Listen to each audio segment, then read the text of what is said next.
Hi all, welcome to this project. In this, we are going to create advanced authentication system using MERN. And this project will be helping you in each and every project whenever you want to create this kind of registration system. So in this complete project, I will be showing you how to sign up user, how to sign in user, if the user forgets the password, how to reset the password by sending different kinds of email. So for sending emails, we are going to use Mailtrap service. So using Mailtrap, we can send different kinds of email like verifying the account, welcome email, resetting the password, etc. So first, I would like to thank Mailtrap for sponsoring this video. Using Mailtrap with simple integration, we can send all different kinds of email. Now let me show you what we are going to build in this project. This is a registration form where I am having three input fields and then I am having password strength meter. Below that I am having register button, and if the user is already registered, I can click on login. If I click on login, I will be redirected to login page. Click on register. I will give the email. Then I will be giving the password. If I enter number, one criteria is getting matched, and here based on that I will have different background color and I will have different text. If I give lowercase, you can see two criteria are getting matched. I will give capital A, then I will be giving special characters, and then finally I will write 8 characters. Once all the criteria are getting matched, I will be having very strong. For this demo, I will give simple password, and now I will click on register. Registration is successful and I will be redirected to verify email. Now I will open my email. You can see I will have verify your email to continue. I will click on this. Inside this, I will have this complete template in which I will have this verification code. I will copy this verification code, and here I'm just going to type verification code. Once I type all the numbers, I will have verify email. From between, if I remove any one number, then all the numbers will be removed. Let me paste. If I give wrong code, here I have changed to 1. Click on verify email. I will have verification code is invalid or it has been expired. So here I will change to 2. I will click on verify email.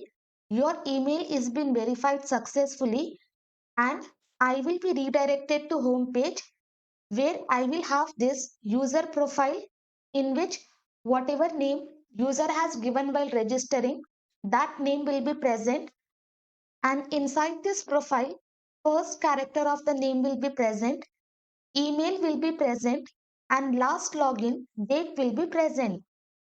Now I will click on logout. As soon as I click on logout, I will have successfully logged out and user will be redirected to login page. And also I will come to verify your email. Once successfully user verified the account, we will have welcome to Khanam coding. I will open. Inside this, we are going to have this welcome template, and below this we are having unsubscribe button. Let me come back. Now I'm just going to log in. I will give the mail. I will give the wrong password. Click on login. I will have invalid credentials. I will give the correct password. Click on login. User logged in, and again I will be redirected to home page. If the user is logged in and if the user is trying to access this register, I will hit enter. It will not be possible. If the user is logged in and again if the user is trying to access register or login page, it will not happen. I will be redirected to home page. Again, I will click on logout, successfully logged out. Once user logs out, I will remove login. Now I will try to access home page. It will not happen. I will be redirected to login page. Now here we are having forgot password. Click on this. I will give the email and then click on send reset link. If I give wrong email, if this email is not present, click on send reset link. I will have user not found. I will give the correct email. Click on send reset link. Instructions will be sent to my mail and I am having this container where they are telling password reset link is sent to our registered email ID. I will open email. I am having reset your account password email. Click on this. Inside this, I will have this complete template in which I am having the button reset my password. I will click on this. As soon as I click in my URL, I will be having this token and this reset password page will be opened. Now here I will change the password 1234 1234. I will click on reset password. Password reset successful and I will be redirected to login page. Now here I will give email. I will give the old password. Click on login. I will have invalid credentials. If I give the new resetted password, click on login. User will be logged in and I will be moved to home page. Now apart from this home page, if I just try to access any other route, I will hit enter. I will have this 404 page not found. I will click on back to home. User is logged in, so I will be redirected to home page. Now user logged out. I will be giving another route. Hit enter. I will be redirected to page not found. But now if I click on back to home, instead of going to home page, I will be coming to login page because user is not authenticated. So we will not give access to home page. So this is the complete project we are going to create. And once our password is reset, we will have this mail. Your password has been successfully reset. Inside this, we will have this complete template. And for this entire mail integration, we will be using Mailtrap service. And it is completely free. And with simple step, you can easily integrate in your project and you can create this advanced authentication using MERN. You will find Mailtrap link in the description. Let me know your feedbacks on this project and also mention from where you are watching this video. Let us start with the project. I have created folder authentication. Right click and open with code. Maximize this. Inside this folder, I will be creating one folder. I will give the folder name as backend. And here inside this, I will be creating another folder frontend. First, we will be working on backend and then later on, we are going to work on frontend. Close this. Now inside the root, I'm just going to open terminal, Control J, or you can click on menu, click on terminal and new terminal, or click on view and here we will have this terminal option. Inside this, first we are going to initialize package.json. For that, I will write npm init -y, hit enter. Now you can see my package.json file is initialized with this default values. Again, I will open. Inside this root itself, I'm just going to install Express, npm I Express, as well as I will be installing this nodemon and then I will be installing this .env package. This Express is nothing but minimal Node.js framework. using which we can easily create server-side application. And using this node mod, whatever changes we are going to do in our application, it will watch for the changes and it will restart our application. And using this .env package, we can store our sensitive data inside env file and we can access that data in our application. I will hit enter. Now packages are installed. Inside this package.json, inside dependencies, we are having all these three packages. Close this. Now inside backend, I will be creating app.js and I will be creating server.js. Now inside app.js, I'm just going to import Express. I will write const express is equal to required express. And this syntax, what we are writing, it is called as common JS module system. I do not want to use this. Instead, I want to use import and export pattern. So I will come to package.json. Below this description, I will be adding this type and type I'm just going to mention as module. Save this file, close it. Now in place of this, what we can do, we can write this import express from express. Okay, if you are creating modern application, you can simply use this ES6 module system. Now below this, I'm just going to initialize my app. For that, I will be creating one variable and here I'm just going to pass my express. Now using this app, I can easily use middleware and I can easily define routes. And finally, I'm just going to export app. For that, I will be writing export default app. Why? Because I have to use in other files. So I will be doing export default app. Now I will come to server.js. Here I'm just going to import app from app.js. And if you are using common JS, even if you don't give extension, it will be working. But if you are using ES6, then you have to give the extension. Below this, I'm just going to listen for the server. For that, I will write app.listen. Inside this, first I have to pass the port number. I will be passing 8000. And then I'm going to open this callback function. Inside this, I will write log. And here I will write server is running on port 8000. And this entire thing I will be wrapping in single quotes. I will open terminal.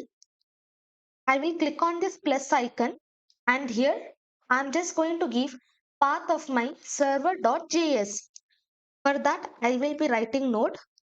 I have to come inside backend folder. Inside that I am having server.js. I will hit enter. Now my server is running on port 8000. But whatever changes I make, if I save, again my application will not be started. So what I will do, I will open package.json. Here inside this script, I will remove this test. Here I will be writing dev and then I'm just going to pass this command nodemon and whatever path we have given for server.js, exact same thing I will be passing it here. Save. I will terminate this. Now to run this script, what we have to write? We have to write npm run and whatever script name we are having, we have to give that script name npm run dev. I will hit enter. Now you can see my application is started and again I am having the same result. Now we are using nodemon. So in this way we will have a result. Close this and also close package.json. Now inside this backend folder, I will be creating one folder config.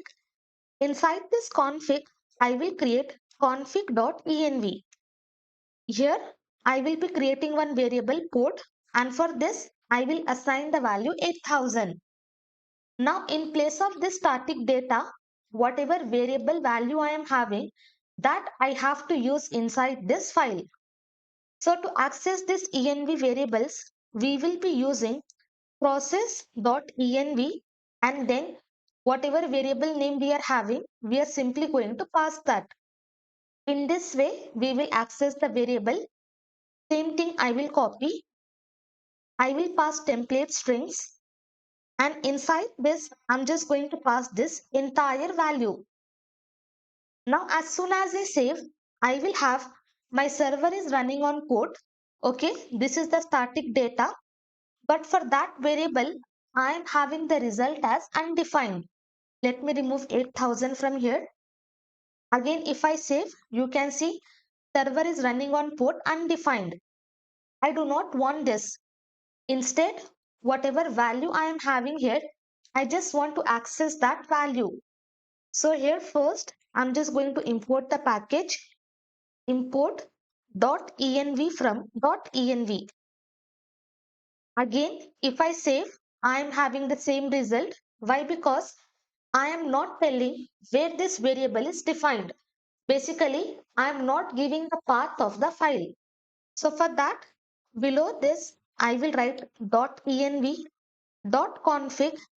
Inside this, I will be passing path, and then inside path, I have to give path of my config.env. Here I will open single quote. It is present inside backend. I will write backend. Inside backend, I am having config folder. Inside config, I am having config.env. Now I will save. As soon as I save, you can see I am able to access the value. Now below this, I will be creating one variable port. For this, I'm just going to assign this entire value. For some reason, if it is not working, then default port I will be setting as 3000. Now here, I will copy this variable. Here I'm just going to paste, as well as here I will be pasting. I will open terminal. Now I am able to access this file. So my server is running on port 8000. But if I comment this, as soon as I save, my server will be running on port 3000. Let me uncomment. So in this way, we are just going to listen for the server. I will close all the files. Next, we are going to connect to the database. Again, open terminal. I will come to this first terminal. Here, I'm just going to install one package. I will write npm I mongoose. So using this, we can easily work with MongoDB database. We can create schema, we can create model, and we can perform lot of stuff. Once this package is installed, I will open package.json. Always see whether the entries are added or not. So Mongoose is installed successfully. Inside this config folder itself, I will be creating one file db.js. Okay, database.js. Inside this, first I'm just going to import Mongoose. For that, I will write import Mongoose from Mongoose. Below this, I'm just going to write one function. I will give the function name as connect Mongo database. And this function I will be making as async function. And inside this, I will be passing try and catch. Here I will pass this error object. Okay, simple syntax of async function. And this function we will be using in other files. So I will be exporting this function. Inside this try block, I will be creating one variable connection. In short, I will write con. Then I will be using this await. And from this Mongoose library, I will access this connect method. Inside this connect method, I have to pass my DB URI. For that, I will open MongoDB Compass.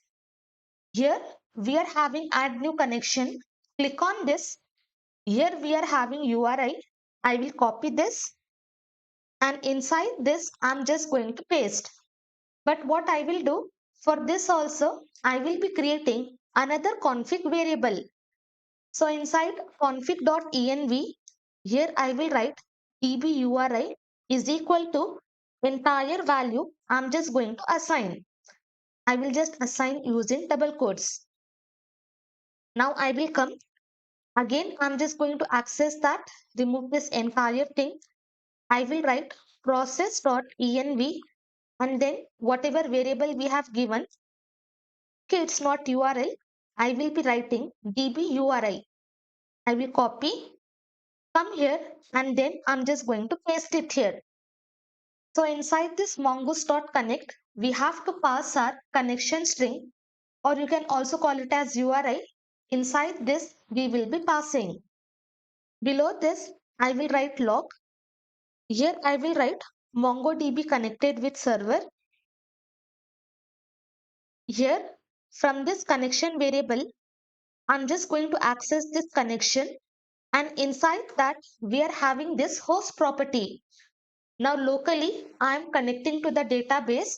So using this, I will have local host. Later on, if you are connecting online, based on that, I will be having my host name. Then inside this catch block, I will write log. Then I will be passing error connection to database. And then whatever error message I will be having, I will just access from this error object. And if I am having any error directly, I'm just going to exit the process. For that, I will write process.exit and then I will be passing 1. We will pass status code as 1 for failure. If we pass status code as 0, that means it is success. After creating the function, I will open server.js. Inside this, I'm just going to import that function. Below this, I will be writing import. And here we have done named export. So while importing, we will be using exact same name. And whenever we are using named export, we have to wrap inside this curly braces. From, then I will be giving the file name. I will come inside this config folder. Inside that, I am having db.js. And inside this, I'm just going to call this function.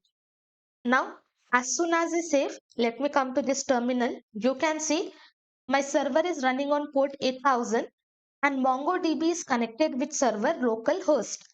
So whatever string we have given, successfully, I am able to access that string. I will close all the files. Now, we will be working on user model. For that, inside this backend folder, I will be creating one folder. I will give the folder name as model. Inside this, I will be creating one file. I will give the file name as usermodel.js. And inside this, I will import this mongoose from mongoose library. Below this, I'm just going to create schema. Schema is like, just imagine like a table where we will have columns and rows. So here, whenever we are creating any document, what fields we will be having, we are going to define structure of that document. So here I will write new mongoose dot schema. I will open this object. Inside this, I will be passing all the options. Before that, this entire value, I'm just going to assign to the variable user schema. Whenever I'm registering user, I want to access the name of the user. I will be giving name field. I will open this. For this, I will be giving type as string. Then this field is required. I will be passing this required. Inside this, I will write true. And if the name is not provided, then what error message I have to show, that I will be passing it here. I will write, please enter your name. Separate by comma. Below this, I will be passing maximum length. Inside this, I will 25 characters. Okay, your name character should not be exceeding 25 characters. And here I will be writing error message, invalid name. Please enter a name. with fewer than 25 characters. Again, separate by comma. I will be passing minimum length. Minimum length, I will be giving 3. You should be having at least 3 characters when you are registering for user. Here I will write name should contain more than 3 characters. Okay, these are the validation errors which we are handling here. So we have created name field, separate by comma. Then I will be creating email. I will open this object. For this email also, I will be passing type as string. Below that, again, I will copy this required. Here, I will have the same thing. Please enter your email. And here, I will pass one more property unique and then I will be passing through. Which means if the user is already registered with the same mail, again, we cannot use the same email for registration. Now below this, I just have to validate whatever email user is entering that is valid or not. For that, I will open terminal. Here, I'm just going to install one package, npm I validator. Using this package, we can just verify whatever email user has entered, it is valid or not. So here I'm just going to import validator from validator package. And also I will open package.json and here we are having this entry. Below this I will write validate and then I will be passing this validator. From there I'm just going to access this is email method. You can see we are having multiple methods. I will access is email method. If my email is not valid, then I will give this error message. Please enter valid email. Okay, this is the name field, email field. Then below this, I will be creating password. For this also, I will be giving type as string. I will copy this required, paste it here. Please enter your password. And then here I will be writing select as false. Why? Because whenever we are sending this user data as response, we do not want password data should be displayed. So that is the reason we have to pass select as false. Again separate by comma. Here I will be writing last login. Whenever user is logging in, that time we are just going to store inside this field. Here I will give type as date and then I will be assigning default value. Whatever current date and time I am having, that value will be stored inside this last login. Separate by comma. Then here I will be writing is verified. So we are going to verify the email ID of the registration. So we will check whether user has verified their email or not. For that, I can either have true or false values. So here I will be passing type as boolean and default. What it will be? Default, it will be false. Why? Because initially user account will not be verified. So default value, I will be passing false. Come here. Then user can also reset the password. So we will be creating one field. I will write reset password token.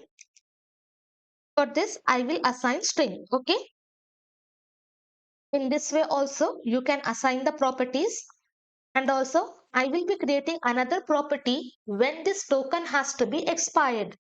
So here I will write reset password expire.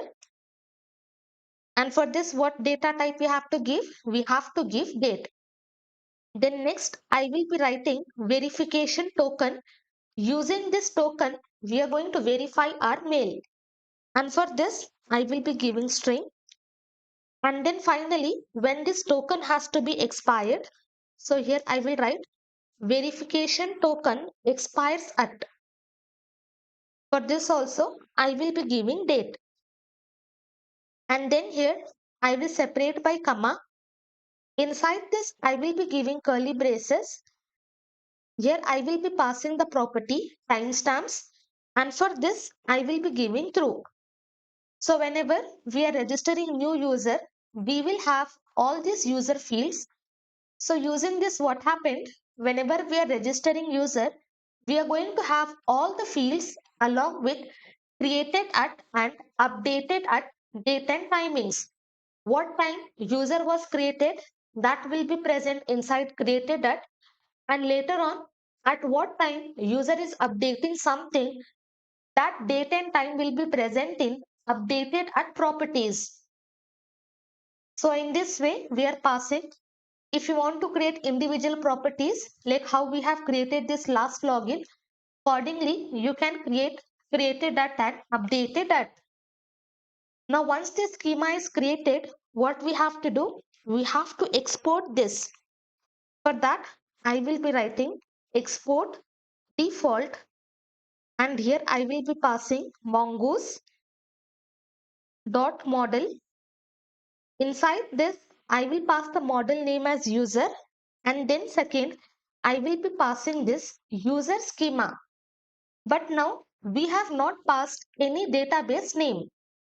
So here I will come to db.js.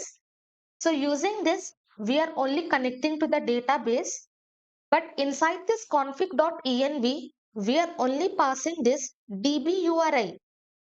Now whatever database you want to create, after this URI you have to give slash, and here I will give the database name as authentication.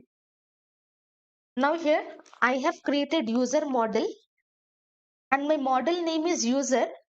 But now what happens? I will open terminal. Successfully, everything is running fine.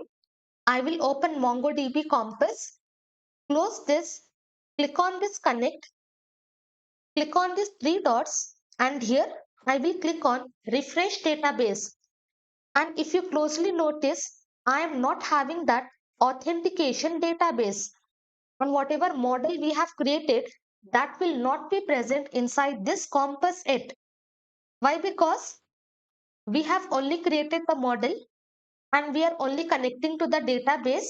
But later, as soon as we insert first data, then what happens? Our authentication database will be created, and here we have passed user. So our collection name will be users. Here we will be passing singular name, but when our collection is created, it will be in this plural format of this model. Okay, and all in lowercase. Remember this. So successfully, we have created user model where we will have name, email, password, last login date and time is verified, and then we are going to have these properties along with created at and updated at. Now for every functionality, we need routes. So what we will do, we are going to work on controllers and routes. For that first, I will open server.js. Here below this, I will be creating one route. In this way, we will be writing app, and then I want to perform post request. I will be writing post. Inside this, I will be passing the route as register. And second argument, I will be passing this callback function, inside which we will be passing request and response. Inside this request object, whatever data client is sending, it will be holding that. And using this response object, whatever response we get back from the server, that will be present inside this response. So whenever user hit this request, what I want to do, I just want to send the response. I will write response.status. Inside this, we will pass the status code as 200.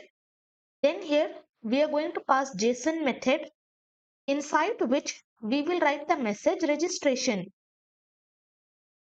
Okay, simple enough. Whenever user is hitting this request, what I want to do, I just want to send this response. And we are listening our server on port 8000. I will open Postman. Here, I will click on this plus, close this. I will just change the request to post, and here I will just give the URL. Okay, closely notice what I will be passing. I will write HTTP colon double slash. Here I will be writing localhost, and what port number we are using. We are using 8000. And after that, I have to pass my route, that is register. Whatever route we have passed, exact same thing I will be passing. Now I will click on send. Now you can see successfully I am able to get the response with status code 200. Okay, this is working fine. But what we will do, for this entire callback function, we will be creating another function. Copy, cut it from here. Above this, I will be creating function. I will give the function name as register. And for this, I will assign entire value. Copy this function, and here I will be passing. So for that entire callback function, I have created another function and I have passed function name. So whatever functionality we have written earlier, that is exactly same as this one. Again, I will save. Come here, click on send. Again, I am able to get the response. But if you are working in larger application, maybe you have different route, and for that route, we are doing multiple requests like post request, get request, put request. So again and again, we do not want to repeat this entire functionality. So here we will write app.route, and inside this, we will be passing this complete route. And then what request we are doing? We are doing post request. And inside this, we will pass our function name, copy and paste. So instead of directly passing the request on this app, we will be passing the route, and then we are just going to change this post request. Later on, if you want to do get request for the same route, you can easily change get request in this way, and inside that you can pass the function. Now I will remove this, save, come here, click on send. Again, successfully, I am able to get the response. But inside server.js, we do not want to write entire functionality because later on, for registering, for login, for forgetting the password, we have to write lot of functionality. So what we will do, inside this backend folder, we are going to create one folder controllers. Inside this, I will be creating one file user controller.js. Now inside this controller, this entire function I will copy, cut it from here, I will come and paste. And this function we will be using in other files. So I will be writing export. Save this, come inside server.js. Now here we are having route. So inside backend folder, I will be creating one folder routes. Inside this, I will be creating one file user routes.js. Inside this, first I'm just going to import Express. Then I'm just going to access this router, express.router. Okay, this router function I will access, and this entire data I'm just going to assign to the variable router.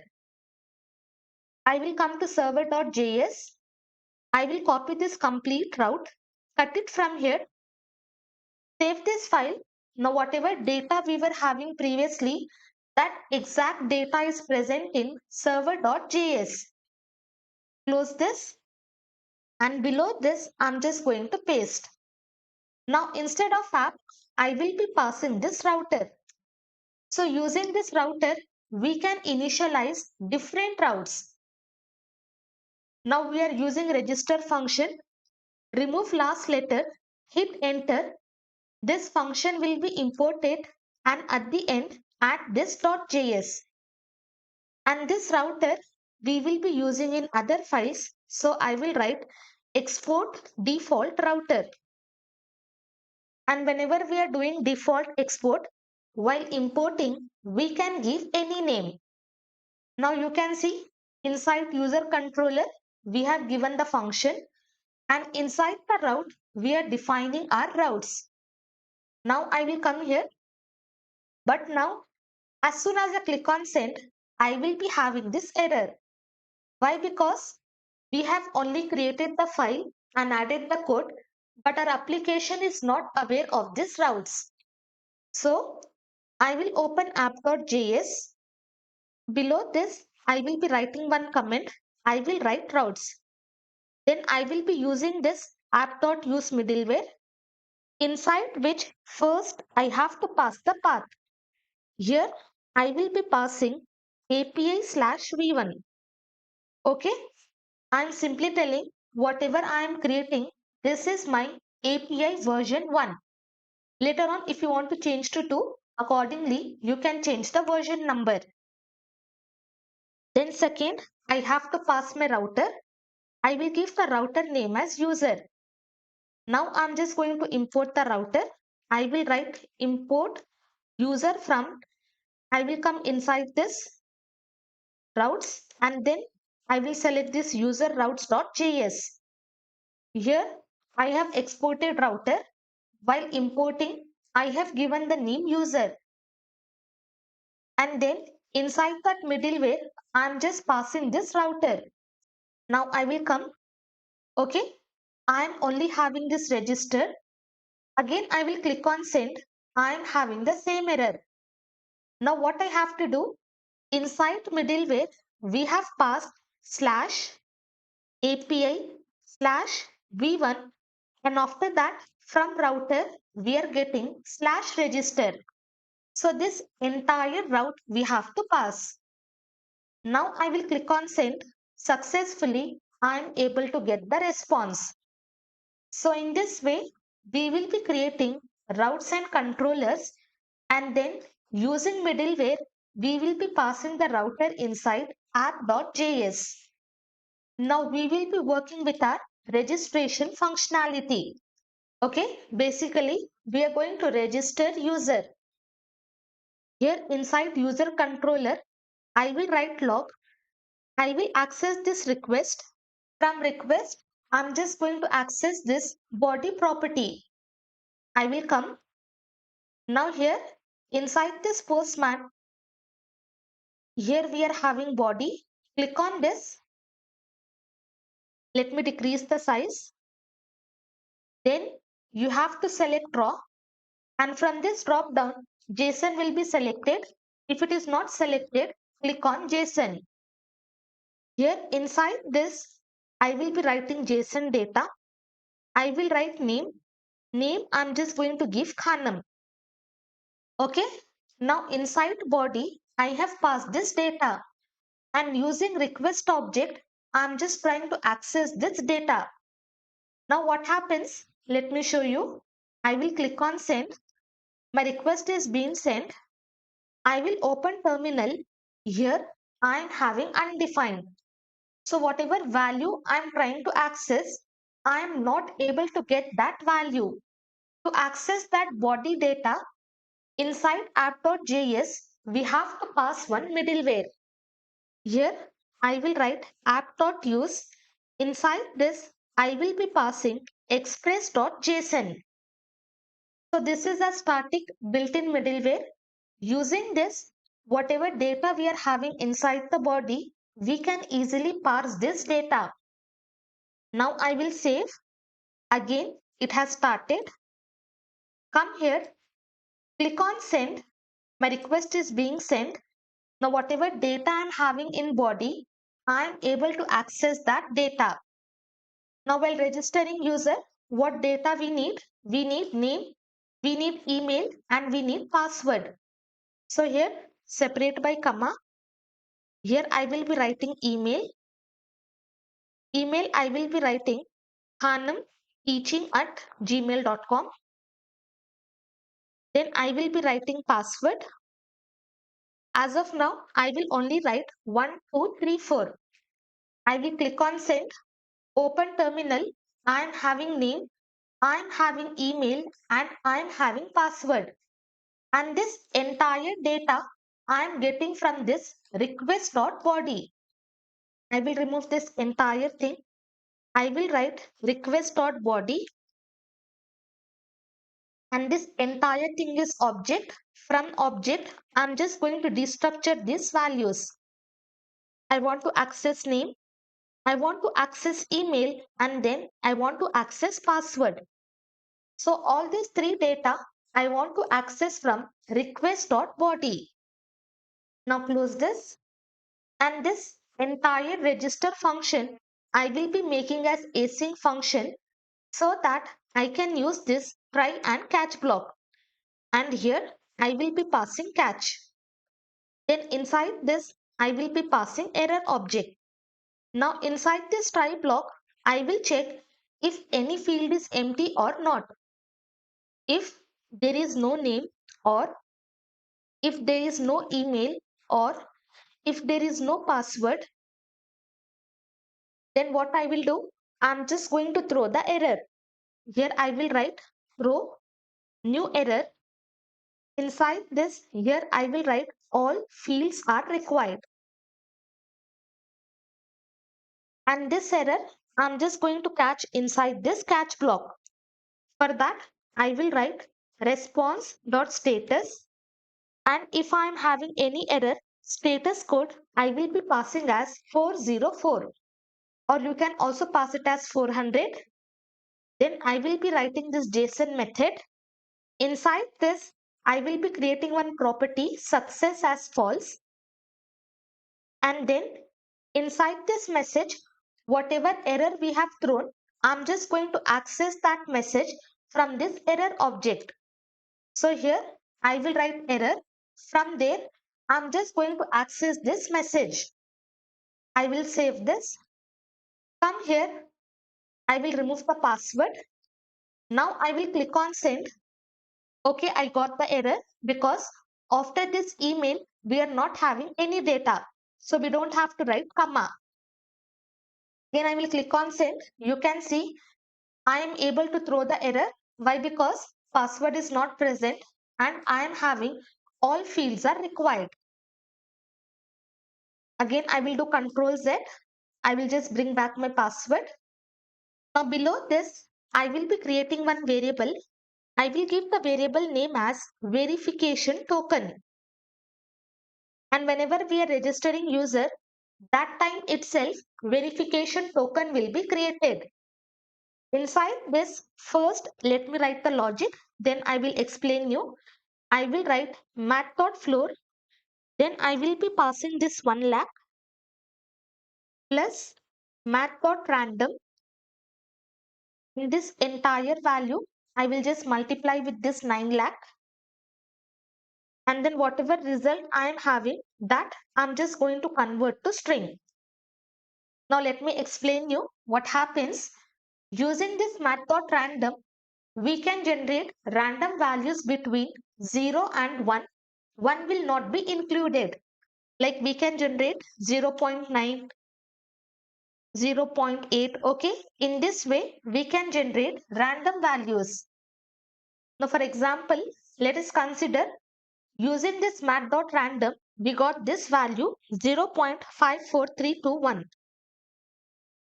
Okay. We got this random value. And that random value, we are just going to multiply with this value. I will copy and here I will be pasting. For this, I will be having this result. Okay, this will be the result after multiplying this value. Then what I am doing, I am just adding this number with this number. So here I will copy and then I will be writing plus. After adding, I will have 5, then 8, 8, 8, 8, 9.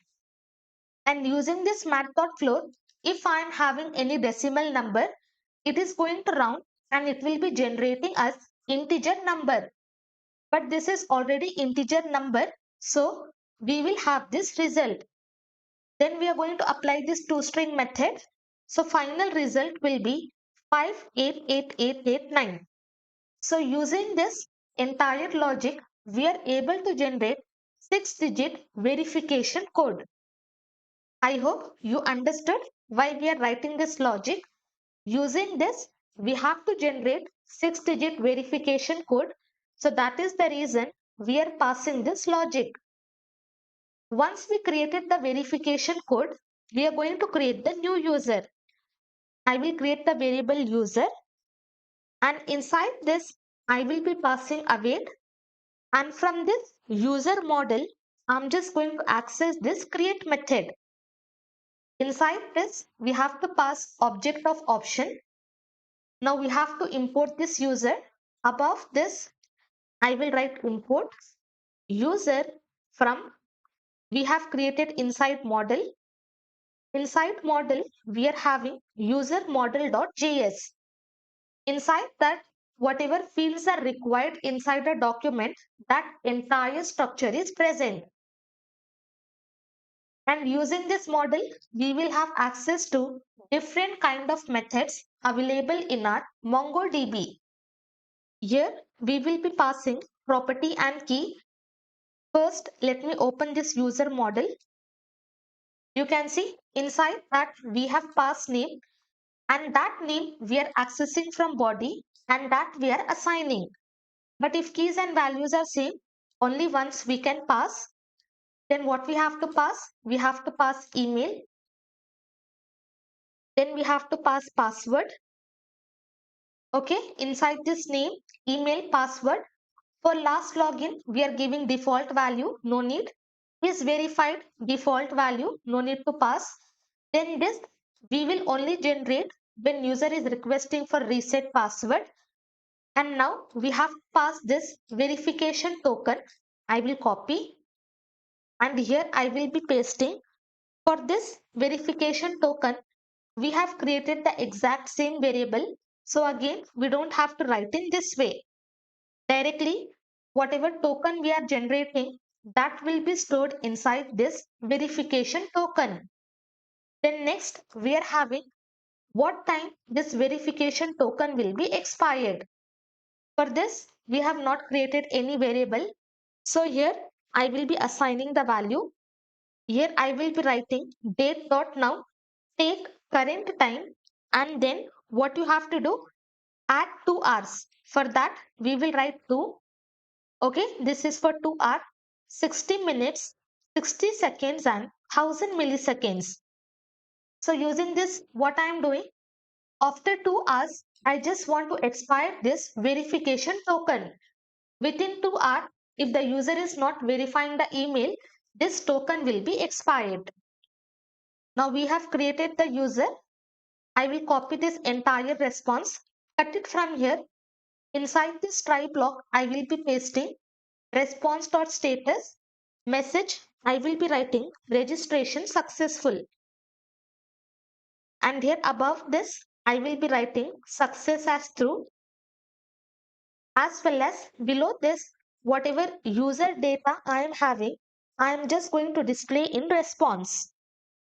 Okay, after creating whatever user structure I am having, that will be stored inside this.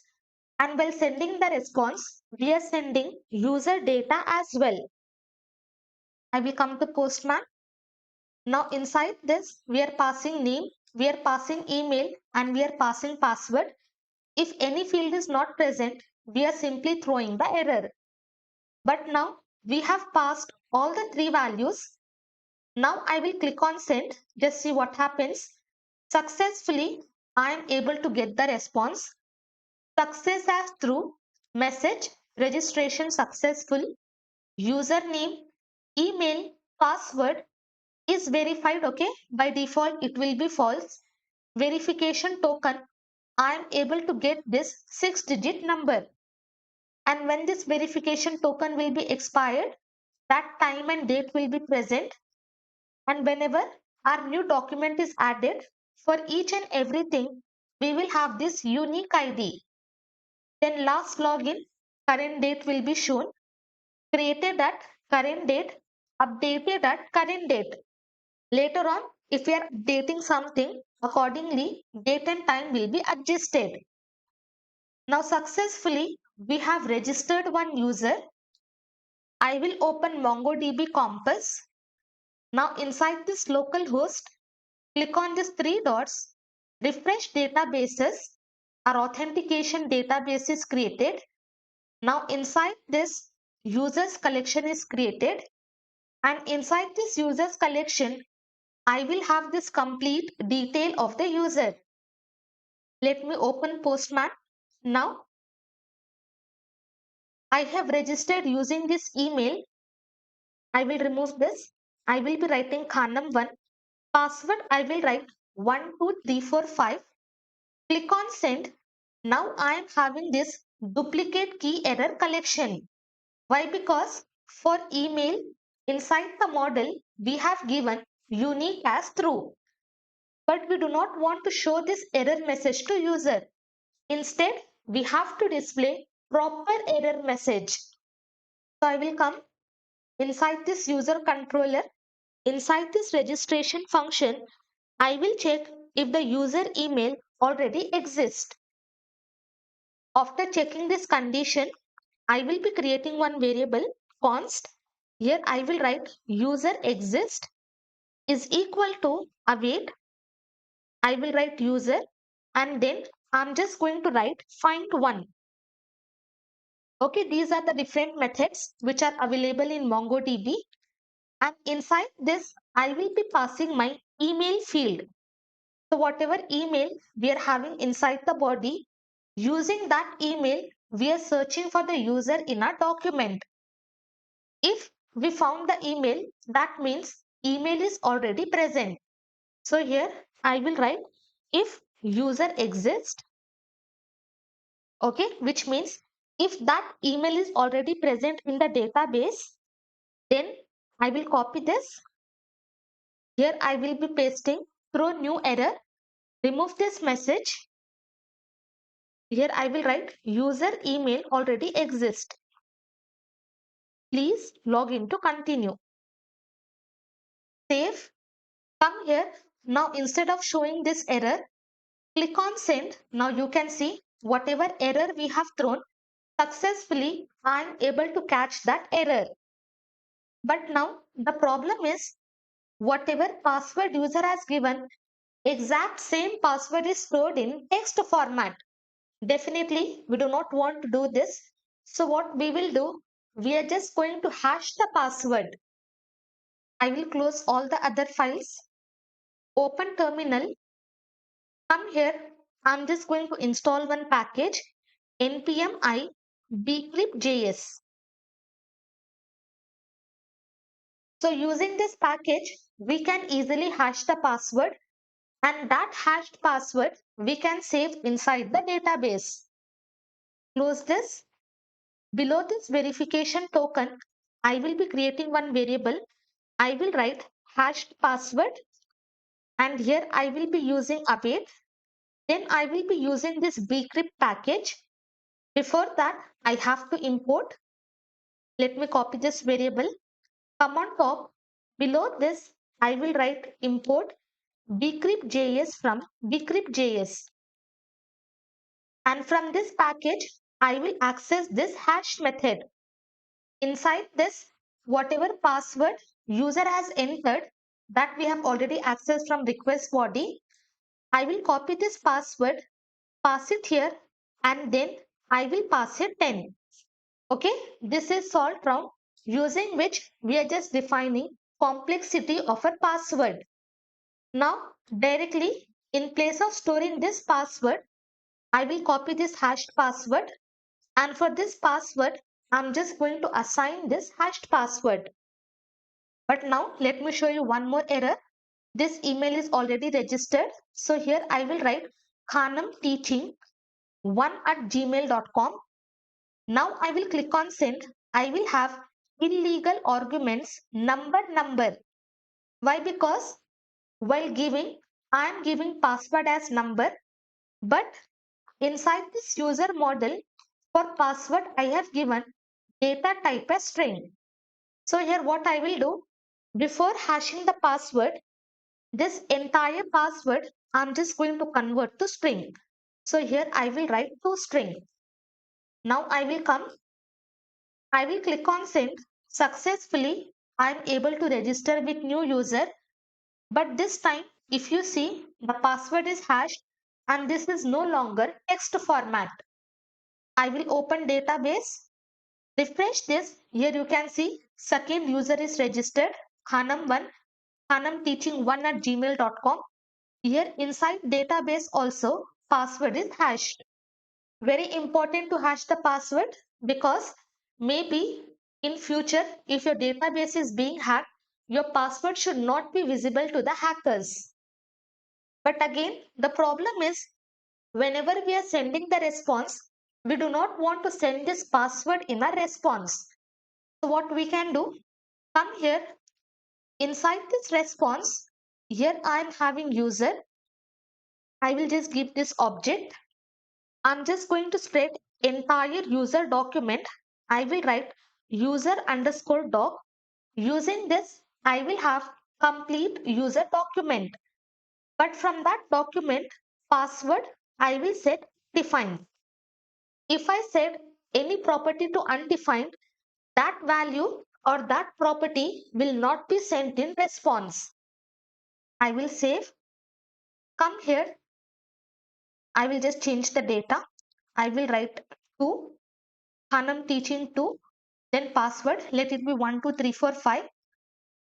Previously, we are having password. Now click on send. I am able to access complete user document. But now inside this response, I am not having password. Okay. In this way, we are just sending the response by assigning undefined to our password. Just drag, click on this plus. Here, I will click on blank collection. I will give the collection name as authentication. Then I will write hyphen and here I will be writing Mailtrap. I will come to this tab, click on save.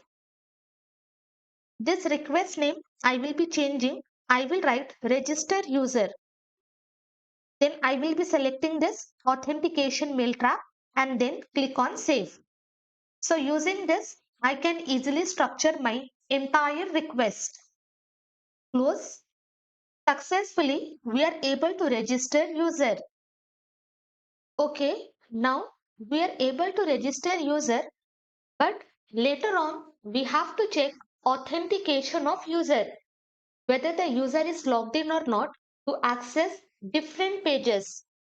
So what we will do, we will generate one token and that token we will be storing inside cookies. So for that, first inside backend folder, I will be creating one folder utils. Inside this, I will create the file generate token cookie.js. Close all the other files. I will open terminal. Inside this, first I'm just going to install this package JSON web token. Using this, we can generate the token and using that token, we can easily authenticate user and based on the authentication, user can access different pages. So first, I'm just going to import the package, import JWT from JSON Web Token. And once the package is installed, go to package.json and here you can see entry is added or not. Below this, I will be creating one function. I will give the function name as generate token cookie. Inside this function, I will be passing one parameter user ID.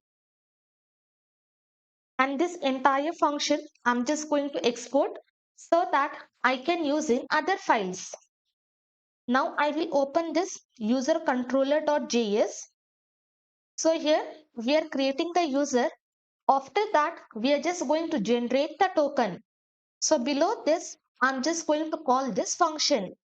I will copy generate token, paste here, remove last letter, hit enter. This function will be imported and just check .js is added or not. Come down and inside this, whatever user we have created, from that we will only access this .id. Okay, this is how our property will be present. So I'm just going to access the ID of that document. I will come to generate token cookie. Inside this, I will be creating one variable token. Here I will be using this JSON web token, and from here I'm just going to access this sign method. So using this, I'm just going to create signed token. Inside this, we will be passing three arguments.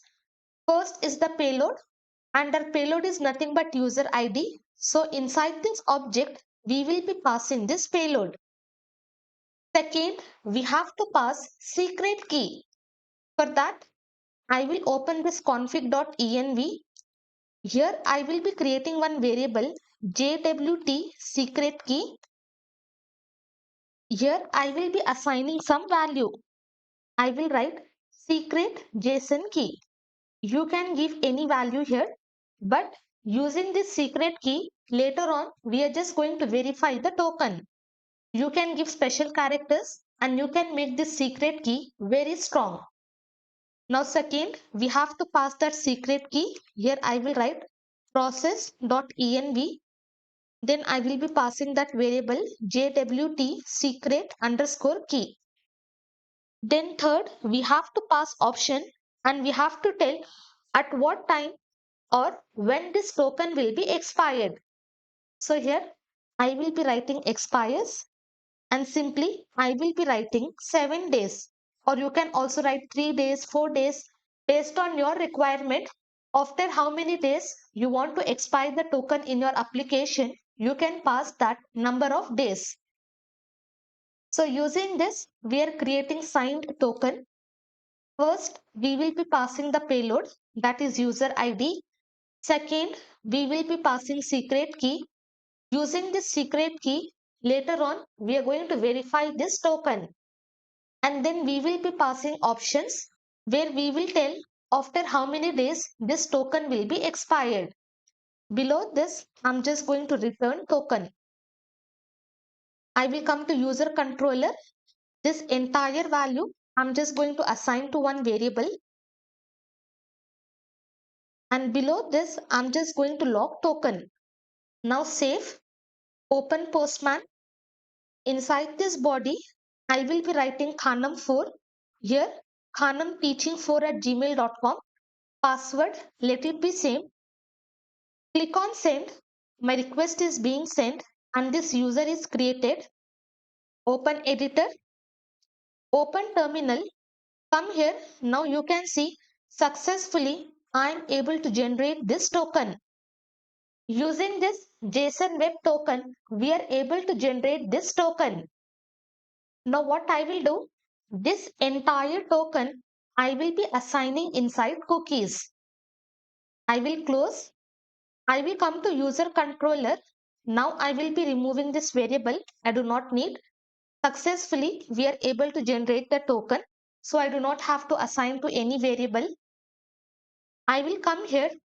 Below this, first I will be creating cookie options. For that, I will create one variable options. Then I will be passing object. So here, first I will tell after how many days my cookie has to be expired. Here I will write expired. Then I will be writing new date. Inside this, I will pass current date. Then first, let me open config.env. Below this, I will be creating one variable expire cookie. And for this, I will assign 3. So what I want, after 3 days, I just want to expire my cookie. I will write capital E, copy this variable, close this file, come here, access that variable, process.env, and then access this variable. Then what I have to do? I have to multiply by 24. Why? Because I have to expire this cookie after 3 days. So that is the reason in one day we have 24 hours. We have to pass. But in user controller, for this verification token, we are expiring after 2 hours. So here directly we will pass 2. But here after 3 days, So we will be passing 24. Then 60 minutes, 60 seconds, then 1000 milliseconds. Then next property, I will be creating HTTP only. And for this, I will assign true. Why true? Because whatever cookie we are generating, it should only accessible by server. We cannot access this cookie data using JavaScript. So we have to pass this HTTP only to be true. Then next, we will be passing secure. Again, for that, I will open config.env. I will be creating one variable node env, and here I will be giving the value development. Copy this, close this file, come here. Inside this, I'm just going to access the variable .env is equal to production. So later on, when we are hosting this, our .env will be in production. If it is production, only then secure this cookie, which means once we secure the cookie, if the value is true, we can access the cookie only using HTTPS. If the secure is false, we can access the cookie both using HTTPS and HTTP protocol. But now we are in environment, it is not in production. So for this, we will have the value false. Then next, I will be passing same side. For this, I will be passing strict, which means in our local application, our backend will be running on different port and our front end will be running on different port. But later, when we host this project, we will be running on the same domain. So for that reason, we are passing same site to be strict. And these are the cookie options. Now, this entire options I have to pass inside the cookie, and inside cookie, I have to set this token. So here I will write response.cookie, response.cookie. I am accessing response. So inside this parameter, I will be passing response. And while calling the function, I will be passing response. Okay, do not forget to pass this. Now we are using response object, and from response, we are accessing this cookie. Here, I will open this parenthesis. Inside this, I will be creating the cookie name as token. Okay, my cookie name will be token. And for this cookie, I'm just going to assign the token which we have generated. And third, we will be passing the options. Whatever options we have created, simply that options we will be passing inside cookie. But now let me show you what happens. Save this, come here. Okay, here let me just bring back the code. I will write token. Below this, I will write log and then token. Save, come here. Now I will write Khanam 5, Khanam teaching 5. Click on send. Now, as soon as user is registered, inside these cookies, you can see token is generated, value is assigned, domain is localhost, path is given. When this cookie will be expired, that is given. HTTP is true. Currently in development, secure is false. Now once we have registered user data, once we have the verification code and we have set the cookies, next let us proceed with setting up Mailtrap. For sending emails, we will be using Mailtrap. Using Mailtrap, we can send different kinds of email. First, I would like to thank Mailtrap for sponsoring this video. You can just explore this website, but from scratch, we are going to see how to set up Mailtrap. Open Mailtrap. You will find the link in the description. First, we are just going to sign up for free. Okay, later on, if you want to upgrade the project, accordingly, you can select the plans. Here, all the plans are available. I will come to home. Click on sign up for free. Now, we have to create a free account. You can either use Google account, GitHub account, or your Microsoft account. I will be using sign up with your email. I will be giving the email. I will write hanamteaching@gmail.com. Then here I will be giving the password. Then I'm just going to confirm the password. Check on this. I am not a robot. And then click on sign up. Give the correct email address because they will be sending confirmation email. I will open email. Here I am having confirmation instructions. Click on this and click on confirm my account. My email address is successfully confirmed. Now I will just enter my email address and then click on next. And here I will give the password and click on login. If you want, you can check on remember me. Now successfully we have signed in. Here we have to give some information. Here you have to give the full name. I will write Khanam. And from here I will be selecting education. What is your role? I will be selecting developer. Based on your data, you can give this. Here I will be selecting YouTube. How I heard about this Mailtrap? I will select YouTube. Click on continue. And why I want to use Mailtrap? I will select this testing emails. I will select these options and then click on finish. Now we will be redirected to home page and this will be a dashboard. I will go to billing. Our current plan is free. So we can send 200 emails per day and 1000 emails per month. And here we are going to have only one sending domain. And for email testing, 100 emails we can send per month and we can have one project and one inboxes. Later on, if your project grows, accordingly, you can upgrade the plan. I will come to home. Now here we are having email testing and here we are having this tab. This is designed for developers. So here I will click on start sending. Now here we have to select domain type. Here we have demo domain and here we have own domain. If you're having the own domain, click on select the domain. You will have all the steps to follow and accordingly you just set up the domain. But now for this tutorial, I will select this demo domain and click on continue. This is our domain demomailtrap.com and using this domain, we can only send emails to ourselves. If you want to upgrade, then you have to add your own domain. Okay, this is fine. And here inside this, we are having integration. Inside integration, we have transactional stream and bulk stream. Using this transactional stream, we can send email to one recipient at a time. We can send mails like welcome emails, confirmation emails, and password reset emails.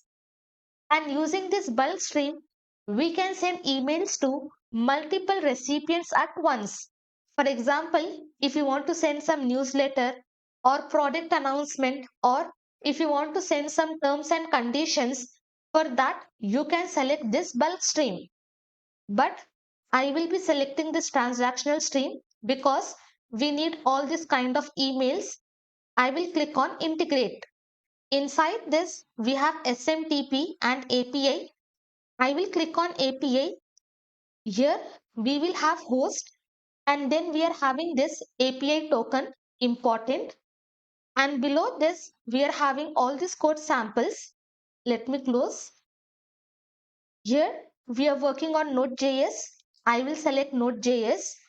Inside this, we have SDK and NodeMailer. We will select this SDK and inside this, we are having this complete code where our recipient is the email ID which we have registered.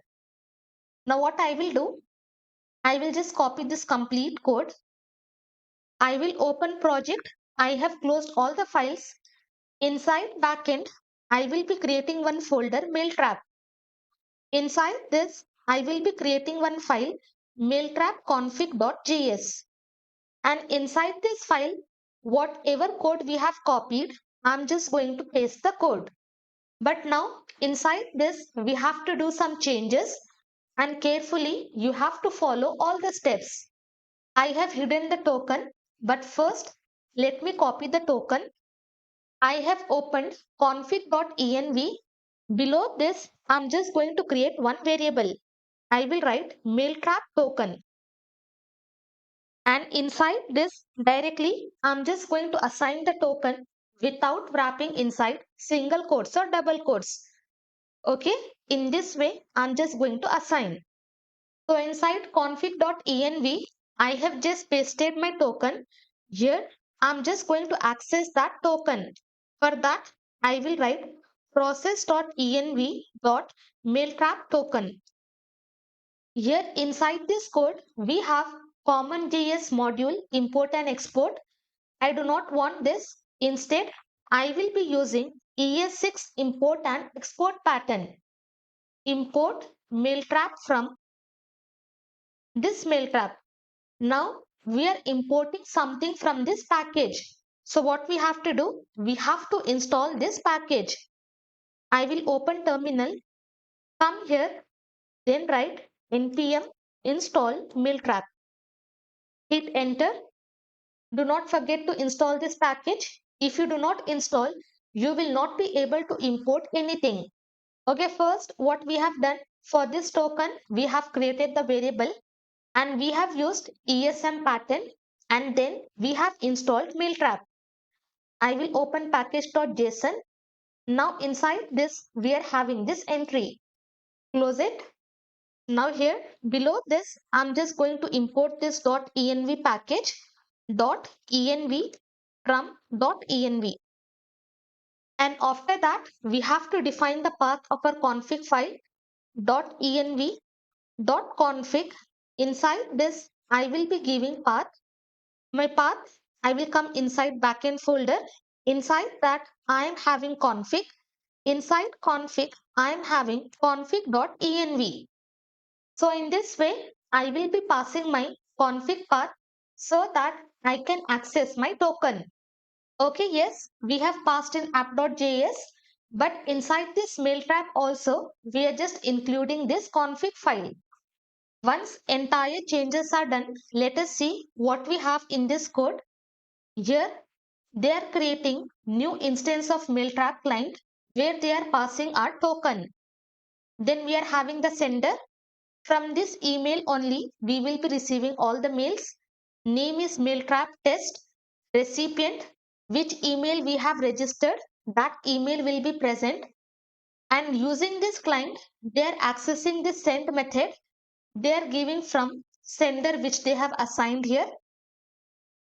Then we are having to, then this will be the subject, this will be the text, and this is the category. And if we are having any error, then simply they are just logging the error. Now entire thing is set up. I will open terminal. I am only going to run this file. So for that, I will write node. I will come inside backend folder. Inside backend, I am having Mailtrap folder. Inside Mailtrap, I have created this file mailtrap config.js. Mailtrap config.js. You have to give the exact same path. Hit enter. Just wait. Now you can see you will have success through and you will have this message ID. Once you have this result, successfully you have set up your Mailtrap. Now open the email. Inside this inbox, you can see test email is sent. Here I am having subject, you are awesome, and whatever data I was having inside the body, entire thing is displayed. From this email, I will be receiving the email and they have sent to my email address which I have registered. Now I will come to Mailtrap, come to home. Now here we can see all the analytics. Click on stats. I have sent one welcome email, okay, test welcome email. So I will have the number. So accordingly, you can check for all the analytics.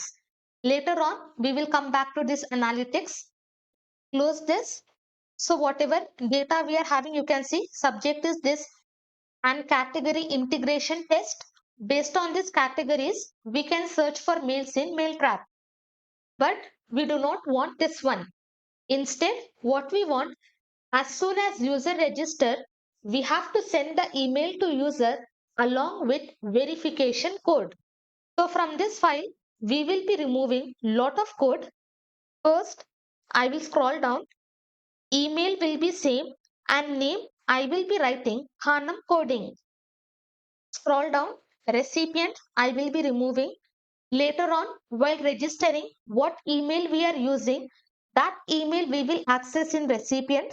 I will remove this. And here we are having this sending email code. This also I'm just going to remove. I have cleaned all the thing. Now inside this, I am having token. I am having this new instance which is assigned to this variable, and I am having this variable sender. Now here separately, I do not have to create any variable. Directly copy this entire value and assign it here. I will remove this variable. Now instead of client, I will write Mailtrap client. You can give any variable, and later on we have to use this in other files. So here we will be writing export, and for sender also we are going to write export. Now inside this Mailtrap config.js, you will only have this code where we are having all the imports. We are having access to config file.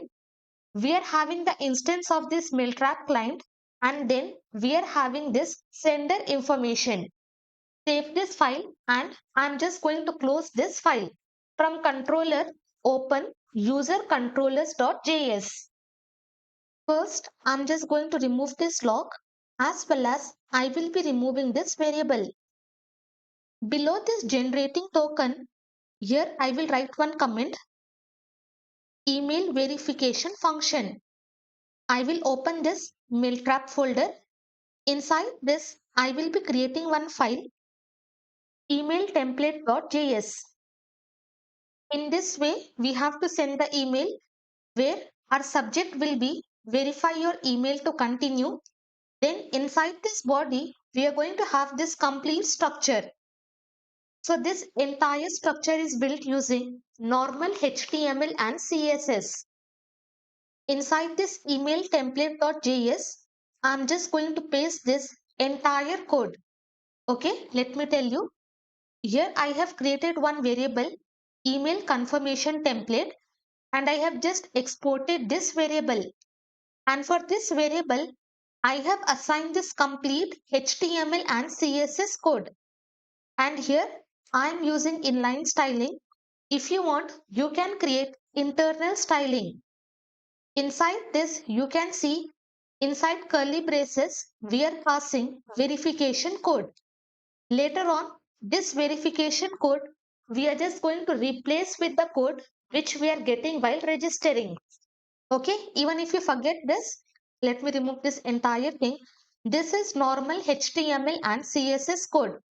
Whatever structure you want to send in the mail, you can create that structure. Let me bring back that variable, and I have just exported that variable. Now close it. Again, inside this Mailtrap folder, I will be creating one file, mailhandler.js. First, inside this, I'm just going to import the variable, import email confirmation template. From, I will come inside this email template.js. From this file, I'm just going to import this variable. Whatever variable we have exported, exact same variable, we are just importing it here. And also inside this config file, we have exported Mailtrap client and Mailtrap sender. Now we are just going to import that. Import. This is named export. So inside curly braces, we will pass Mailtrap client and sender. From, I will give the file name as mailtrapconfig.js. Below this, I'm just going to create the function, and that function I'm just going to export. I will give the function name as send verification email. And this function I will be making as async function. Inside this, I want email, like whatever email user has registered, I want to access the email and then I want to access the token. Here, I will write the parameter as verification token. Below this, I will write log and then I will be writing email, and also I just want to send this verification token, and this should be arrow function. Okay, using this send verification email, I am accessing email of the user and I am accessing verification token. I will come to user controller. Before that, let me copy this function. Here I am going to call the function and I'm just going to await for this function. Inside this, what I have to pass? I have to pass email, and how I will get email? So after creating the user, whatever email we are having, we just have to pass that. So here I will be writing user.email. And inside this verification token, we are going to have the token. But for that, we have already created the variable. So same variable, I'm just going to pass. If the user is successfully registered, that email I will access, and that verification token variable which we have created, that I will be passing inside this function. I will save. I will open Postman. Now I will give Khanam 6. Click on send. Okay. I am having this error. Send verification email is not defined. I will remove the last letter. I'm just going to import this function. Come here. Again, I will click on send. Now I am having user email already exist. Why? Because previously when I got this error, this function is not defined. Before that, this entire code was executed. And here we are already creating the user, and that user was already registered. So now I will change to 7. I will give 7. Click on send. Now you can see registration successful. I will come here, open terminal. Come here. Inside this, you can see whatever email I am having, I am able to access the email and I am able to access the verification code. So that data we have logged, and successfully we are able to access this data. Let me remove this. Here, I will be creating one variable recipient. Let me open Mailtrap. I will click on this. After clicking here, I'm just going to click on this sending domains. Then click on this domain, click on integration, click on this integrate, select API, and from this node SDK, you can see we are having this recipient. And inside this recipient, we are having array of object, and inside that we are having email. So same structure we will be passing for recipient. So here inside array of object, I have to pass the email. And using this email, what email we got, with whatever email user is registering, we are able to get that email. So in this way, we will be passing our recipient. Below this, I will write try and catch block. Inside this catch block, I will be passing this error object. Using this, we can easily handle errors. Inside this try block, I will be creating one variable response, and then I'm just going to await before sending my email. And how we will be sending email? Again, let me open Mailtrap. We have to use client.send. For client, we have changed the variable and we have given this Mailtrap client.send. And inside this, we will be passing object of options. You can see we have opened the send method and then we are passing this options. Inside this option, we are having all this data, copy, and here I will be pasting. From will be the sender, to whatever variable we have created, that I will pass. I will remove this subject and here I will be passing verify your email to continue. Okay, this will be the subject, and inside this text, let me remove this entire thing. What I want, whatever template I have created along with verification code, I just want to send this template. Let me open this.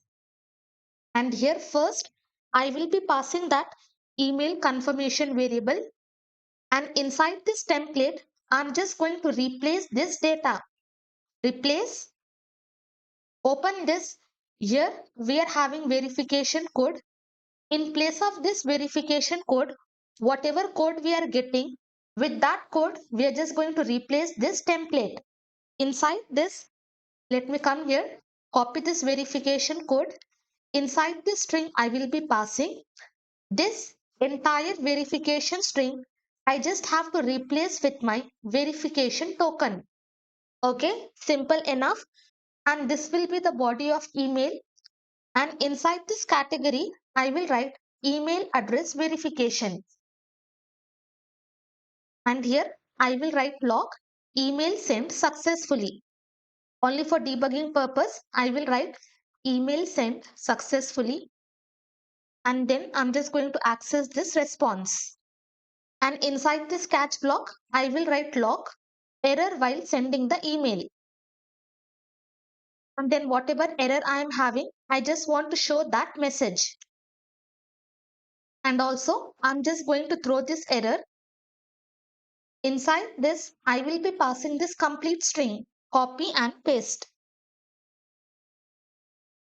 Okay, exact same thing, whatever Mailtrap has provided, same thing we have accessed and we have defined the structure.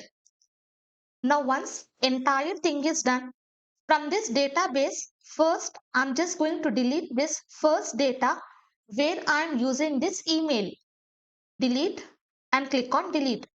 And if I refresh, I will be having all the users with what I have registered. And why I have deleted that data? Because we are using free version of Mailtrap. Using that free version, we can only send mails to ourselves. So once I register with the email ID, which I have registered in Mailtrap, only then I will get verification code. I will open Postman. I will write Khanam, email khanamteaching@gmail.com, password 12345. Click on send. Okay, successfully registered and I am having all the data. Come here, I will come to email. Now you can see I am able to get the email. Whatever subject I have given, that subject is displayed. I will open. Okay, but inside this we are having complete text. Why? Because in our code we have not changed this to HTML. Here we have passed text. So whatever data we are having, that we got in the text format. Here we have to change it to HTML. Do not forget to change this. Again, I will open database, refresh once, and I'm just going to delete this user. Open Postman. Again, I will click on send. Okay, I'm able to register and this is my verification code 427893. I will open mail. Come here. I have got the email. Click on this. Now you can see I am able to get that verification code. Okay, entire structure I am able to access. Just now I have received the email and verification code is 427893. And inside this also I am having the same verification code. So inside this, do not forget to pass HTML if you are sending HTML template. If you are sending normal text, then you can pass text property. If you are sending HTML, then you have to pass HTML. Successfully, we have set up Mailtrap and we are able to send emails using Mailtrap. As you have already seen, setup is very simple and very easy using Mailtrap. Now let me tell you how you can get access to complete source code for free. Till now, whatever I have taught, successfully, if you have implemented and if you have received this email where you are having this verification code, then what you have to do, you have to take the screenshot complete screenshot where just highlight this demo domain and this verification code. Once it is done, compose and send the mail to peoplequeries@gmail.com. Select this mail and here write the subject source code Mailtrap integration for authentication, and here you write success. Okay, if this entire thing is completed, then mention success, and inside body whatever you want you can give, and here just paste the image and then click on send. Once you send this, my team member will look into your email and they will be sending complete source code for free. Close this. I will come to Mailtrap, come to home. I will click on stats. Till now, you can see email address verification. I have sent 2 emails. Welcome email 1, and this is the category. Okay, categories what we have given in our code. You can see this is the email address verification. So that category will be present, and based on the category, how many emails we are sending, that numbers will be present. Welcome back. Now successfully we are able to get verification code. Now what we will do, using this verification code, we are just going to verify our email address. I will open editor. Inside this user controller, below this register function, I will be creating another function. I will write export const. I will give the function name as verify email, and this function will be async function. Inside this, I will be passing request and response. Once the function is created, I will come inside this user routes.js. Below this, I'm just going to create the route. I will write here router. From there, I'm just going to access this route. I will give the route as verify email. And this is also post request because we have to pass the code when we are inside this route. And here I will be passing this verify email function. As soon as I hit enter, this function will be imported from this file. I will open Postman. I will copy this route, close it, open. I will paste. Now inside this, I'm just going to give verify email. Here I will be doing post request. Now inside this body, I will select raw, and from this drop down, I will be selecting JSON. Inside this, I will be creating code. Here I have to pass 6-digit number which I will be getting in email. Now this code I have to access from request body. So first let me write log. Inside this I will be writing request.body. Save it. Come here. I'm just going to send the request. Request is being sent. I will open terminal. Inside this you can see I am able to access this code. Now I am just going to destructure, remove this const. I will access code from request.body. Below this, I will write this try and catch block. Inside this catch block, I will be passing this error object. Inside this try block, now what I will do, whatever code I got from email, that same code we will have in the database. So using that code, we are going to find the user. I will come here. Inside this, I'm just going to write const. I will be writing user, await keyword. Then from this user model, I will access this find one method. So using this, we are trying to find one user which is having this code. I will open this object. Inside this, I will access verification token property which we are having in database. Let me open database. Now you can see, let me refresh. Now here we are having verification token and we are having verification token expired at. So both we are going to access whatever code we are entering. If that code is present in any document, we are going to find the user. And also we have to check if the verification code is expired or not. So I will copy this. I will open editor.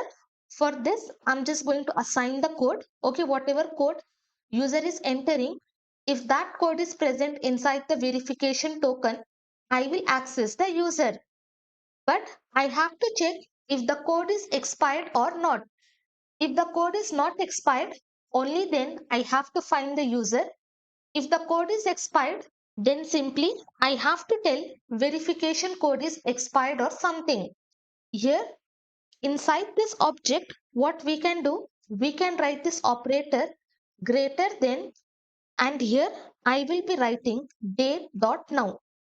What this means, for this verification code, we are telling after 2 hours it will be expiring. Here you can see we are telling after 2 hours it will expire. And as soon as user registered, we are storing current date and time inside this verification token expired at property. So later, while accessing this, whatever time we are having, if that time is greater than, because this will expire after 2 hours. So for example, user has registered at 1 o'clock and inside this verification expired, I will have 1 o'clock and this will be expiring after 2 hours, which means at 3 o'clock, this verification token will be expired. Now when I am verifying the token, my current time is 2 and this expiration time is greater than this 2, which means this code is not expired. If I am trying to access at 4 o'clock, this 3 is less than 4, it is not greater than, which means the code has expired. So in this way, we are just checking if the code is expired or not. Below this, if there is no user, then we are going to send the response.status. Inside this, I will pass the status code as 400. I will pass JSON method inside which I will be passing success as false, and then I'm just going to pass message. Message I will be writing verification code is invalid, and also you can write or has been expired.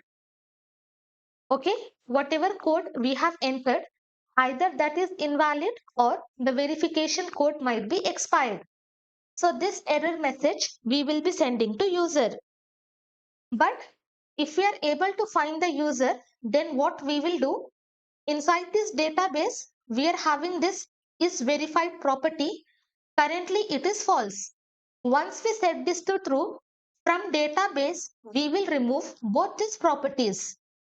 I will come from this user. I will be accessing this is verified, and for this I will assign true. Okay. Using this, I am finding the user. If I am having the user, then I am setting this verified to true.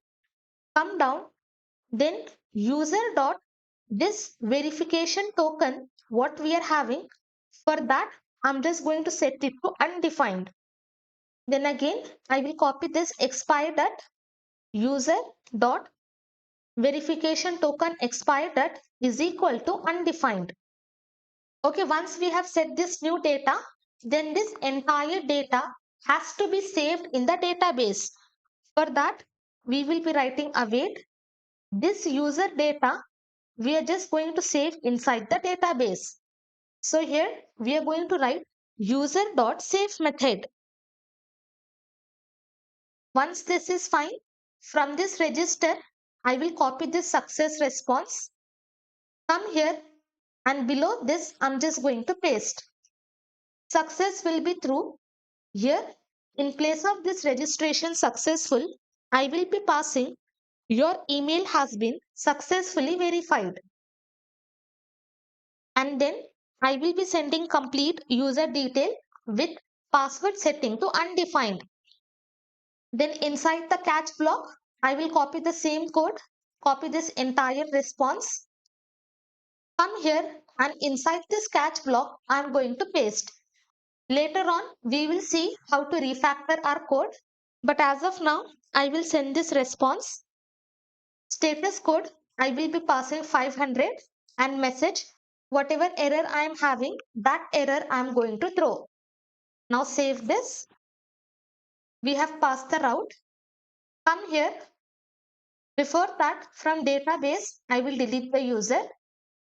What I will do, I'm just going to delete all the users. Okay, we do not have any user now. I will open Postman. First, I'm just going to register user Hanam teaching at gmail.com. Password is this one.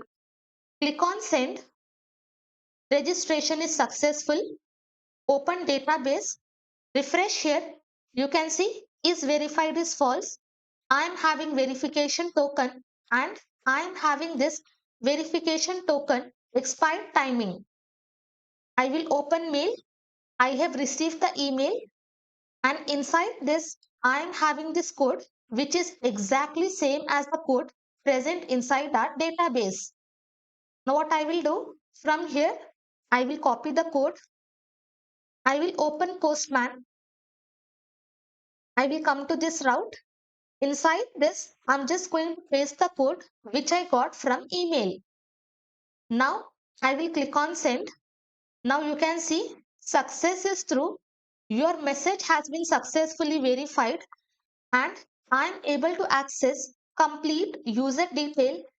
Now is verified is set to true, but now I am not having any verification token and verification expired timing.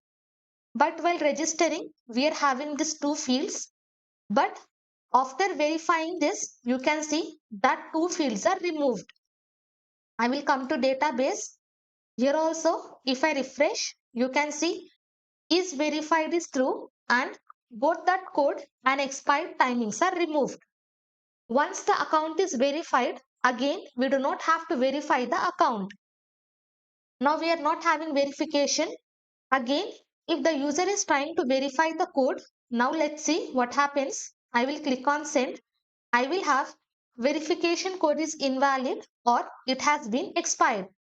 Why? Because now inside this document, we are not having verification code because user has already verified the account. So again, user don't have to verify.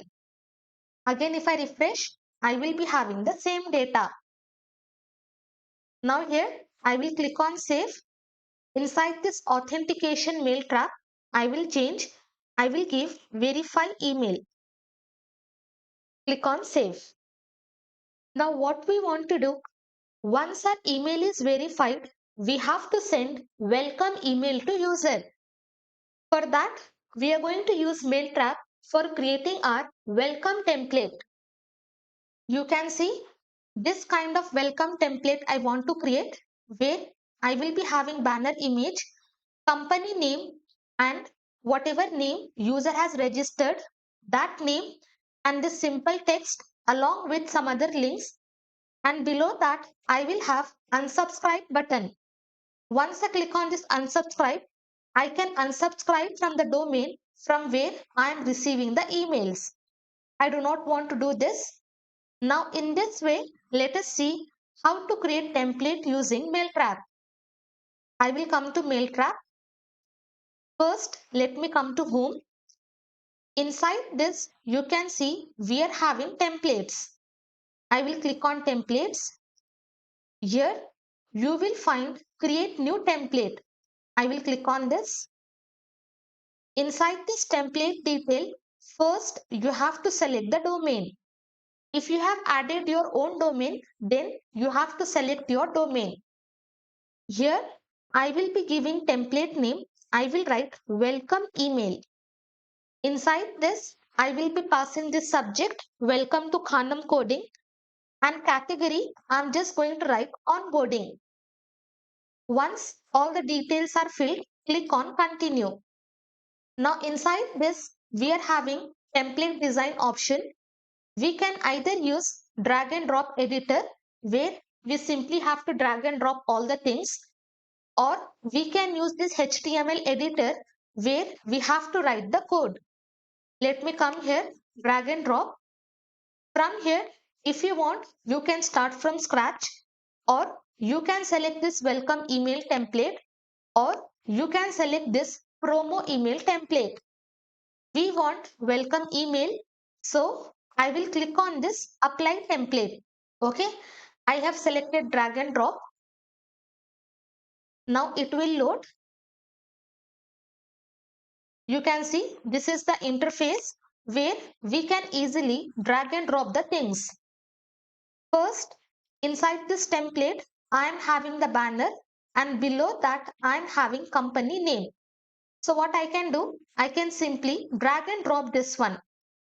Select this. Here we are having this move option. Just drag it and keep it here. So first we will have banner. Then we are having company name. Okay. Later on, using the placeholder, we will change the data. Inside this body, whatever text you want to edit, you can easily edit. Let me come here. I will copy this. I will select this line. I am just going to paste. As soon as we paste, we will have this pop-up. Just click on keep formatting. And here I'm just going to bring this. Thank you for choosing. Here in place of company name, I will be giving Khanam coding. Then next we are having this entire text. I will copy. And in place of this, I'm just going to paste. Again, click on keep formatting. I do not want this next button. Select this and click on delete. Then this section also I do not need. I'm just going to delete. Okay, delete all the sections. Now here, in place of this text, I'm just going to write this MERN Stack e-commerce project, and for that I will be making it as link. And inside this, I will be passing my courses link. And here you can select the tabs as well. I will click on save. And once you select this, accordingly, you can format the options. Now for this also, I will copy, and inside this, I'm just going to paste. Again, keep formatting, and I can select all the colors. Whatever stylings we want, we can easily give all the stylings. For this also, I will be making it as a link. Now below this, I do not want this entire thing. I'm just going to delete. I only want this unsubscribe option. I will just keep this. Now here, what I just want to insert the image. Just click on this. Here, left side, we will have upload image option. Click on this. I'm just going to select this banner. Click on open. Now it will load.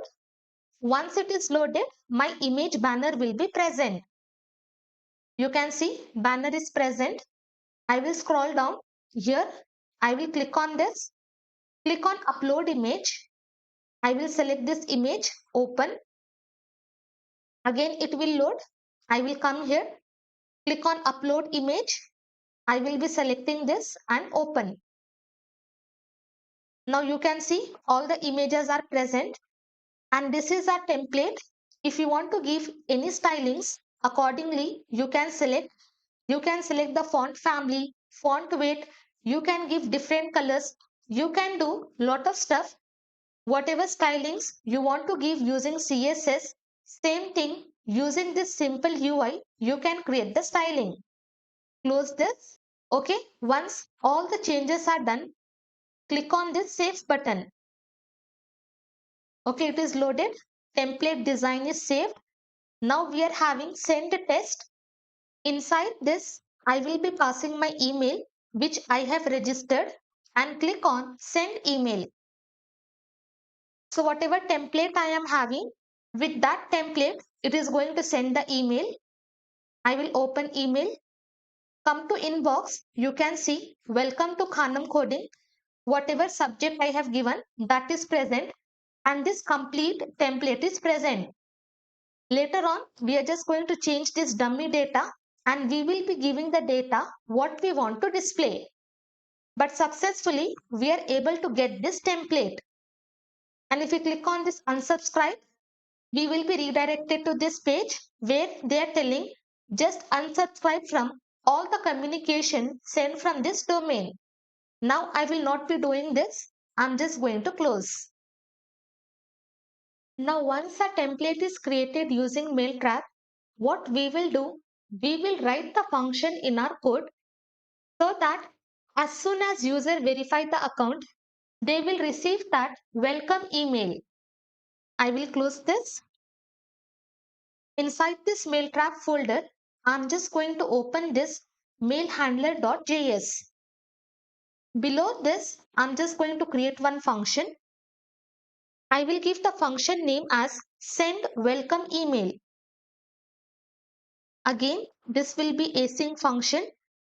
Inside this, I will be passing email and name because inside welcome email, we have to show name of the user and also we have to access the email with what user is registering. Again here, I will be writing arrow. I will come inside this user controller.js.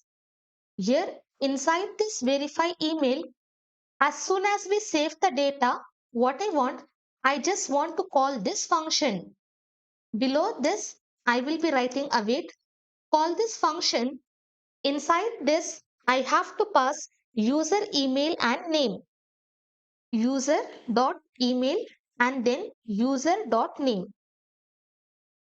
Okay. From my user, I'm just going to access the name. So using this, I'm finding the user and from there, I will access the email and then I'm just going to access the name. And this function, I'm going to export. As soon as I hit enter, you can see this function is imported from mailhandler.js. Save. Come here. First, what we have to write? Again, same thing, const recipient. Inside this array of object, I will be passing email. Then try and catch block. I will be passing error object. Okay, same thing what we have done for send verification code. Inside this, we are having this complete response. Okay, let me create here const. I will create the variable response is equal to, I will be writing this await. Then I will be using this client. And on this, I'm just going to apply this send method. Inside this, we will be passing from that is sender, separate by comma. Who will be recipient, separate by comma. But inside the template, we have already given subject. We have given complete HTML structure and also we have defined the category. Now here inside this, we do not have to give all these things. Instead, let me come. Below this, I will be writing one property that is template UUID. I will hit enter. Now here, let me tell you what value you have to assign. I will open Mailtrap. Okay, we have saved the template. Come to home. From scratch, I will be telling you, click on this template. Here, we will have the template which we have created. Click on this. Inside this, we will have this integration option. Click on this. Below this, you have to select this transactional stream. Click on integrate. Inside this, you can see we are having this template UUID. Copy this entire value. Just click on this. Value will be copied. Open editor and inside this, you have to assign the value as a string. Okay. Inside double quotes or single quotes, simply paste that value. After that, we have to create another property that is template variables. I will hit enter. For this, I will be giving object. Again, let me open Mailtrap. I will open my template. I will click on this edit. You can see this company name and this name we have to change. So if I hover on this, you can see I'm getting the placeholder company underscore info underscore name. And for this placeholder is name itself. So here I will come, I will give the placeholder company underscore info underscore name. I will write here Khanam coding. Separate by comma, then name, whatever name I will be getting from this function, whichever user has verified the email, that name I am passing inside the function, and here we are accepting. So I will be getting that name. That name I'm just going to assign to this variable. Okay, this entire thing you have to do. You have to set up this UUID, and then you just have to replace the variable names with the actual names what you have to send inside email. Now, first, let me open database, and from here, I'm just going to delete this user. Now from database, I have deleted the user. I will come to Postman. Inside this register user, I will give all these details and click on send. Okay, registration is successful. I am able to get verification code.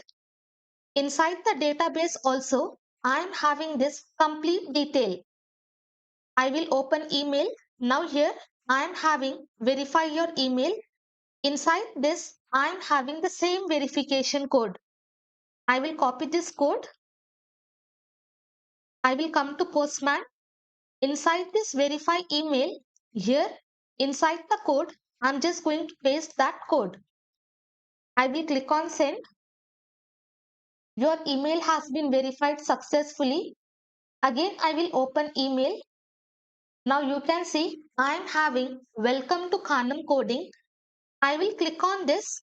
Now you can see that placeholders are replaced with the value which we have given. So company name is replaced with Khanam coding. Before in test, we were having these details, but now we are having this detail. Now we will be working on logout functionality. Below this verify email, I'm just going to create the function export const. I will give the function name as logout, and this will also be async function. Inside this, I will be passing request and response object. Now what I want to do, as soon as user click on logout, I just want to remove the cookie. So I will be showing you two ways of removing cookie. Inside this, I'm just going to write response.cookie. What cookie name we have given? We have given cookie name as token. As soon as user hit the route, what I have to do? I just have to set this cookie to null, and then I will be passing these options. Here I will be writing expires. Immediately, as soon as user click on logout, cookie has to be expired. So here I will be writing new date. Inside this, I will be passing current date. Immediately, my cookie has to be expired. Then next, I will be passing HTTP only. For this, I will assign the value true. Okay. As soon as user click on logout button, immediately I'm just going to expire the cookie, and cookie token I'm just going to set to null. Then finally, I will be sending the response. From here, I will copy this complete response. Come here, inside this I will be pasting. Inside this, I only want to pass success as true and message successfully logged out. Successfully logged out. I will remove this user data. I do not want to display any user data if the user is logged out. This is the first way of deleting the cookie. Copy this function. Now I will open user routes.js. Inside this, I'm just going to add the route. Here, I will be passing the router.route. Inside this, I'm just going to pass the route logout. And then here you can either use post or get. I will be using post. Inside this, I will be passing logout function. As soon as I hit enter, function will be imported from this file. Now I will save. Okay, this is the first way of deleting cookie. Let me come here. I will copy this. Come here, click on this. I will be selecting post. Now instead of register, I will be giving logout. I will click on send. As soon as I click on send, I am having successfully logged out. Once it is done, my cookie data will be deleted and I will not be having any cookie. This is the first way. You can either use this way or you can write response object, and here we will just call this method clear cookie. Inside this, we will be passing our cookie, that is token.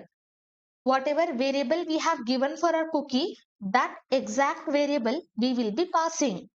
So using this clear cookie method, we are simply going to clear our cookie.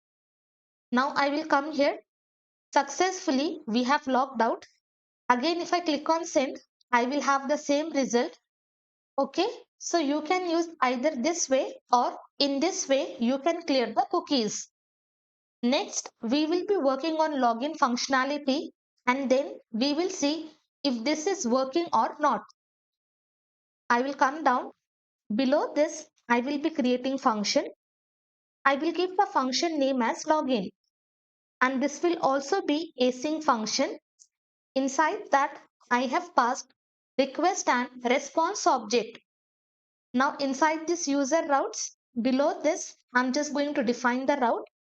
Here I will be writing login, and inside this post, I will pass login function.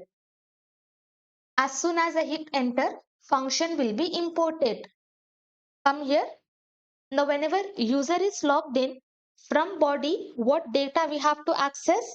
We have to access email and password.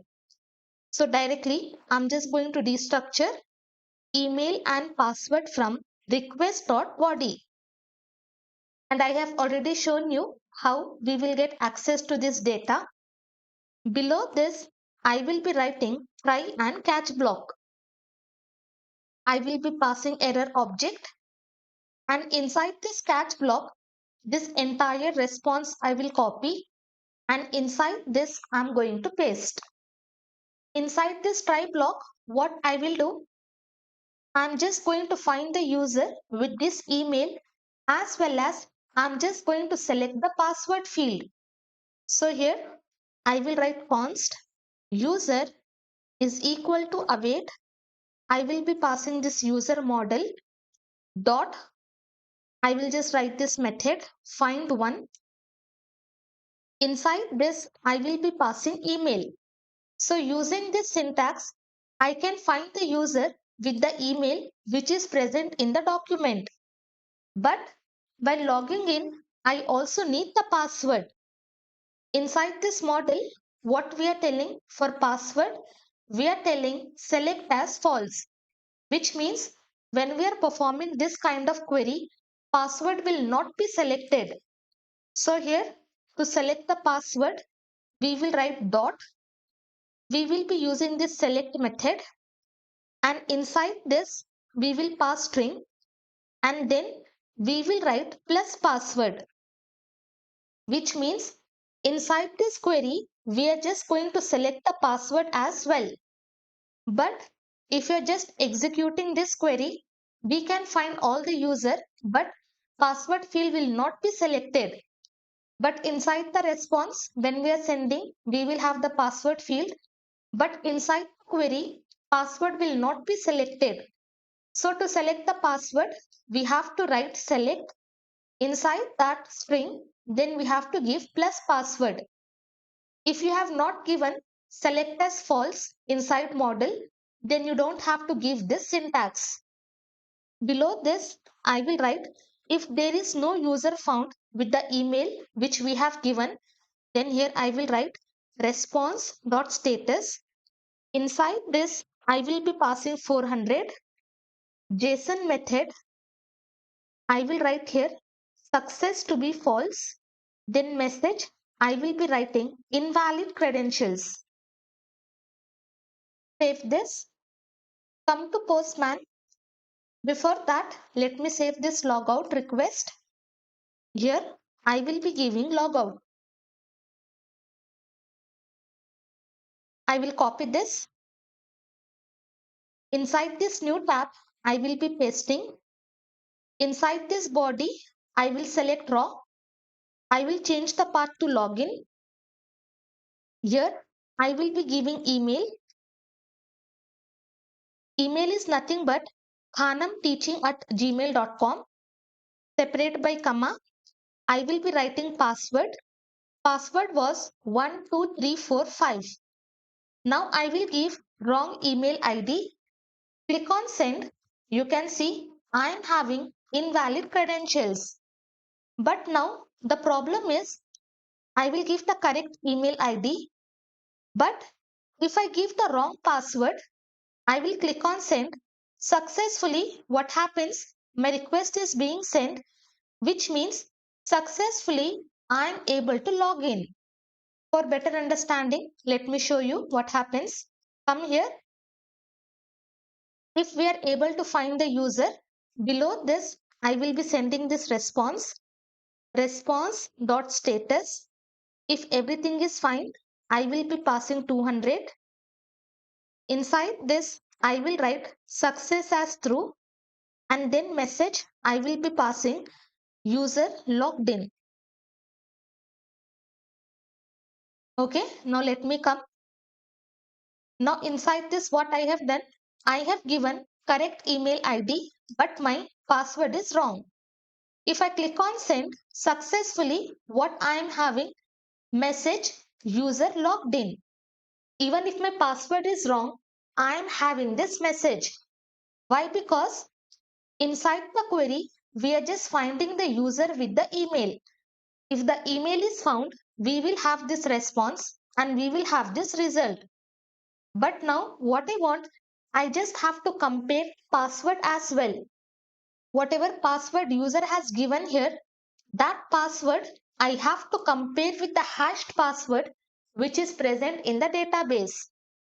So here below this if, I will be writing const. Here I will write is valid password is equal to await keyword. I will be using bcrypt package. Inside this, we are having this compare method. So using this, we will compare the password which user has entered. So first, I will pass user entered password. Second, from this query, what password field I am having that I have selected. So from this user, I'm just going to access the password. Below this, here I will write if this is not valid, then again I will just throw the same response, invalid credential. I do not want to show invalid email or invalid password. For both, I will be showing invalid credentials. But maybe you would have noticed multiple times we are repeating the same request, but later on when we refactor our code, we don't have to write the same logic again. I will come to Postman. Now my password is wrong. I will click on send, but instead of having invalid credential, I am having this error. Now till now, if you have understood whatever I have taught and if you got to know why we are having this error, then in comment section, you can just tell why we got this error. Now let me come here. While comparing this password, inside user model for password, we have assigned the string. So again here we have to give toString method. Before comparing whatever password user has entered, that we are just going to change to string and then we will be comparing with hashed password. Now I will come. Now if I click on send, you can see I am having invalid credentials if my password is wrong. Now I will give the correct password and correct email ID and click on send. Okay, I am having could not send request. Let me just open terminal. So here my app is crashed. Inside this, let us see what error we are having. We are having this HTTP header sent, and we got the error cannot set headers after they are sent to the client. So let me tell you what happened here. Inside our login function, what is happening? If the user is not found, then it is sending the response, and after that it is just continuing with this code. So that is the reason we are getting headers error. So here we simply have to write return keyword. Once this response is returned, we should not continue with other lines. I will copy, I will be pasting, and then here also I am going to paste. So wherever we are sending this response, I'm just going to write this return keyword. Inside this logout also, I will be writing. I will come here inside this verify email return. Then here we are sending the response return keyword. Okay. Wherever we are just sending this response, just add return keyword, because in future we do not want to face any issues because of this header. Now once entire thing is done, I will come to Postman. Now everything is correct. I will click on send. Now I will have user is logged in. Now login functionality is not yet completed. What I will do, as soon as user login, again we are just going to set the cookies. I will just come to login functionality. Before this response, I will be calling this generate token cookie function. Inside that, we will be passing response and user ID. So here I will be passing user.id. Same thing what we have done while registering user. I'm just going to do the same thing here. So once user is logged in, I just have to generate this cookie. And also let me open this user model. Inside this, we have one field last login. This field I have to update. Whenever user logged in, that date and time I have to store inside that field. So below this, I will write user dot last login is equal to, I'm just going to write a new date. Then this data I have to store inside the database. So here I will write user dot save, and this entire thing I'm just going to await. And inside this success response, I will also send user data. Here first, I'm just going to get all the properties of user document, three dots. Then I will access this document, separate by comma, and here password, I'm just going to set to undefined. Now entire login functionality is completed. Come to Postman. First, come to logout. Click on send, successfully logged out. Come to login. Now you can see in cookies, we are not having any data. But now, as soon as I log in, inside cookie, token is generated, and entire options, what we have passed inside that function, that will be present. And here inside this complete user detail will be present. And now I am having all this data because I have registered one more user and I have not verified the account. So that is the reason I am having these two fields. But if you have registered and verified the account, you will not be having these two values. So first, let me just verify the account. Come here. From this registered user, I will open. I'm just going to copy this verification code. Come here. I will be pasting. Click on send. Okay, my email has been verified. I will come to logout. Click on send. Successfully logged out. Now I will log in. You can see that two fields will be gone and I will have is verified to be true. Now this one I will save. Remove this. I will write login.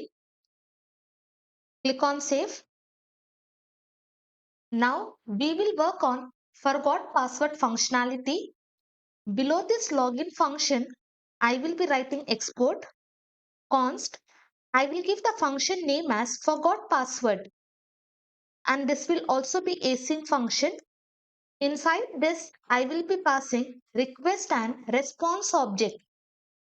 Save. Inside this user route, I'm just going to add the route.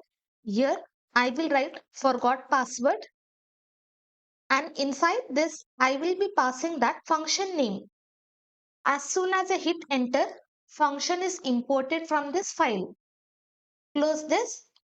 Now inside this, what I have to do, as soon as I enter the email ID and click on send reset link, then using Mailtrap, we are going to send reset email.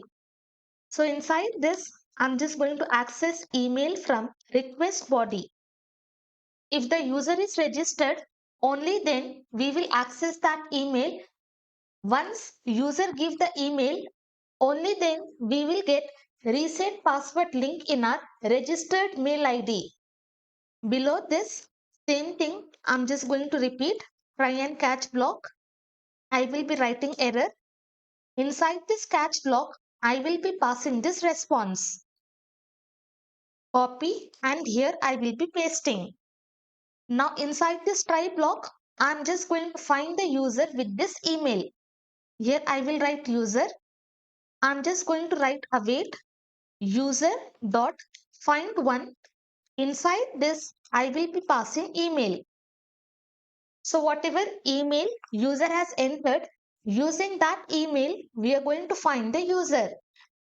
Again, same thing. If we are not having user, then what we have to do? We just have to return this response. Response dot status. I will write 400 dot JSON method. Inside this, I will make success as false, and then I will be passing message user not found. Whatever error messages you want to show to your user, you can pass that error messages. Save this. Open Postman. I will just copy this route. Click on this plus. Inside this, I will be pasting. I will change to post. Here, I will be passing forgot password. Inside this body, I will be selecting raw. Here, I will pass wrong email ID. I will write hanam123 at gmail.com. Click on send. This email is not present, so I will have this error user not found. But if the user is found, then what I have to do? I just have to generate one token. For that, we are going to install one package. I will open terminal. Come here. Inside this, I will write npm I, and package name is nothing but crypto. Using this package, we can generate random token numbers. So inside this user controller, below this, I'm just going to import the package. Import crypto from crypto package. I will come here. Below this, I will be creating one variable. I will give the variable name as reset token. And for this, I will access my package. And from this package, I will use this method random bytes. Inside this, I will give the value 20. And whatever result I will be having, that entire thing I will convert to toString, and inside this we will just pass here hexadecimal value. So using this, we are just generating random token number. Below this, I will just write this reset token. Save this. Come here. Now I will be giving correct email ID hanamteaching at gmail.com. Click on send. My request is being sent. I will open terminal. Come here. You can see I am able to generate this random token. Now this token we will be sending along with mail, and once this token is valid, only then user can reset the password. I will come to Postman. and I'm just going to cancel this request. Come here, I will remove this log. Before that, let me open this user model. Inside this, what we want, we have generated the token, and whatever token we have created, that we will be assigning to this property. And also we have to create this reset password expire. So for this, I will be giving the same variable copy. Okay, you can give any variable name. I will paste inside this what I want. After sending the reset link, I just want to expire the token in 30 minutes. So here I will write date.now plus 30 minutes multiplied by 60 seconds multiplied by 1000 milliseconds. So using this, we are just expiring this token in 30 minutes. If you want, you can give 2 hours, 1 hour. Based on your requirement, you can give the timing when this token has to be expired. Then what I have to do, inside this user data, I just have to assign that values. So below this, I will come inside this user. I will access this reset password token. For this, I'm just going to assign this reset token. Copy and paste. Then below this, I will access this reset password expire. For this, I'm just going to assign this value. Now successfully, we have assigned the values. Once we assign, what we have to do, we just have to store the data inside the database. So here, I will write await user.save. Below this, I will be writing response. Status will be 200. I will pass this JSON method. Inside this, I will write success to be true, and then I will be writing message inside which I will pass instructions to reset password.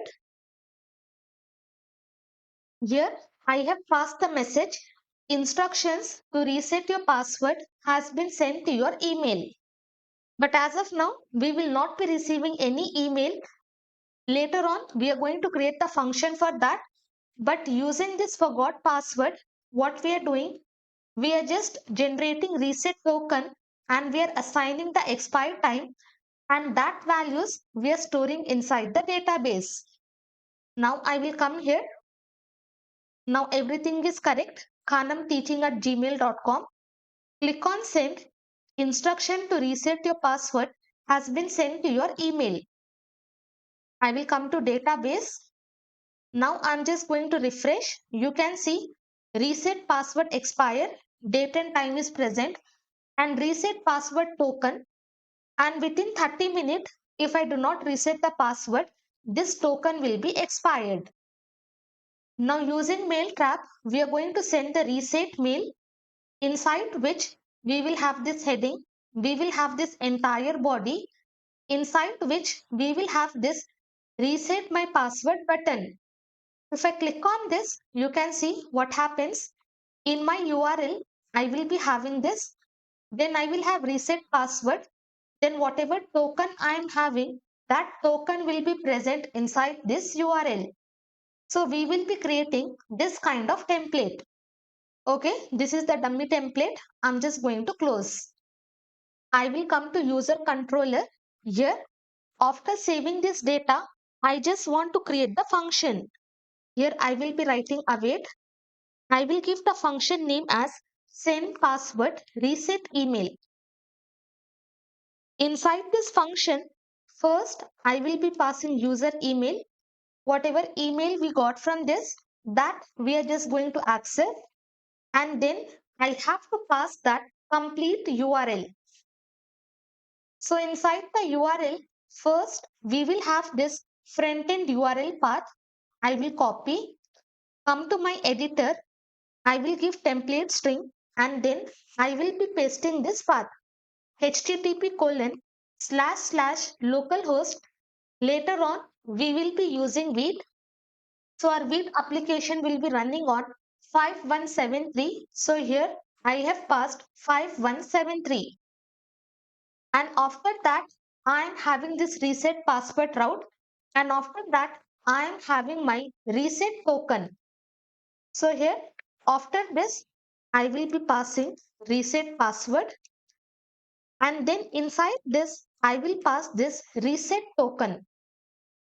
Now this function we have to create. Let me just open Mailtrap folder. Inside that, I will open mailhandler.js. Below this, I'm just going to create the function. Here I will write export const, paste the function name. This will be async function. Inside this, I will pass parameters as email and reset URL. I will come to user controller, remove this last letter, hit enter, function will be imported. Now I will save. Come here, using this, I am accessing email, and using this reset URL, I am just going to access this URL which I have passed. But here, instead of directly passing this complete URL, I will copy this. I will open config.env. Here, I will be creating one variable frontend URL, and inside this, I'm just going to assign this complete value. Now save this, copy, come here, remove this entire thing. I will write dollar process.env, and then I will be pasting that variable. So in this way, I'm just going to access my frontend URL. Save this. I will come to mail handler. Inside this again, same, we have to create one variable const. I will give the variable name as recipient. Array of object, we have to pass email. Then try block, and below this I will be passing catch block. Pass error object, open this curly braces. And from this function, okay, inside this I have not passed anything inside the catch. Here I will copy. Inside this I will be pasting. I will write error while sending welcome email. Copy, paste. Now same errors I'm going to copy. Inside this I'm going to paste. Error while sending reset email. Copy and paste. Now first we have to create the template. I have shown you how to access the source code. So from there, just copy the template. After copying the template, open this email template.js, and below this variable, I'm just going to paste that template. Now here, inside this, I'm just using this internal styling. You can see normal CSS. Here I am having HTML. Inside that, I am using internal styling, and after that, I have given my HTML structure. In this way, you can give anything, but clearly, if you notice here, inside anchor tag, I have passed reset URL. So later, while sending the email, this reset URL, I'm just going to replace with this URL which we are passing inside this function. Now this template, I'm going to save. Come to mailhandler.js. Inside this try block, I will be creating one variable response. I will be passing await. Then I will be using this mailtrap.client.send. Inside this, first I will be passing from will be sender, to will be recipient, subject. Subject I will pass reset your account password. Below this, I will pass HTML. Now inside this, I have to pass this template. I will copy this variable. Here I will be pasting. Remove last letter. Write this. As soon as we hit enter, this variable will be imported. Come down. From this template, I just want to replace the data. So I will write replace. What data I have to replace? This reset URL link. Let me just come down. Inside this, we are having reset URL. I will copy. I'm just going to paste. This reset URL, I'm just going to replace with this reset URL which we are passing inside the function. So while calling the function, inside this reset URL, I will be having this complete path. So that reset URL, I'm just going to replace with this original data. Below this, I will be writing category. Category, I'm just going to write password reset. Now I will save this. Come to Postman. Now inside this, again, I'm just going to click on send. I will have this response. Now I will open email. I have not received the email. Let me open Mailtrap. Inside this, you can see my category is created, password reset. I will click on this. Click on this password. Now my status is delivered, which means successfully my email is delivered. Sometimes there might be delay in getting the email, but after waiting for 1 to 2 minutes, I got this email. I will click on this. You can see I am having 5 minutes ago. Before 5 minutes, this email was delivered, but might be there was some delay. So that is the reason I have received late. Now here I am having reset my password. I will click on this. You can see I am having localhost, then I am having reset password, and then I am having the token which it has generated. I will come here. You can see hanamteaching@gmail.com. So this reset password link is working. And now inside this database also, if we refresh, we are having the exact same token which we got in the URL. You can see ending with 24C. Here ending with 24C. Now what we will do for this one, reset password, then we are having token. For this, we are going to create the route. For that, I will come inside this user controller. I will close all the other files. Close this function. Below this, I will be writing export reset password is equal to async function. Here I will write const. Inside this, I will pass request and response object. I will copy this function, open this, copy this function. I will open user routes.js. And below this, I'm just going to define the route. Here I will write reset password. And then dynamically, I have to access that token value. So here we will write :token. And inside this, I'm just going to paste that function. Remove last letter, hit enter, function will be imported. So using this token, whatever token we are having in URL, we are just going to access that token. Save this, come inside this. Here first, I will write log, then I will write request.params. Using this params property, we can access parameter value which is present in our URL. So param stand for parameter. I'm just going to define the route. Before that, let me save this. Here I will write forgot password. Click on save. Copy this. Come here. I will be pasting. Change to post request. Here I will write reset password. And after that, I just have to pass the token. Let me just come here.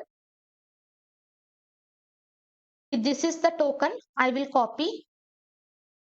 And inside this, I'm just going to paste. I will click on send. My request is being sent. I will open editor, open terminal. You can see I am able to access that token. Now this is present inside object. So directly I'm just going to destructure token. So from this request.params, I can access the token. I will destructure token is equal to request.params. And this token is exact same thing which we have passed here.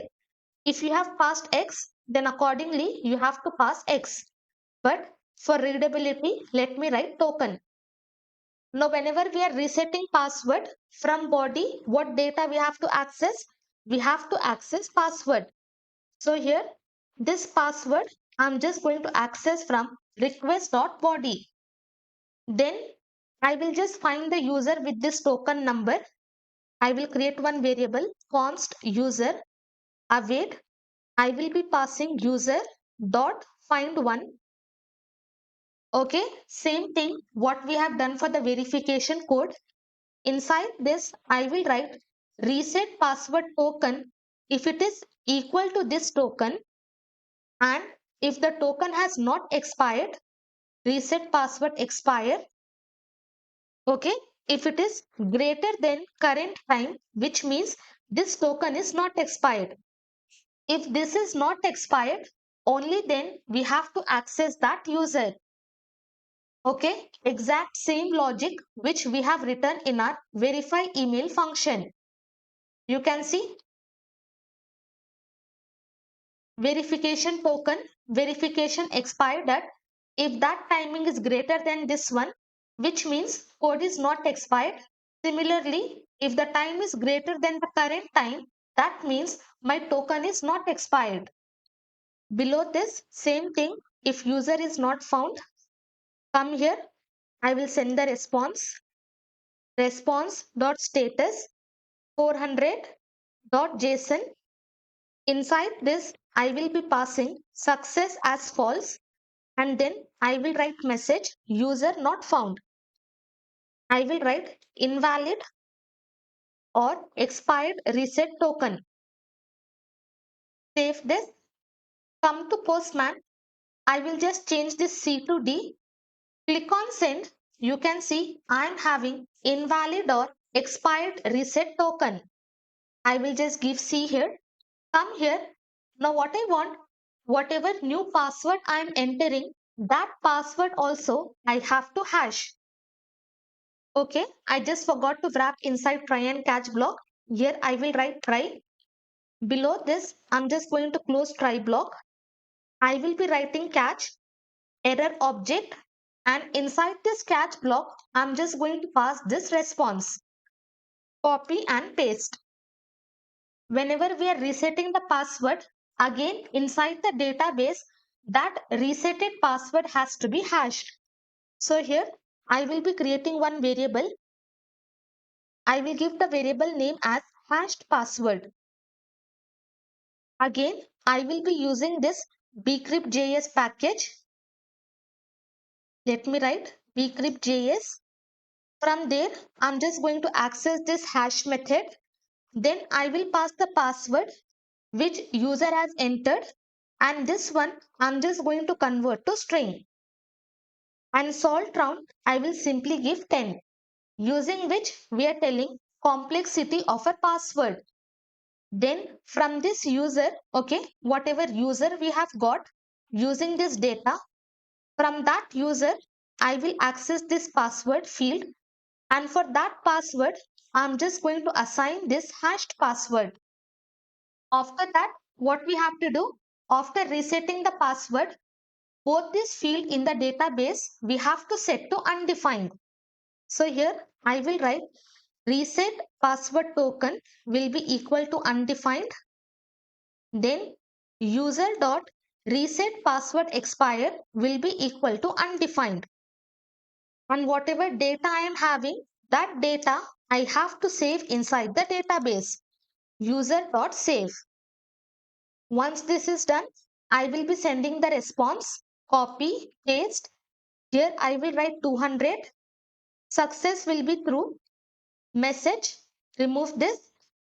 Password reset successful. Now let's see if this is working or not. Let me come to Postman. Now inside this body, select this row. Here I have to give the password. Previously, my password was 12345. Now I will give 11111. Click on send. Successfully, I am able to reset the password. So that is the reason I am able to reset the password. Now I will come to logout. Click on send. Logout successful. Come to login. Now here, now if I just give the old password and click on send, I will have invalid credentials. I will give the new password. Click on send. Successfully, I am able to log in. So in this way, we are going to work on forgot and reset password functionality. Now I will click on save. For this, I will write reset password. Click on save. We are now going to work on sending successful reset message. Once our password is reset, using Mailtrap, we will be sending this mail where they will tell password successfully updated, and inside this we will have all this message. Now we are going to work on this.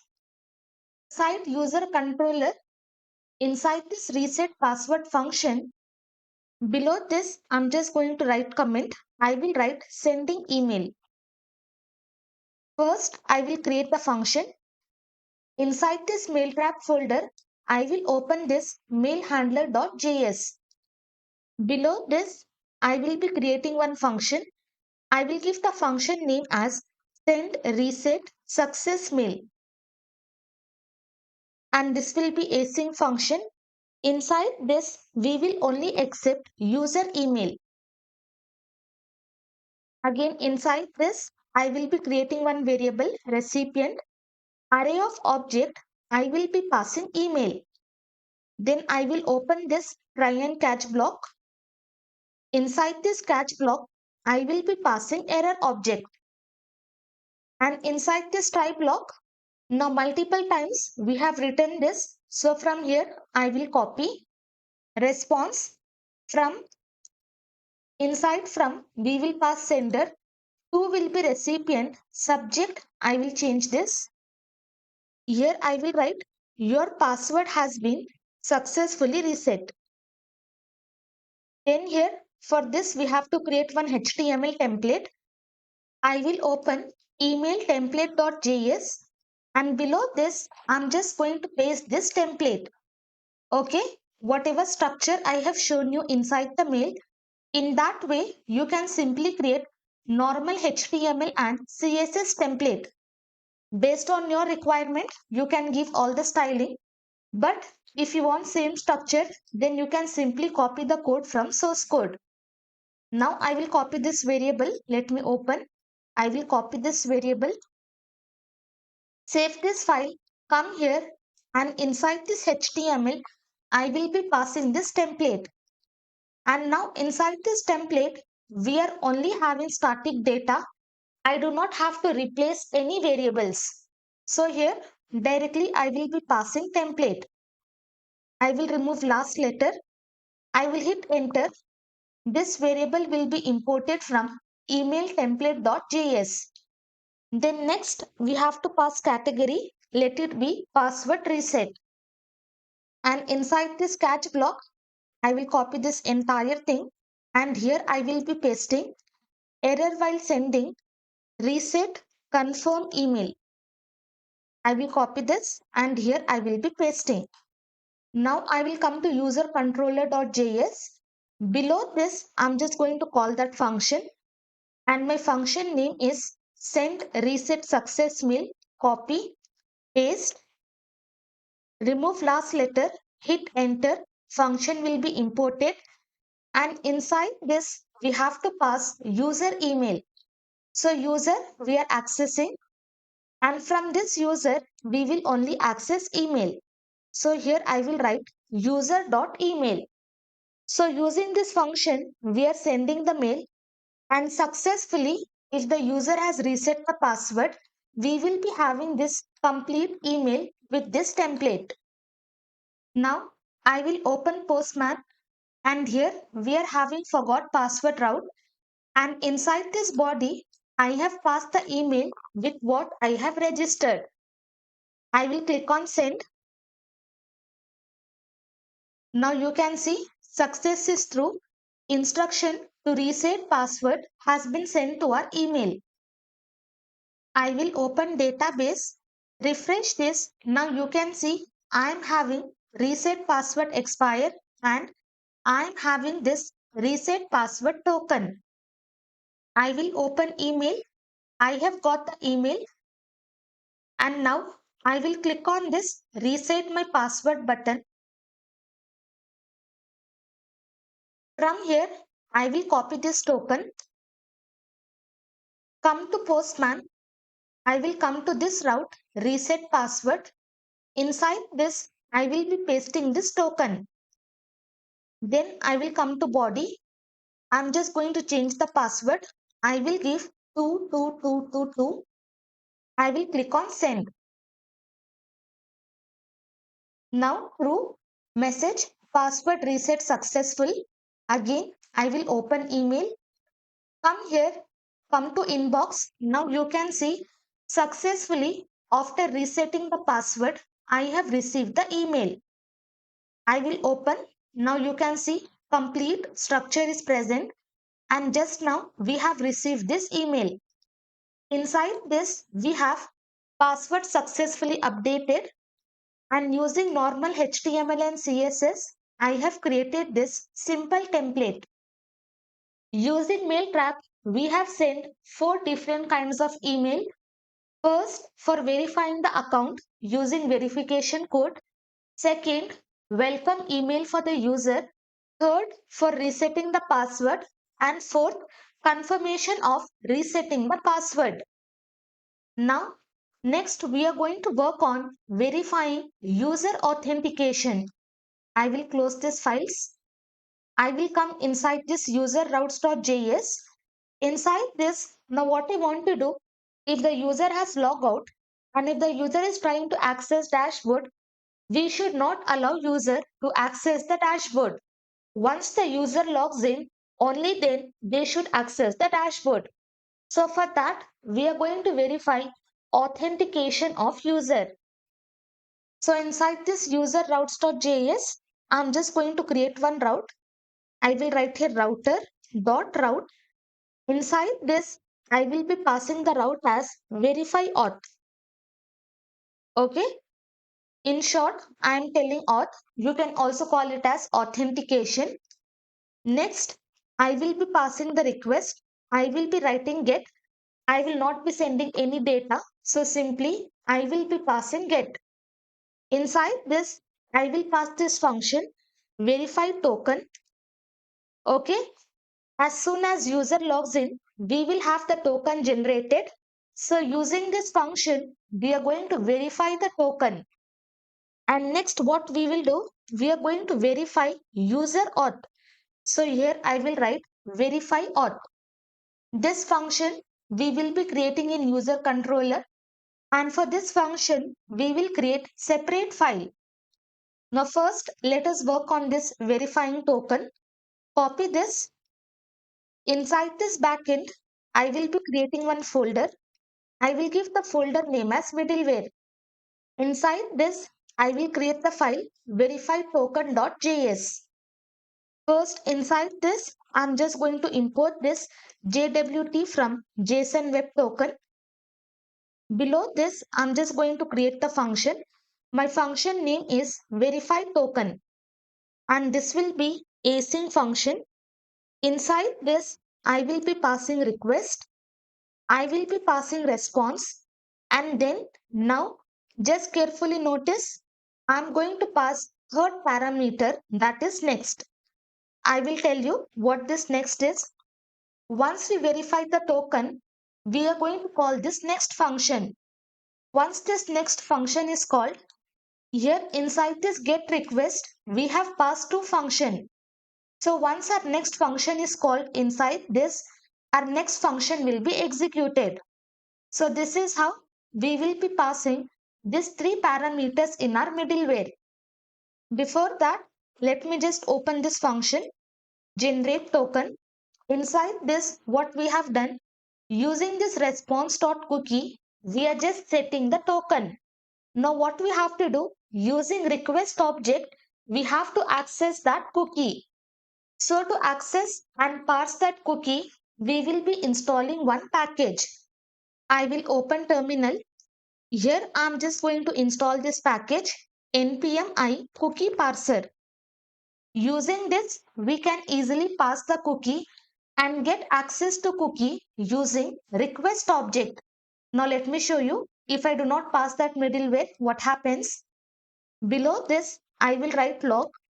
Then I will be writing request.cookie. Save this. And below this, I'm just going to call this next function. Once this next function is called, only then I will be moving to verify auth function. Now I will copy this. I will come to user controller, and below this reset password, I'm just going to create that function. Export const, pass the function name async. Inside this, I will be passing request and response. As of now, I will not be passing anything here. Let me save. I will come to user route, and I'm just going to import both these functions. Remove last letter, this function will be imported. Remove last letter, and this function will be imported. Now before sending the request, let me just change it to cookies. From here, I will copy this, click on plus, I will be pasting. After this, I will be giving this verify auth, and request will be get. I will click on send. My request is being sent. Come here, open terminal. Now I am having the result undefined. Why? Because I am trying to access the cookies, but I am not able to pass the cookie. So what we have to do? We have to include our cookie parser middleware. For that, I will open app.js. Inside this, I'm just going to import cookie parser. And below this, I'm just going to use that middleware, cookie parser. In this way, we will be passing the middleware.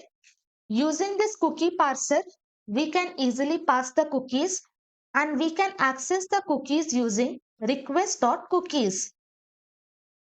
Okay. Now again, I will come here, click on send. Come here. Now you can see successfully I am able to access the token which we have saved inside this cookie. Now I will remove this entire thing. I will write here const. I'm just going to destructure token from request.cookies. So do not forget to pass that cookie parser. If you do not parse, you will not be having this result. As of now, let me remove this next. I will be passing this try and catch block. Inside this catch, I will be passing this error object. And this also, I will just bring inside try block. Below this, I will be checking if there is no token, which means user has logged out. So inside this logout function, what we have written, we are simply clearing the cookie token. So if there is no token, what we have to do? We have to send the response. Here I will write return response dot status. I will be passing 400 dot JSON method. Inside this, I will write success to be false. And then I will be writing this message, unauthenticated to access this resource. Please log in to continue. Okay. As soon as user logs in, we will have the token, and this condition will become false, and we will not come inside this if block. Now below this, we are just going to verify the token with the secret key which we have created in config file. For that, I will be creating one variable decoded data is equal to, here we will write jwt.verify. Inside this, first we will be passing the token, because whatever token we are having, we are just going to verify that token. And then I will open config.env. And inside this, we have created this JWT secret key. I will copy. I'm just going to access that variable process.env.jwt secret key. So using this secret key, we are just going to verify our token. And below this, I'm just going to log this decoded data, save this, and then finally, I will be calling next function. Okay, using this JWT verify, we are just going to verify the token, whatever is present in our cookie. Let me come here. I will click on send. My request is being sent. Open terminal. Now you can see using this decoded data, what result I am getting. I am having this user ID, and this user ID is exactly same as our document ID. You can see ending with C81. Let me come to login. Inside this, you can see we are having this ID C81. I will close this, remove. Here also, I'm just going to check the condition. If I'm not having any result, which means I am not authorized, I will copy and here I will be pasting. Okay, if I am not able to verify, that means I will not be having any result. So in this way, I will be passing the message. Again, we have to log in to continue. Then below this, I will just write here request.user ID. On this request, I'm just giving this user ID, and from this decoded data, I'm just going to access this user ID. And this decoded data is nothing but object. From there, I'm just going to access user ID. So whatever value I'm having for this, that value I'm just going to assign to user ID inside request. Then inside this catch block, I will be sending the response. Here I will give status as 500 and message. Simply I'm just going to give server error. Okay. Now using this function, what we are doing, we are just accessing the token and then we are just verifying the token with our secret key which we have provided. And whatever user ID we are getting, that we are assigning to this user ID inside request.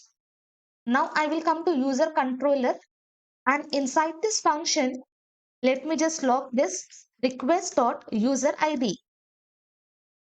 Save this, come here, come to this route. I will click on send. My request is being sent. I will open terminal. Now you can see I am able to access the ID of the user who has logged in using this request.user ID. Now using that user ID, I am just going to find the user.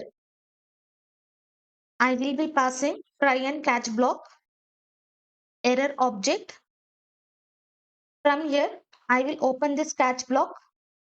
I will copy this and inside this, I'm going to paste. Now inside this try block, I'm just going to find the user const user is equal to await user dot find one. Now inside this, what we have to pass? We have to pass request dot user ID.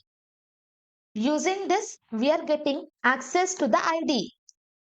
Below this, I will be writing if there is no user found. Let me come here. I will copy this entire thing. Inside this, I will be pasting. If there is no user, then here I will pass the message no user found. Okay, simple enough. Using this verify token function, we will get access to ID, and using that ID, we are just finding the user. If we are not having the user, we will write no user found. Below this, if we are having the user, then I will be sending this response 200 JSON. I will write success to be true, and then I will be sending complete user detail. So here I will write user.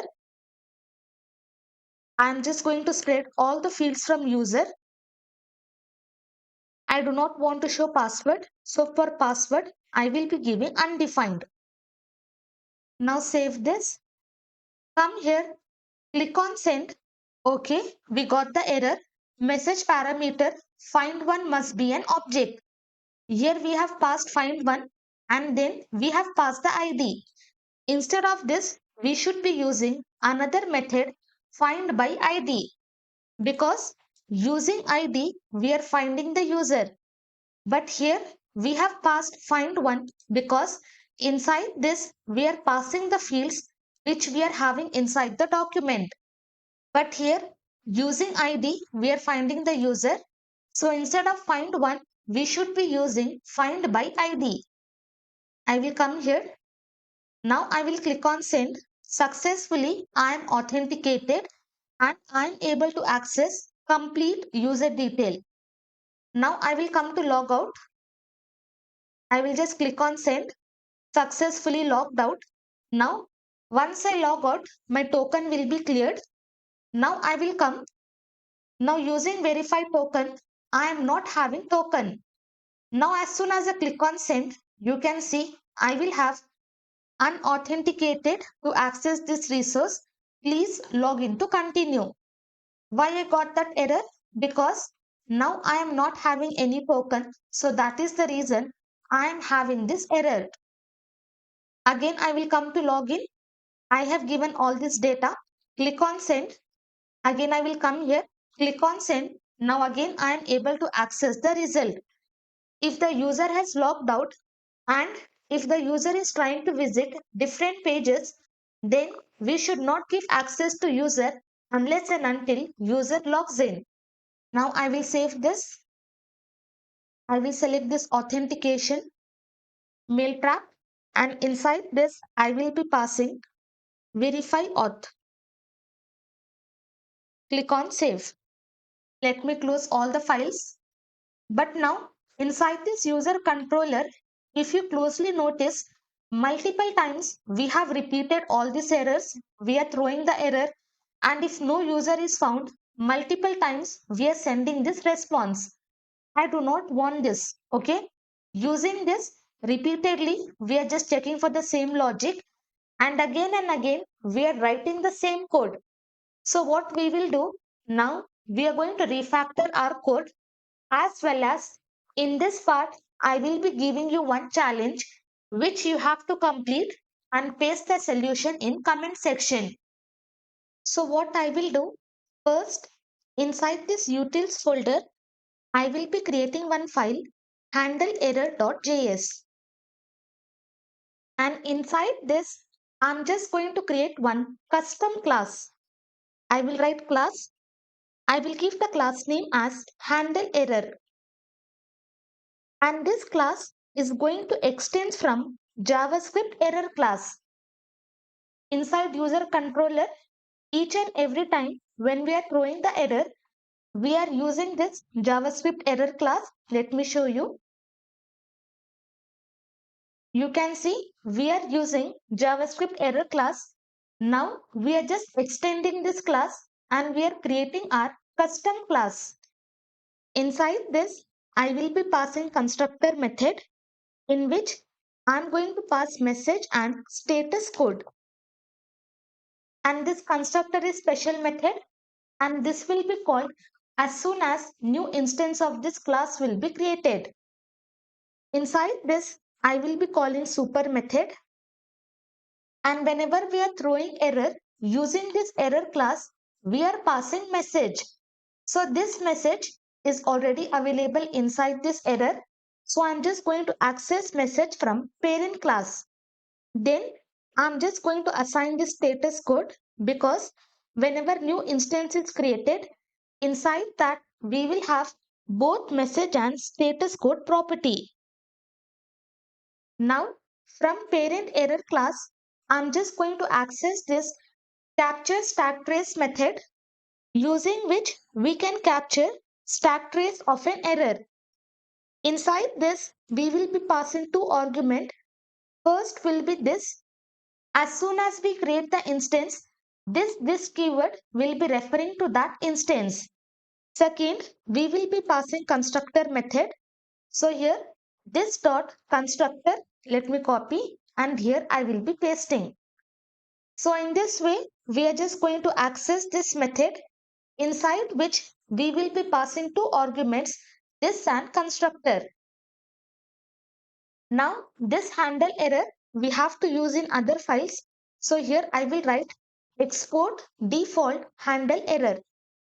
So what we have done, we have simply created custom class which is extending from error class, inside which we have passed constructor method where we are passing message and status code, because each and every time when we are sending the response, we are having this status code and we are having this message.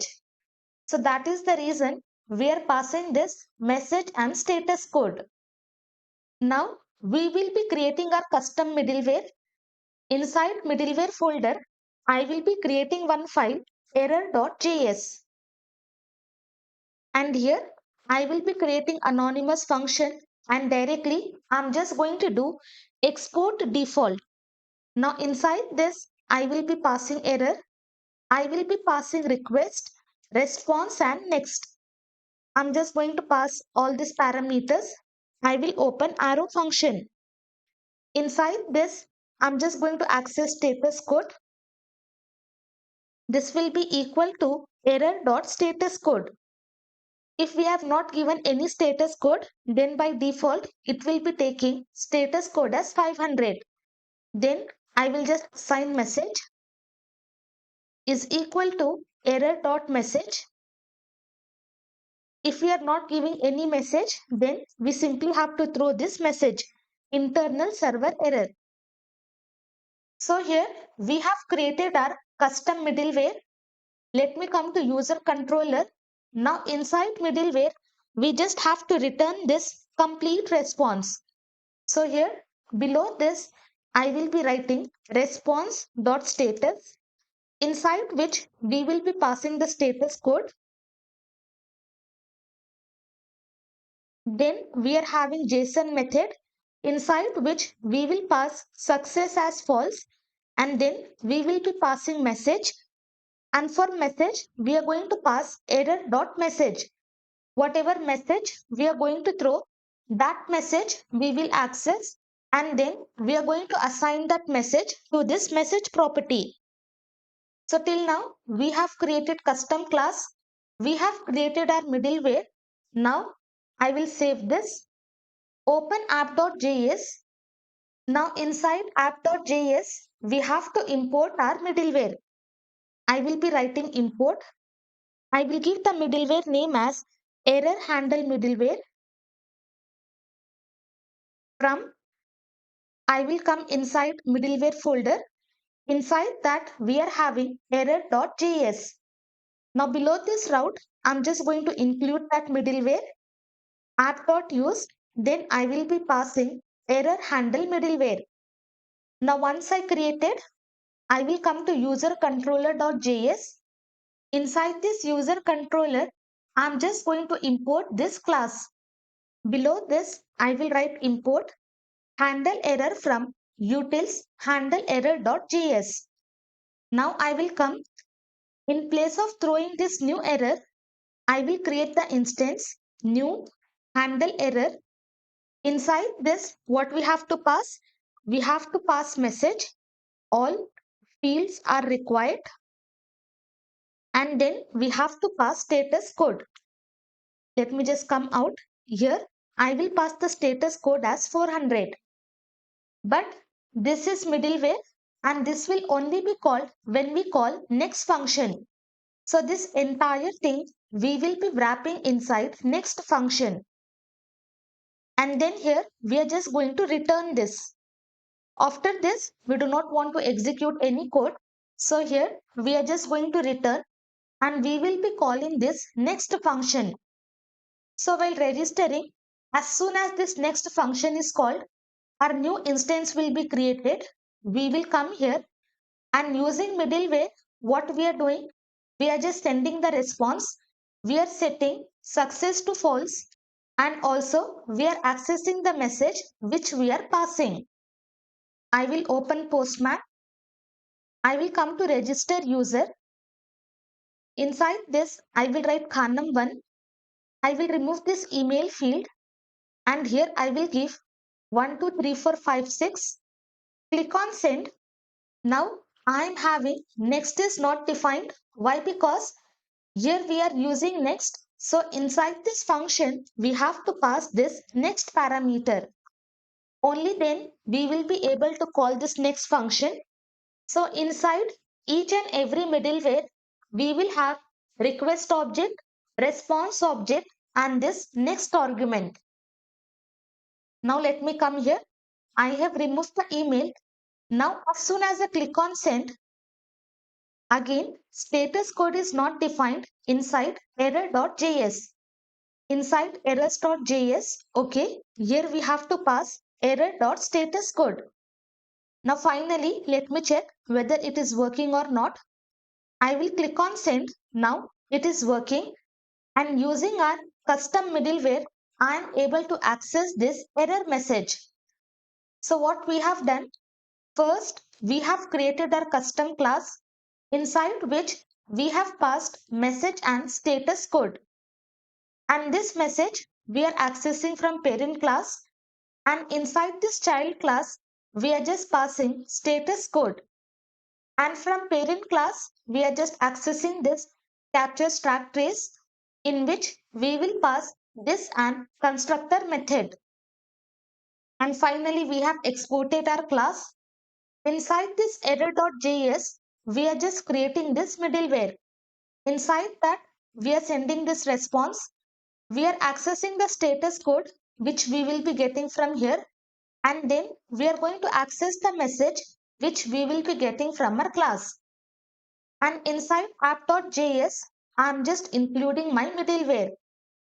Now inside user controller, what happened? I have not given the email. Next function was called, inside which I have created new instance of my class.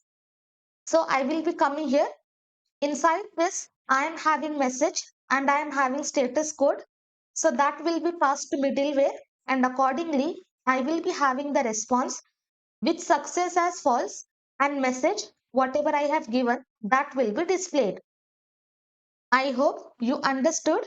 Now what you have to do, wherever we are having this throw new error, you just have to change. You have to take this as a challenge, and then you have to create the instance, and then you have to throw the error. Let me show you one more example. Copy. Below this I will be pasting. Copy this error message. Remove this. Here I will be pasting status code. Let it be 400. Save this. Come here. I will just do Control Z. This email is already present. Click on send. I will have user email already exists. Please log in to continue. And here also, instead of throwing the error, if we are sending this response, same thing you can repeat. I will just copy this. I will come down. Now we are working on verify email function. Below this, I will be pasting. Copy this entire message. Here I will be pasting. Remove this entire thing. Now you can see this is very simple as well as it is very neat. For success, we will not be doing because we will only handle errors. Now inside logout, we don't have to change anything. I will come to login function. Here I will be pasting. I will copy this message and then I'm just going to paste. I will remove this entire thing. Here we are having the same error message. I will copy the same line. I will be pasting. Remove this return. Scroll down. For success, we will not be changing. And inside catch block, we are not going to change. Then inside forgot password, let me paste. Copy this error message. And here I will be pasting. And after that, I will remove this response. Again, I will copy. Scroll down. For success, we will not change. Inside catch, we are not going to change. Then inside reset password, paste, copy this message. And here I will be pasting. And this entire thing I'm going to remove. Again, copy. Come down. This is success, and then we are having catch block. Again here I will be pasting. Copy this. Just paste the message here. I will just remove this. Okay. Now successfully we have done all the changes inside this user controller.js. Now you can see we have reduced lot of code, but now inside catch block, each and every time we are having this same result. Each and every function we are wrapping inside try block, and then inside catch block we are just throwing or we are just catching the error. I do not want this one. So what I will do, inside this middleware, I will be creating one more file. I will give the file name as handle async error.js. And one more thing before that, let me just scroll up. This is a register function inside which we are passing all these three arguments. I will just close this function. Inside verify email, I will be passing this next function. If you do not pass, again we will have the error. Close this function. Inside logout, we are not throwing any error, so we do not have to pass next. Inside login, I will be passing next. Inside forgot, pass next. Then reset password, next. Verify auth. Okay. So in all the functions, wherever we are using our middleware, just pass this next argument. Here, I'm just going to create anonymous function, and inside this function, I will be passing argument as my error function, and inside which I will pass request, response and next. Like how in each and every function we are using try and catch block, same thing, instead of try block, I will be writing promise.resolve. So this promise.resolve will be exactly same as try block. Inside this, I will be passing this my error function, which is higher order function, inside which I will be passing all these three arguments. Okay, this complete thing will be a try block, and then inside this catch block, I will simply pass next. If I am having any error, then I will simply call next function. Then accordingly, this error will be handled using our middleware. Okay, here let me just give default because we have to do default export of this function. This is our higher order function inside which we are passing my error function. Then here we are passing request, response and next. And in each and every function, we are using try and catch block. So this entire thing will be treated as try block. And then inside catch block, we are simply passing next. If we are having any error, then it is just going to move to next middleware where it will be sending this response, where I will have success false, and whatever error message I am having, that will be shown. I will come here. Inside this user controller, I'm just going to import that file. Import. I will give handle async error from handle async error.js. Now copy this function. First, okay, let us work on register function. I will remove try block. Come down. I will remove catch block and closing block of try.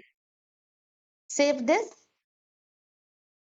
And here I will be passing this handle async error. I will open parenthesis and at the end I'm just going to close. Okay, simple enough. In this way, I'm just going to wrap the function, and from this function, I will be removing try and catch block because using this function, we are just handling this try and catch block. So again, we do not have to repeat. Same thing you have to do for all the functions. One by one, let us just do. Here I will be pasting handle async. Open this, come here. and I'm just going to close. Then from inside this function, I will remove this try block. Come down, I will remove this catch block. Now inside this logout function, we are not using try and catch block, but still if you want, you can wrap as it is async function. I will be writing this handle async, open and then close. And here inside logout, we are not using request object as well. If you are not using, then you can pass underscore. Then login function, I will paste open parenthesis. Below this, I will be closing. Remove this catch block. And from here, I'm just going to remove this try block. Save this, close. Now I will be going little faster. Same thing you can do for forgot password, reset password and verify auth.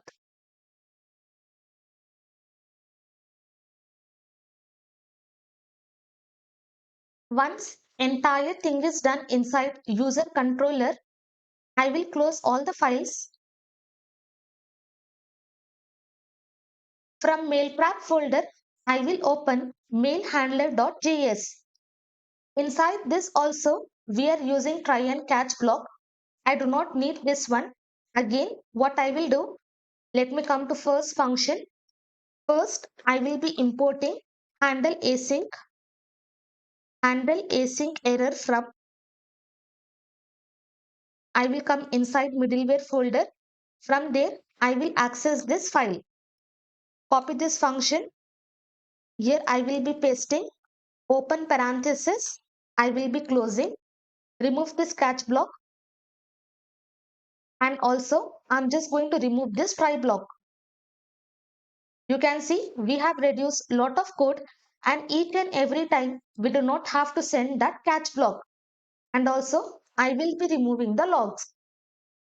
Okay, same thing you have to repeat for all the functions. I will copy. Here I will be pasting. Remove catch block.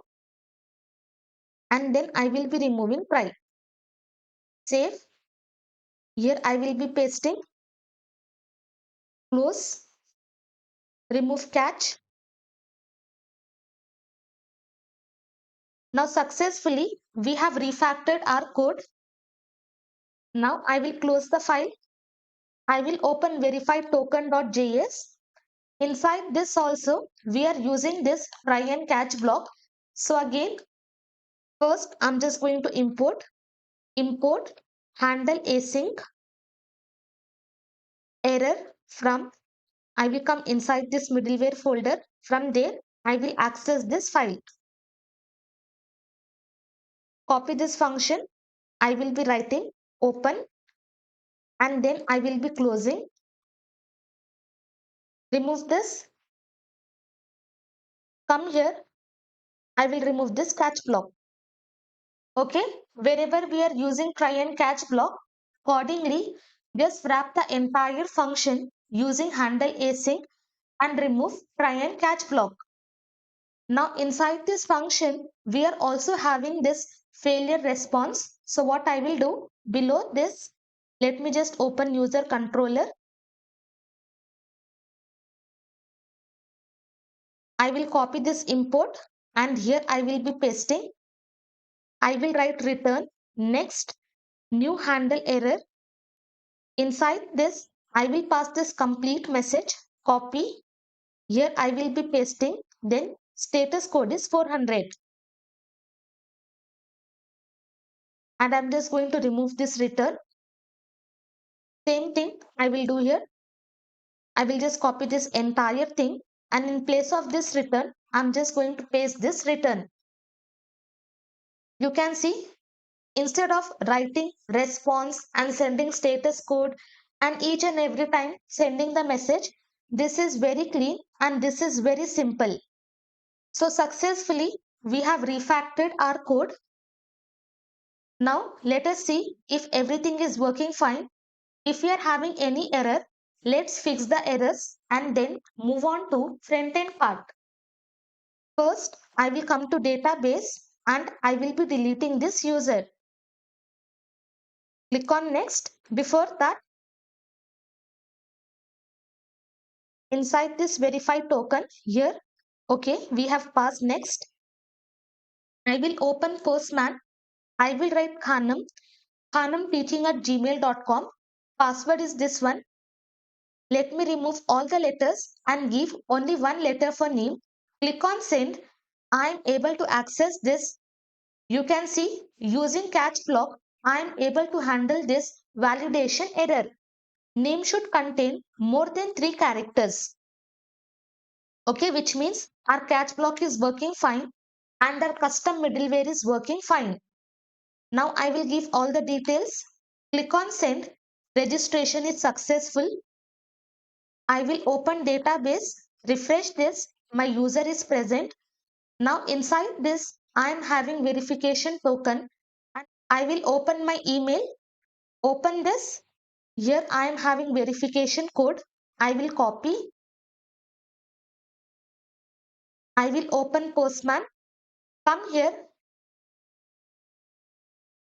I will be pasting verification code. Click on send. Now my email is verified. Again, I'm just going to open email. You can see I am having welcome to Khanam coding, inside which I will be having this complete template. Now let me see if this logout is working. I will click on send. Successfully logged out. I will come to login. I will give wrong credentials. I will click on send. Successfully, I am able to access the error. Now my password is wrong. I will click on send. Again, I will have invalid credential. I will give the password as 12345. Click on send. Successfully, user is logged in. Now I will come to forgot password. Here, I have passed the email. I will give wrong email. Click on send. I am able to access the error. I will give the correct email. Click on send. Instructions are sent. Now I will open email. Here I am having reset your account password. Open this. I will click on this button. From here, I will copy this token. Come to Postman. Inside this, I will just paste my token. Now in place of 12345, I will give 1111. 5 ones. Click on send. Password reset successful. Once password reset is successful, again I will be receiving mail stating your password has been successfully reset and I will be having this template. Then finally we are having this verify auth. If I click on send, I am able to access the user, but I will log out. Successfully logged out. Now if I just check authentication, I will be having this error message. Now everything is working fine. And successfully, we have completed our backend code. Now next, we will be starting with our front end. Now, we will only work on front end. So first, what we will do, we will work on static structure. We will create all the forms and also we will be creating our password strength meter. Later on, we will connect both front end and back end and then we are going to manage our state. Now I will open terminal. Now we do not need backend server to be running. I'm just going to terminate. I will delete this and also I will be deleting and I will open fresh terminal. Inside this, first I will come inside frontend folder and here I will write npm create read at latest. Inside this frontend folder itself, I want to create my React app. So I will be writing dot. Hit enter. From these options, I have to select framework. I will be selecting React. Hit enter. And from here, I will be selecting variant as JavaScript. Now inside frontend folder, you can see I am having this complete folder structure. Now I have to run this npm install. In short, I will write npm I. Hit enter. So using this npm install, node modules folder will be created inside this frontend folder. I will wait for the installation. Now you can see I am having this frontend folder. Now inside frontend, I am having this node modules folder. Okay, it is done. Now I will start my application. I will run this command npm run dev. Hit enter. Here I will be having the link of my application. Press Ctrl and click on this link. My application is opened and this front-end application is running on port 5173. I will come to my editor, close this terminal. First, we are just going to do some cleanup. Inside this src, I will be deleting this app.css. I will delete these assets. I will open app.jsx. I will remove entire code. I will write RFCE and here I will be writing hello. I will come to index.css. I'm going to delete all this code. Now, till here, if you have watched complete video, then hopefully you would have got complete source code. Now from source code, I will copy and paste all the stylings. I will open source code and from this front end, inside public, I am having images folder inside which I am having bg image. So I will copy this images folder and then inside my project authentication, inside frontend, inside public, I will be pasting. Again, I will open my source code from frontend, inside src, I will copy this styles folder. I will copy this styles and I will copy this index.css. Inside my project, I will open src and here I will be pasting. And I will just click on replace the file in destination. So whatever index file I have copied, that will be pasted here.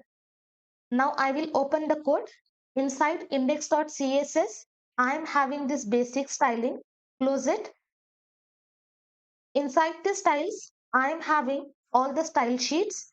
And inside this public, I am having this image folder. Now if I open the application, I am having the result hello.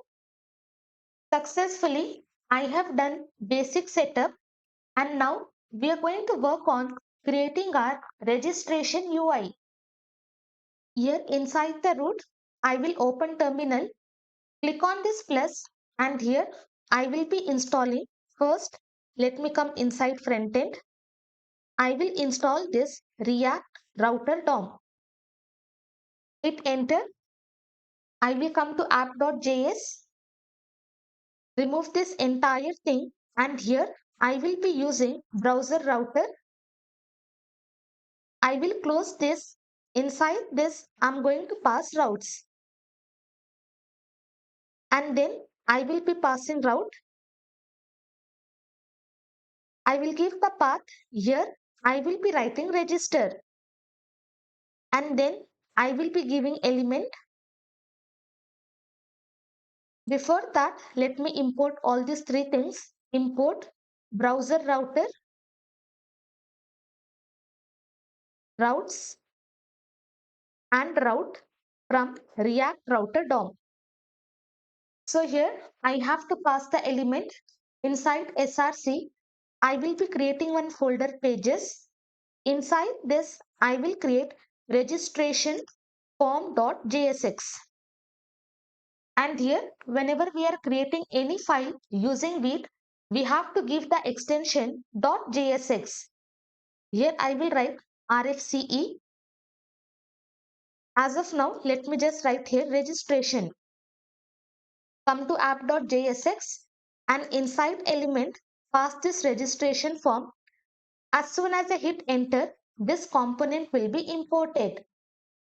Now I will come here. I'm inside home, nothing will be displayed. But here, if I give register, hit enter, successfully, I'm able to access the route and this is my result. Now for home also, let me just give the route. I will just paste, remove this entire thing. As of now, I will not be creating any component. So here I will be writing home page. Save this, remove this, hit enter. Now I am inside home page. Now let me just come to registration route. I have just changed the spelling of this registration form. I will close, remove this entire thing. Before that, first I'm just going to import style sheet, import styles. Inside that, I'm having registration form.css. Inside this return, I will be creating one div. For this, I will give the class as form container. Inside this, I will be creating another div. For this, I will give the class as form wrapper. Inside this, I will write h2. For this, I will give the class as form title. Inside this, I will be passing registration. Then below this h2, I will be creating one form and I do not need action attribute. I'm just going to remove. Let me save. Come here. Now you can see I'm having one background image and then I'm having this title. Okay. To get all the styling, you have to import this style sheet. If you want, you can give your own stylings. Inside this form, I will be creating one div and for this, I will give the class as input container. Inside this, I will be creating another div. For this, I will give the class as input group. If you want for styling, you can use Tailwind as well. But for this tutorial purpose, there will be lot of classes if I use Tailwind. So that is the reason I am using normal CSS. You can use the same concept and what stylings you like, you can apply that stylings. Inside this, I will be creating input field. Type will be text. Name, I will be passing name. Placeholder, I will write enter your name. And for this, I will be making this field as required. I will come here. My input field is created. Now before input field, I want to display one icon. For that, I will open terminal. Inside this, I'm just going to install this Lucid React. Using this, we can use the icons. Okay, package is installed. Inside Frontend folder also, we will have this package.json. Just see inside dependency, we are having this entry or not. Then before this input field, I will be using this user icon. For this, I will be giving size as 20. And also, I'm just going to give the class name. Class name, I will be giving input icon. And then I'm just going to close. If we are using this icon, then that icon has to be imported. Import user from Lucid React. Save this. Come here. Now you can see inside this input field, we are having this icon. But now what happens? This entire thing I have to repeat. If I want to create name, if I want to create password, let me just copy. Here I will be pasting. Maybe this is email. Here I will write mail. Again, I'm just going to import. This will be email. Copy this, paste, enter your email. Save this. Now you can see I am having input fields for name and email. Now I do not want to repeat the same logic because for login, for resetting password also, we need the same structure. So what I will do for this, I will be creating reusable component. Inside this src, I will be creating one folder components. Inside this, I will create the file input.jsx. Here I will be writing RFCE, and inside this input field, I'm just going to accept the props. So what I want the icon and whatever attributes I am having inside the input field, I want all the attributes. So here first, I'm just going to accept the icon, and for this icon, I will just change it to capital icon. Why? Because here first letter I'm just capitalizing, because inside this registration form, whenever we are using icon, first letter is capitalized. So that is the reason while accepting the prop, we are just going to change to capital I. Then I'm just going to spread all the props. And this is nothing but whatever attributes we are having inside the input field, that we are capturing inside these props. Now I will come to registration. I will copy this entire div container, and inside this I'm going to paste. Now here in place of this user, I will just pass this icon. Then size will be this one, class is this, and inside this input field, I will remove all the attributes. I will give this curly braces, and inside this, I'm just going to accept all the props. So in this way, we are going to create reusable component. So using this, we can pass all the props which we want to pass inside this field. Now once it is done, I will come to registration form. Now below this, I'm just going to import my input field. Hit enter. This input field will be imported. Now inside this, what I have to pass? First, I will be passing icon. Inside icon, I will be passing icon name as user. Below this, I will be passing type as text, copy, and then I will be pasting name, copy, I will paste, placeholder, I will copy, I will paste, and then I will copy this required, and here I will be pasting. Remove this entire div container, and also I'm just going to remove this container. Now I will save this. You can see in this way I have created reusable component, and again I do not have to repeat this entire logic. Now I will come again. I am able to render this input field. Now same thing, I will copy. Below this I will be pasting icon. I will be using mail. Type will be email. Name will be email. And here I will write enter your email. Now you can see successfully I am able to get that input field. Same thing I will copy. Below this I will be pasting. Now I will be writing log. As soon as I hit enter, log will be imported from Lucid React. Come down, type will be password, name will be password, and here enter your password. Save this. Now below this I am having another input field for password. Then finally below this input field, okay, this is our entire input container. Below this I'm going to create one button. For this I will give the class name as submit button, and also for this I will be giving type as submit. Inside this I will give the text as register. Save. Come here. Now register button is created. Now here I have to mention some text below this form. Let me close this. Below this form I will be creating one div, and for this I will give the class as form footer. Inside this I will add the text already have an account. Then here I will be using this link from React Router DOM.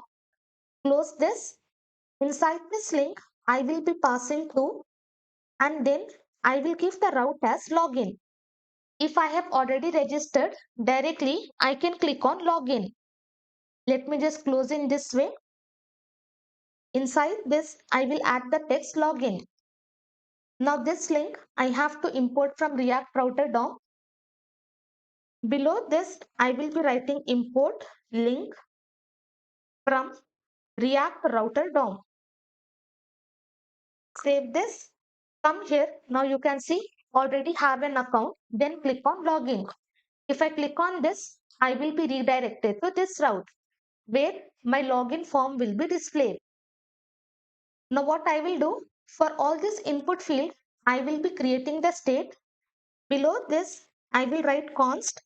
Inside this, I'm just going to pass form data, and setter function, I will be passing set form data.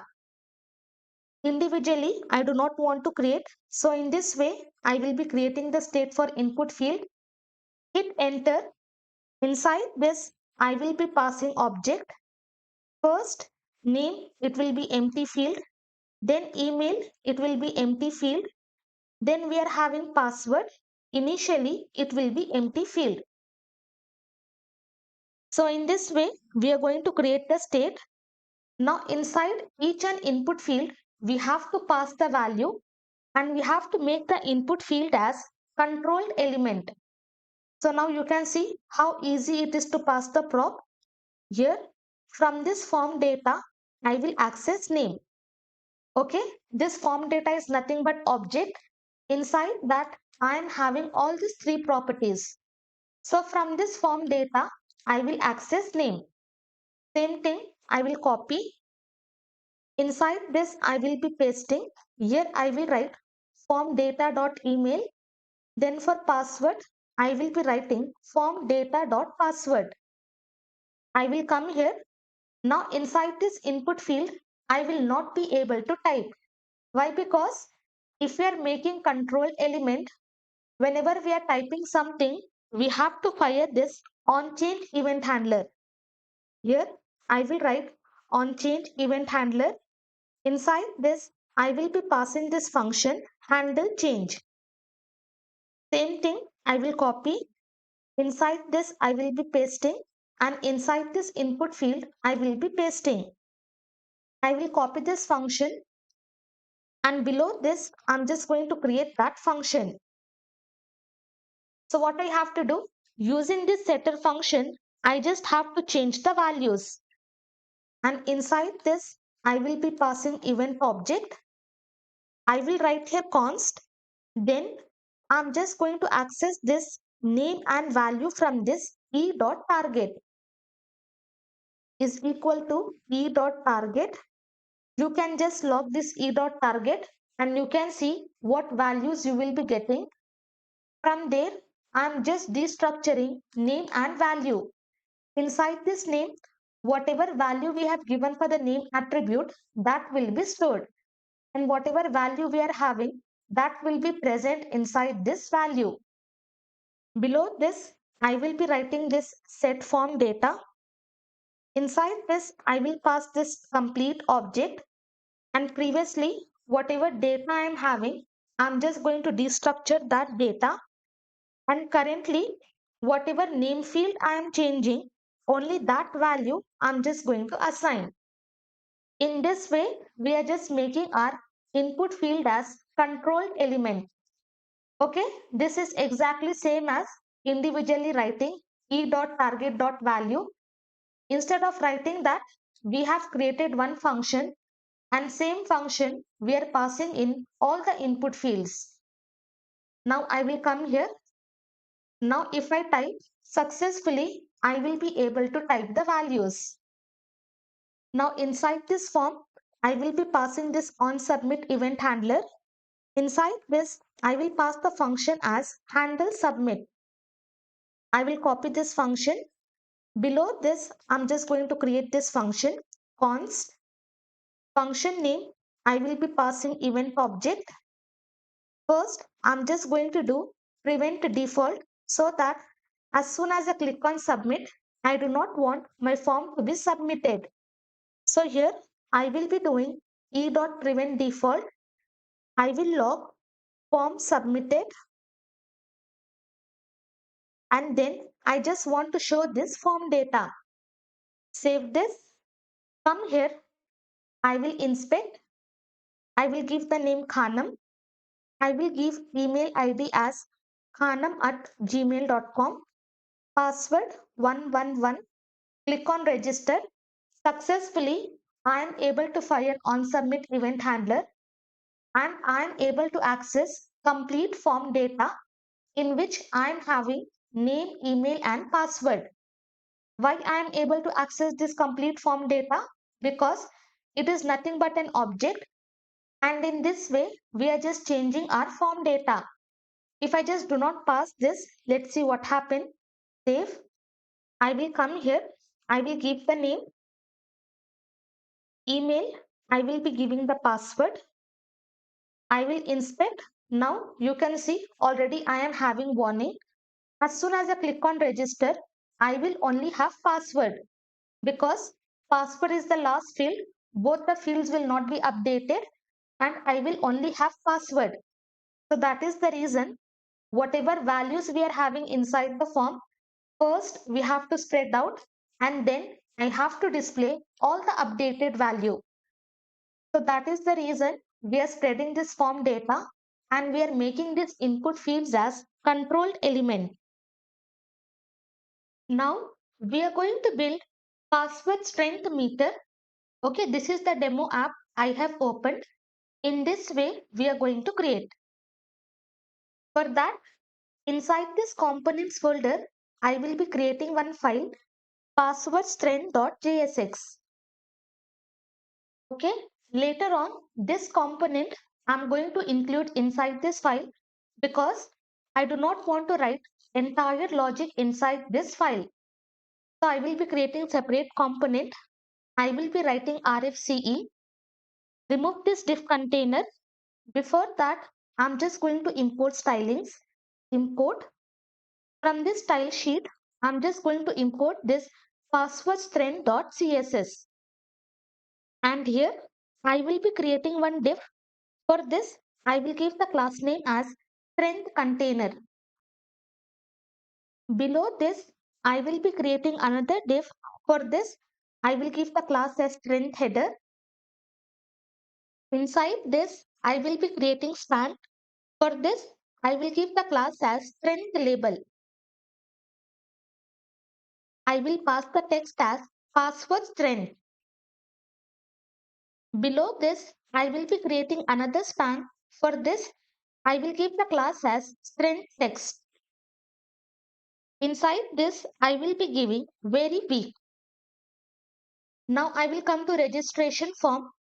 This is my input field for password. Here, this is my input field for password. Below this, I'm just going to import this password strength.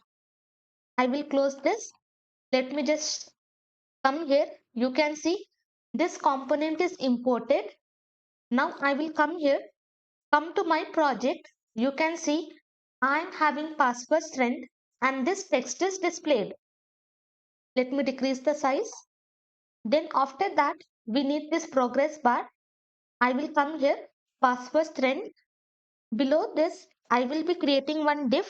For this, I will give the class as strength meter. Inside this, I will be creating another class. For this, I will give the class as strength progress. Save this. Come to my project. You can see this progress bar is displayed. First, let me just change the title.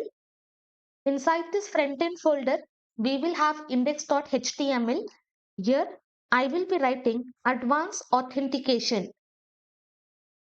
Save and close. So this is the project which we are working and this is the demo of the project. Below this progress bar, we want this complete list. This is my progress bar and this trend div, I'm just going to cut it from here and below this I will be closing. I will come again, I will be having the same result. And inside this div container, I will not be adding any content. So in this way, directly I can close this div. Below this, I will create div. For this, I will give the class as requirements list. Inside this, I will be creating another div. For this, I will give the class as requirement item. Inside this, I will create span. I will give the class as check icon, and initially no conditions will be met. So here I will pass another class not met. Inside this, I will be using this check icon from Lucid React. As soon as I hit enter, this icon will be imported. For this, I will be giving with let me just write here 12. And also I will be giving height as 12. I will save this. Come here. Now you can see I am having this circle. Inside this, I am having this checkbox. Now below this span, I will be creating another span. For this, I will give the class as requirement text. And from this demo, I will copy this, and inside this, I'm going to paste. Now if you see, successfully, I'm able to create this dummy structure. From here, if I remove this not made class, save this. Now if I show you, I will be having this result. So that is the reason I'm just passing that class. Later on, if the conditions are met, accordingly, we will show the result. Now what I want, inside this component, whatever password I enter here, that password I have to pass as a prop. So here I will be passing password prop. Inside this, I will simply pass form data.password. Using this, I am accessing the password what I have entered, and that password I am passing as a prop. Now inside this password string, I'm just going to accept that password. So directly, I'm just going to destructure this password. Now first, we are going to work on this check, and we will be calculating if our password is meeting all this requirement. Inside this password strength, I will be creating one function calculate strength. Here, I will be passing one parameter PWT, which stands for password, and I will be using arrow function. I will create one variable. I will give the variable name as checks. Inside this, first I will be passing the property as length. Inside this, whatever password I am entering, I am just going to calculate length of that password. So for that, I will be writing pwt.length. And inside this demo, if I show you, it should be having at least 8 characters. So here I will write my password length should be greater or equal to 8. So this is my first check. Separate by comma. Then for uppercase, I will be writing this. I will give the property uppercase. Inside this, I will be using this regex regular expression, and inside this square bracket, I will be passing capital A to Z. My password should be having at least one capital letter. Then here on this, I will be applying this test. So using this test, we are just checking if this pattern is present or not. If it is present, it will return true. If it is not present, it will return false. On what we are checking? On password, we are checking. So here we will be passing PWT. Separate by comma. Then we will be passing for lowercase. Same thing, I will copy. I will paste. Now instead of capital A to Z, I will write lowercase a to Z. And same thing, again we are checking. Below this, I will be checking for numbers. Again, I will be pasting. Here I will write 0 to 9. At least one number should be included. Then finally, we should also contain special characters. I will be passing special. Inside this, I will open regular expression. I will pass this square bracket, and inside this, I will be including all the necessary special characters. Okay, in this way, I have included all the special characters. Again, on this, I'm just going to test this. This is having this pattern or not. Then finally, from this function, I'm just going to return this checks. Now I will be calling this function using our useMemo hook. First, let me log useMemo. Here, I will be creating useMemo. I will hit enter. This hook will be imported from React. Inside this, I will be passing callback function. And then here, inside this, I'm just going to call the function. I will be passing calculate strength, inside which we have to pass the password, which we are getting as a prop. I will be passing password. Okay, inside this input field, we are entering password that will be passed as a prop. And while calling the function, I am just passing that password. And then second argument, inside this square bracket, I will be passing this password. So using this, what we are telling, this use memo should be running only when our password is changed. So that is the reason inside this square bracket, we are passing that argument as password. And this function will only be called whenever our password is getting changed. Now this entire thing, I'm just going to log. I will copy this complete value and inside this, I'm going to paste. Save this, come to my project. I will inspect this. Now you can see what it has returned. It has returned check. Initially, everything is false. Why? Because I have not entered anything. So each and everything is false. But as soon as I enter one lowercase, it has given me object. I will open. Now this lowercase value will be true. This has passed the test. So successfully this value is changed to true. And again this function got invoked because I have changed something inside the password. Now inside this we are having checks. So directly I'm just going to destructure checks. I will be passing checks and for this I will be assigning this complete value. I'm just going to remove. For explanation, let me just keep this log and inside this I'm just going to paste. Okay. Using this use memo, we are just invoking this function whenever our password is changed and directly we have just destructured our checks. I will scroll down. Now we are going to work on this requirement list. Now first, this entire div I will be wrapping in JavaScript mode. So here I will open curly brace and below this I'm going to close. Inside this I will be creating one array inside which I will be passing 5 objects. So first I will pass the text. Inside this I will be passing this text. Copy and paste. Separate by comma. I will be adding another property met.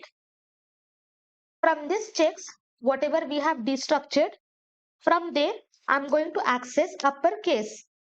This can either be true or false. Same thing I will copy.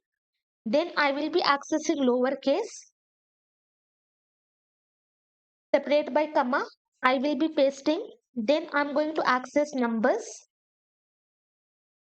Okay, let me check if it is number or numbers. Okay, it is number. Then again, separate by comma. I will be pasting. Then I will be passing special. Again, separate by comma. Paste it. And finally, I will be passing len. Here also, I will be giving comma. Now I will come to my demo project. Copy this. Inside this, I will be pasting. It should contain lowercase. Then contains number. Copy. Here I will be pasting. Contains special character. Copy. Paste. Then finally, at least 8 characters. Copy and paste. So inside this, I have just wrapped this entire div inside JavaScript mode and I have created one array. Okay, now what I will do on this array, I'm just going to apply map method.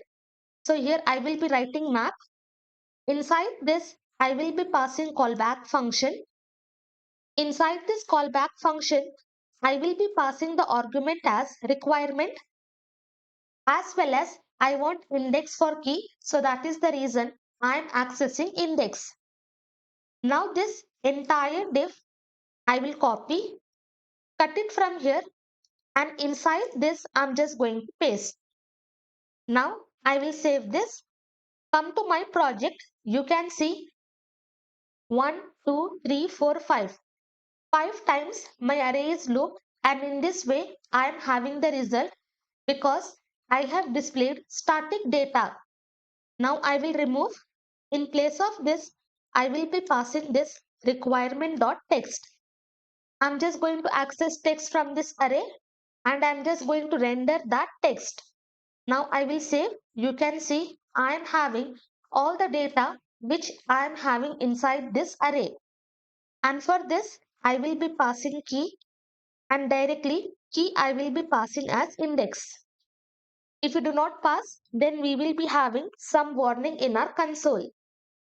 Now conditionally, we are going to add the class, remove this, and this entire thing I will be wrapping using template string. Inside this, I will be passing this requirement dot met. Okay. Inside this, we will either have true or false.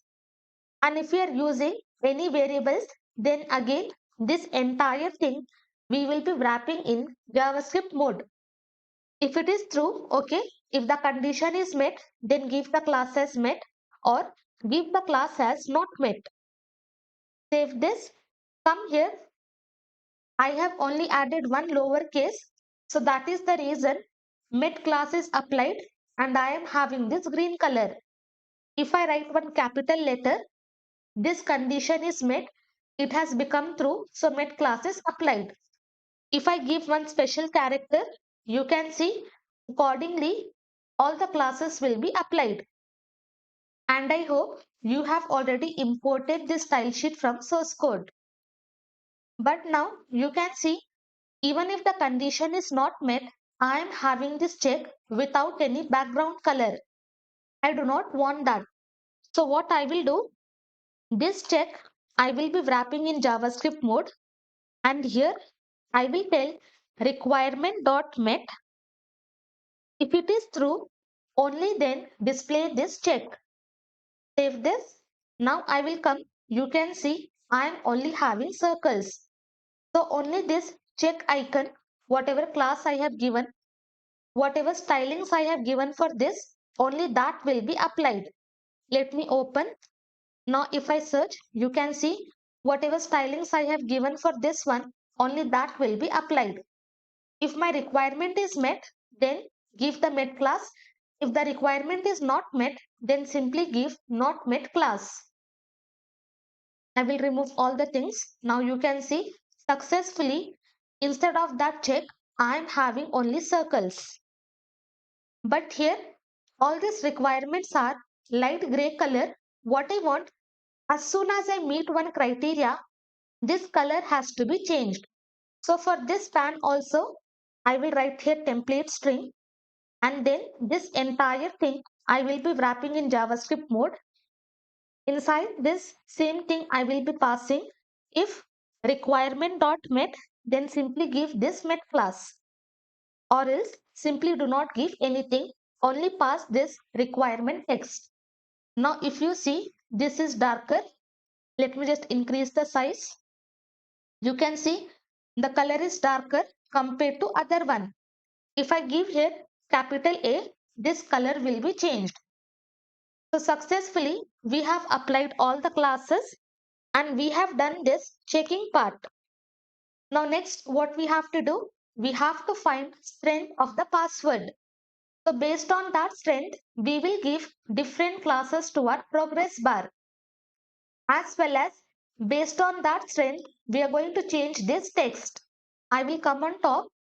Here inside this calculate strength function, I will be creating one variable. I will give the variable as strength. Initially, I will assign the value as 0. Below this variable, I will be passing this strength. What I will do, each and every time if any condition is met, then I will just increase the value of strength. So here I will be passing strength directly. I will be using this shortcut assignment operator checks.len. If it is true, then give the value 1. If it is false, then simply assign 0. Separate by comma. Same thing 4 times I will be pasting. Now here I will be passing uppercase. Below this I will be passing lowercase.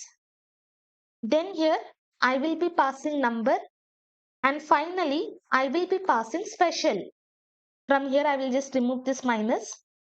So what I am doing, as soon as I enter lowercase, inside the strength, I'm just going to increase the value.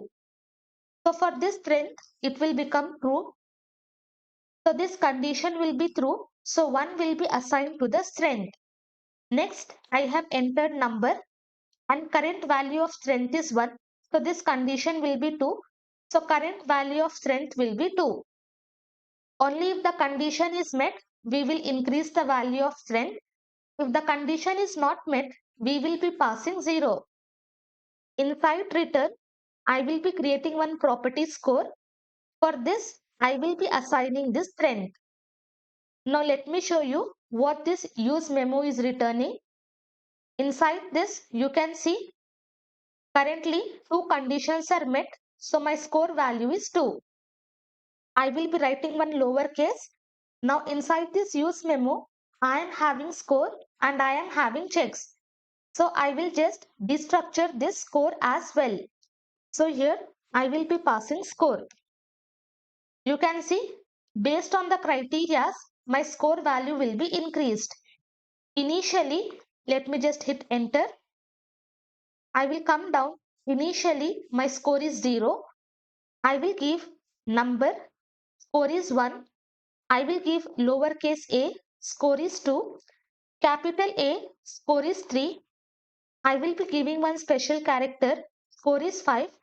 And finally, I will be giving 8 characters. So my score value will be ranging from 0 to 5. Once all the criteria are getting matched, inside this check for each and everything, I will be having true. I will come here. Now based on this score value, this text I will be changing. So below this log, I will be creating one function. I will give the function name as get strength text. And this function will be accepting score as the parameter. Inside this, I will check if my score is equal to 0, then what I will return? I will return very weak. Okay, initially, if my password is not entered, then I will be returning this text. Same thing, I will copy. If my score is equal to 1, then score value will be 2, it will be 3, it will be 4. And finally, for 5, directly we can return. Here I will only write weak. Then here I will be writing fair. Below this, I will be writing good. Then I will be passing strong. If nothing is matching, directly I'm just going to return very strong. Okay. In this way, based on the score value, we will be displaying different text. Now here, I'm just going to call this function. Inside this, I will be passing the score. And this score is nothing but what we have destructured from this use memo. And this function is returning something. So I'm just going to assign to the variable strength text. I will copy this variable and inside this I'm just going to render. Save this. Come here. Now all the criteria are getting matched. You can see I am having very strong. Let me refresh. I will be giving now. Initially it is very weak. I will give 1. You can see one criteria is getting matched. Now my score is 1. So that is the reason I am having weak. Now I will be giving one lowercase. My score is 2. I will be having fair. Uppercase, my score is 3. I will have this good. I will be giving special character. Score is 4. I will have strong. And if it is meeting all the criterias, then I will be having very strong. Now based on the score value, we have to give color to this meter. In same way, we will be creating one function for giving different classes. Below this, I will write, let me just copy. I will be pasting. Instead of text, I will be giving class. And this function will also accept score. I will copy this first one. Here I will be pasting. If my score is 0, then I want this class very weak. I will just copy this. If my score is 1, then I will only give weak. If my score is 2, then I will be giving fair. If my score is 3, then I will be giving good. If my score is 4, then I will be giving strong. If nothing is matching, then I'm just going to return very strong. Below this, I will be creating one variable. I will give the variable name as strength class. Now, I'm just going to call this function. Inside this, I will be passing this score. I will copy this variable. Now, inside the strength meter, I will be passing that class. So this one, I will be wrapping using template string, and this entire value, I will be wrapping in JavaScript mode. And here, inside this, I will just paste that class. But now, let me open this styling page. Inside this, apply the class only when we are having the input. Like only when we are having the score, then only this class has to be applied. So here I will come on this meter. I have applied the class.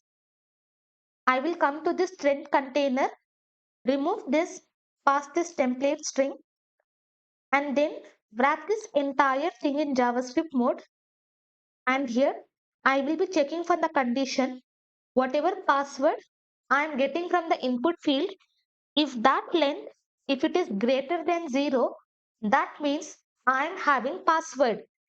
If it is greater than 0, only then apply this class.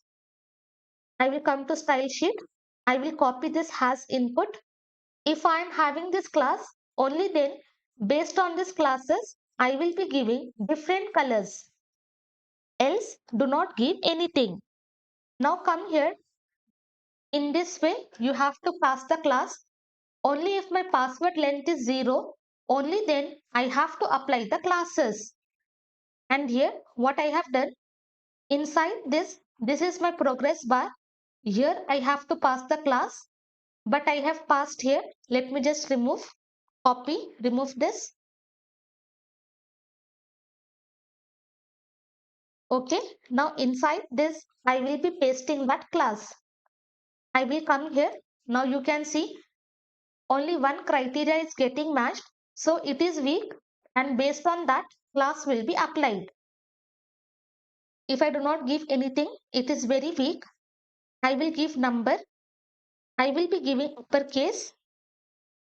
Then I will be giving one lowercase. I will give special character. And then finally, I will meet all the criterias. Only then I will be having this color.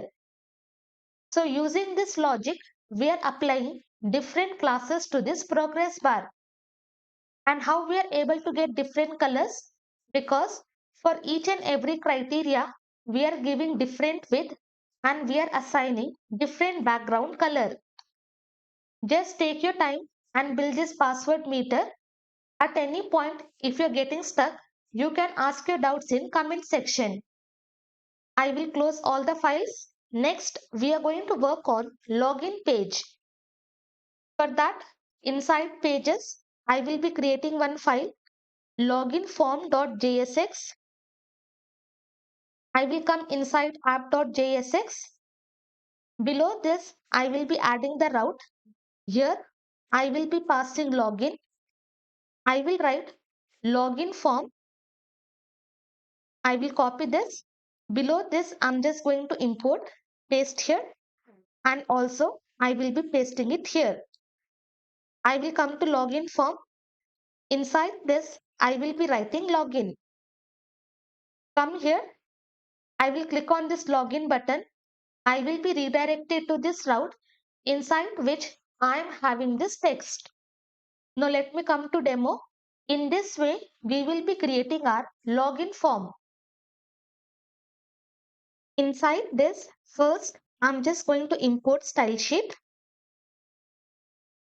And also, I'm just going to open this register form.jsx. Remove this entire div container. I will be creating one div, and for this, I will give the class as login container. I will change the spelling of container. Inside this, I will create another div. For this, I will be giving login wrapper. Then I will be creating h2. For this, I will give the class as login title. Inside this, I will be passing login. Below this, I will be creating form. I do not need action attribute. I will remove. Now inside this, again, I will be using that reusable input component. So here, I will be writing that input component and then I will be closing. From this registration form, I will just copy this import and inside this, I will be pasting. And from this registration form, whenever I am logging in, I just want email. I will copy this entire input field and inside this I will be pasting. Remove this value and on change. I will come on top. Below this, I will be writing import. I'm just going to write import mail from Lucid React. Save this. Come to project. Now login form is displayed where I am having one input field for email. And from registration form, I will copy this password. Below this, I will be pasting. I will remove this value and on change. Save this. Again, I have to import this log. Remove last letter. Click on this. Log will be imported from Lucid React. Now here, I am having login form. Then finally, I will be creating button. For this, I will give the class as submit button. Inside this, I will simply give the text as login and then I will be giving type as submit. Save this. This login button is displayed. Then finally, below this form, I will be creating one div. For this, I will give the class as form footer. Inside this, I will give this text, don't have an account. Then here, I will be using this link. Inside this, I will pass the text as register. Then here, I will pass to, whenever I click on this, I should be redirected to register route. And this link, I will be importing from React Router DOM. I will copy and below this, I will be pasting. Save this. Come here. If I click on this, I will be redirected to register. If I click on login, I will be redirected to login form. Now again, both this input field we have to make as controlled element. So from this registration form, I will copy this state and below this I will be pasting. Now inside this, I only want email and password. So I will only keep email and password. And this use state, I will simply import from React. And after that, inside both input field, we have to pass value. I will copy. Inside this, I will be pasting. I will change it to email. Copy this. Below this, I will be pasting. Now here, I will change it to password. Save this. Come here. Now if I try to type something, I will not be able to type because whenever we are changing something using this setter function, we have to update the value. Same thing, I will come. Copy this on change event handler. Inside this input field, I will be pasting, as well as inside this input field, I will paste. From here, I'm just going to copy this handle change function. Logic we have already understood. Below this, I will be pasting. Now I will save. Now I will be able to type inside this input field because I have made this as controlled element. Then finally, on this form, I will be adding on submit, and inside this, I will pass the function as handle submit. I will copy this function below this. Okay, better. From here, I will copy this, and inside this, I will be pasting this function.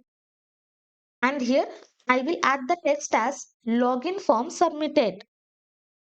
I will inspect this. Let me just refresh. I am having some errors.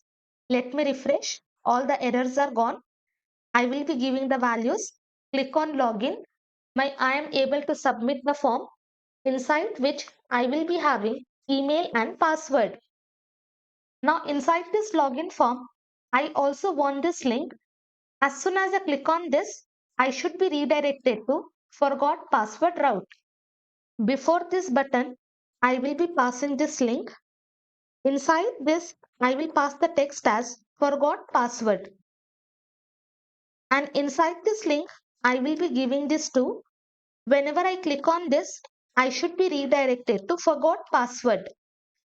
And here, I will be passing the class name. Inside this, I will give the class as forgot. Save. Come to project. You can see forgot password is displayed. As soon as I click on this, I will be redirected to this route. I will come back. Now we have completed our registration form and we have completed our login form. I will just decrease the size. This is how it will be looking. Registration form, and this is our login form. Now let us start with verifying your email UI. Inside this, I will have text. I will have this paragraph. Then here, I will be having this 6 empty input field. Initially, my button will be disabled. Only when I add all the numbers, only then button will be active. You can see after adding all the numbers, my button will be active. If I remove last number, again my button will be disabled. But from middle, if I remove any number, then all the numbers will be removed. But from ending, if I remove any number, nothing happens. But from middle, if I remove, then all the numbers will be removed. Now, I will be typing number. As soon as I type the number, I will be moving to next input field and my input field will be focused. I will remove this. Now here, let me just copy these numbers 5174 and here I will be pasting. After pasting, only two input fields are there. I can type here, remove this. But after pasting, again if I try to paste, nothing happens and my number will not be pasted because from starting itself, I have to paste the numbers. Now we are going to work on this complete functionality, and step by step, I will be teaching you how to create this functionality. I will close this. Now I am going to open app.jsx. Below this, I will be adding one more route. I will be giving verify password. And inside these pages, I will be creating one file. I will give the file name as verifyemail.jsx. Here I will write RFCE. Save this. Inside this element, I will pass that verify email. Hit enter. This page will be imported. Save this. Come to this page. First, let us create static structure. Remove this entire thing. I will give the class as verify container. And also, I'm just going to import the style sheet. Import styles, and then I will pass verify email.css. I will be creating form. I do not need action attribute. I will remove. Inside this form, I will create one div. For this, I will give the class as verify. Then I will be creating h1. Inside this, I will give verify title. Here, I will give the text as verify your email. Below this, I will be creating one paragraph. For this, I will give subtitle. Let me just come to demo. I will copy this entire text and inside this paragraph, I will be pasting. Enter the verification code sent to your email. Below this, I will be creating div. Inside this, I will give the class as verify inputs. Inside this, I will be creating one input field. Type, let it be text. I only have to enter one character. So maximum length, I will be passing 1. I cannot exceed one character. And for this input field, I will be giving the class as verify input. Copy this. I will be pasting and remove S. Below this, I will be creating button. For this, I will give the class as verify button. Inside this, I will write verify email. Save this. Come to my project. Inside this, I will be passing verify email. Hit enter. Okay, I am not having anything. Let me inspect. No routes are matching for this. Let me just check what route I have passed. I have given verify password. Instead, I will be changing it to verify email. Now you can see I am having this result. Verify your email. Then I am having this verification code. I am having one input field and below that I am having this verify email button. But let me come here. Some stylings are disturbed. Here I will be passing double underscore. Save this. I will come. Now you can see I am having one input field. Below this, I am having verify email button and this entire form is displayed. Now you can see inside this input field, I can only type one character. I cannot exceed one character because maximum length I have given as 1.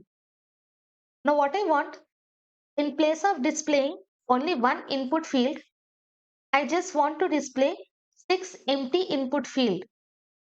So here I will come on top. I will write here const.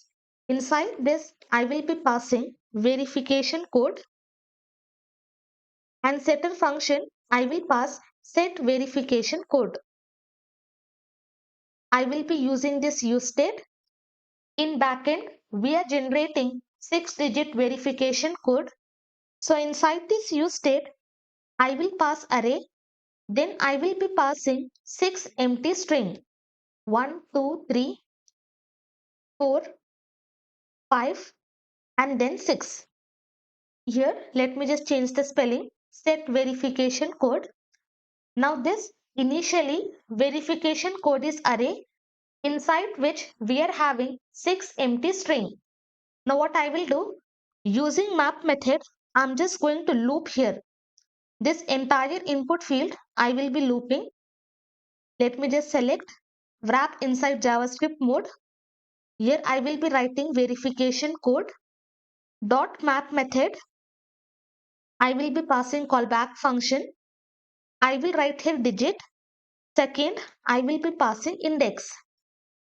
And inside this parenthesis, I will copy this entire input field. And inside this, I'm just going to paste. Now inside this input field, I will be passing key as index and then value as this digit. Okay. Initially, it will be empty. Now if I show you, I will be having 6 empty input field. But now I will not be able to type because till now we have not made this input field as controlled element. But successfully using this syntax, we are able to create 6 empty input field. First time when it is looping, it will be having empty values. So all the data will be displayed. Second time empty values, and second time when it is looping, index number will be 1. Now below this, I will be using another hook, that is useRef hook. First, let me write the syntax and then explain you. Here I will be creating the variable input ref. I will write array of 6 dot fill, and each and everything I just want to fill with the value null. Then on this, I will apply map method, callback function, and then I will be using this useRef hook from React. And initially, I will be passing the value null. If you are aware of useRef, well and good. If you are not aware, then let me tell you what this useRef will be doing. Directly, it will refer DOM elements. Now inside this input field, let me just, here I will be passing one attribute ref. Inside this, I will be passing this input refs, the variable which we have created. And inside this, I will be passing index. So each and every time, directly we are referring to DOM element using this useRef. So here, each and every input field will be given a reference from input reference array. So using this, we can easily access our DOM input elements. Now inside this, I will be passing on change event handler. Below this, I will write on change. I will be passing callback function. Then I will be creating this function handle change. Inside this, I will pass two arguments. First will be the index of the input field. Second, whatever value I am going to enter, I am just going to access that value. Now I will copy this function. Below this, I am just going to create. Inside this, I will be passing index and I will be passing value parameter. First, inside this function, I will perform the check. Here, I will be writing if I will be using this regular expression. So using this, what I am checking inside the input field, apart from digit, if I am having any character or if I am having any empty string, then I will apply this test. And inside this, I will be passing the value which user has entered. If it is true, then simply return. Do not give any value inside the input field, simply return from function. Below this, I will be creating one variable. I will give the variable name as new code. And first, I'm just going to make shallow copy of my verification code because I do not want to make any changes on my verification code. So that is the reason I will be making shallow copy of this code. And then I will be updating this new code array where I will be passing new code. Inside this, I will pass the index number and then I will be passing value. For example, here currently my index will be 0.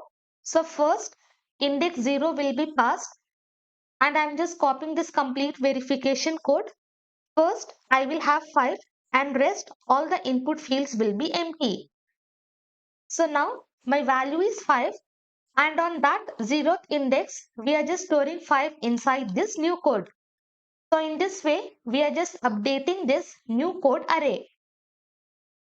Below this, we are just going to check for another condition. Now here, inside this demo, I will be entering verification code. I am moved to the second part, but directly if I come to third part and if I try to type, nothing should be typed.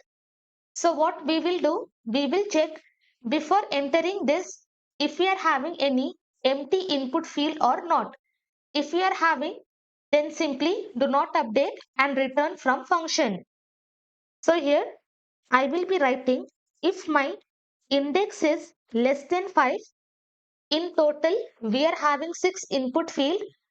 So here we are checking if our index is less than 5 and I will be passing value, and this value we are having some value, and then from this verification code we will just apply this slice method. So using this we are just making copy of our verification code. Inside this I will be passing 0, and then I will be passing the index number on which I will type.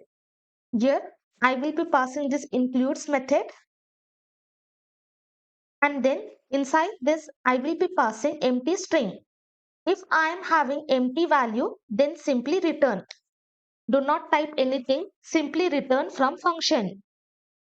So using this, we are checking if the current input field is last or not. And then we have passed the value. We are checking if we are having the value or not. And using this verification code, we are making the slice. For example, this will be having index 0, this will have index 1, and this will have index 2. Okay, the first condition is true. 2 is less than 5. Yes, value we have already passed.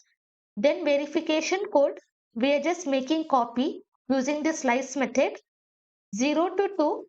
So inside this, I will have, for first I have entered, second is empty, and third I'm just trying to type. So using this, I will have the copy, and this is including this empty space. So simply I'm just going to return from this function. Next, we are going to handle deletion and resetting of the values. Below this, I will check if there is no value and I am not inside the last input field. Then what I will do? I will be creating one variable. I will give the variable name as numbers after is equal to. Now I will be using this new code, which is the copy of our verification code. Then I will be applying the slice method, using which I'm just going to make the copy. Inside this, I will pass index plus 1. As a beginner, this might be little complex. Just take your time and understand this logic. Then I will be passing some, inside which I will be passing callback function. I will write digit, and then I will be passing digit is not equal to empty. Now one by one, let me explain you. So using this, we are checking if our value is empty string, and this case happens when a user is deleting character from input field. And using this, we are checking if we are not inside last input field. So this check will ensure this code will only run for the input field before the last one. And using the slice method, we are just creating new array. Okay. Now imagine I am inside index 1. So here I will copy this code. Inside this I will be pasting 1 plus 1, I will have 2. And inside this new code, I will have some data 1, 2. Then I will have 3, 4, 5 and 6. I am inside index 1. So here I will be having 1 plus 1, 2. After applying the slice method, inside this new code, I will have all these values. Okay, it is going to create the array starting from this third field. And then using this sum method, we are just checking whatever array we got, if any of the digit is empty string or not. The first time we are having digit 3 is not equal to empty string. Yes, the condition is true. 4 is not equal to yes. 5 is not equal to yes. 6 is not equal to yes. So it will be returning true. So using this, I will have the result either true or false. I am having empty string. Anywhere, if I am having empty string, then it will be returning false. If all are numbers, then it will be returning true. And this has numbers after will either have true or false. Below this, I will be checking if has number. If this is true, then what I have to do? I'm just going to update this set verification code. Inside this, I will pass this initial data, copy, and here I will be pasting. For example, I am having all the numbers. From this, if I am trying to remove, I am just going to remove all the numbers from all the other input fields. So directly, I am just going to reset my verification code. Below this, I will be passing this input ref. I will be referring to first input field. Then I will be accessing this current. On this, I will apply this focus. After deleting all the numbers, I should focus on first input field. And then I'm simply going to write return. Save this. Come here. Let me show you again. I'm having some numbers. I will remove last one. Now you can see directly I will come to first input field and my first input field will be focused. This check we have done to prevent typing if previous input fields are empty, and using this check we are handling deletion and resetting all the input fields if it is necessary. If both are false, then what I will do, I'm just going to update my set verification code with this new code. Below this, I will be writing set verification code. Inside this, I will be passing this new code. After that, as soon as I type on first input field, directly I should move to second input field and focus on that input field. I will type, then I should move to second input field and this input field has to be focused. So here I will be writing if value, if we are having value, and if our input field is not the last input field, I will come inside this. I will be passing this input refs. Inside this, I will pass index plus 1. Whatever current index I am having, I am just increasing the index. Again, I will be passing current and then I will be applying this focus method. This is our complete handle change function, and this function we have passed inside this input field. Now let's see if it is working. I will come here. I will type. You can see directly I move to second input field and it is focused. I will give all the numbers. From between, if I remove, all the numbers will be removed. I will give here.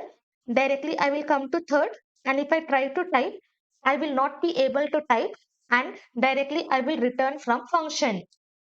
So in this way, we are able to type the function, and using this, we are able to update our input field. Let me just decrease the size. So this is our complete handle change function. So in total, we have done 3 checks and accordingly, we are updating our input field. Now we are going to work on the keys. Here I will write 1, 2. I will be moving to next input field and that input field is focused. If I click on backspace, this second input field value will be removed and that input field will be focused. But in our project, I will type 5. I have moved to third input field. I will click backspace, nothing happens, and I will not be able to move to second input field and this value will not be removed. But if I come to this input field and if I click on backspace, value will be removed and still I am inside the same input field. I do not want this. Instead, now we are going to work on this functionality. So here inside this input field, I will be passing one more event handler. I will write here on key down. Inside this, I will be passing callback function.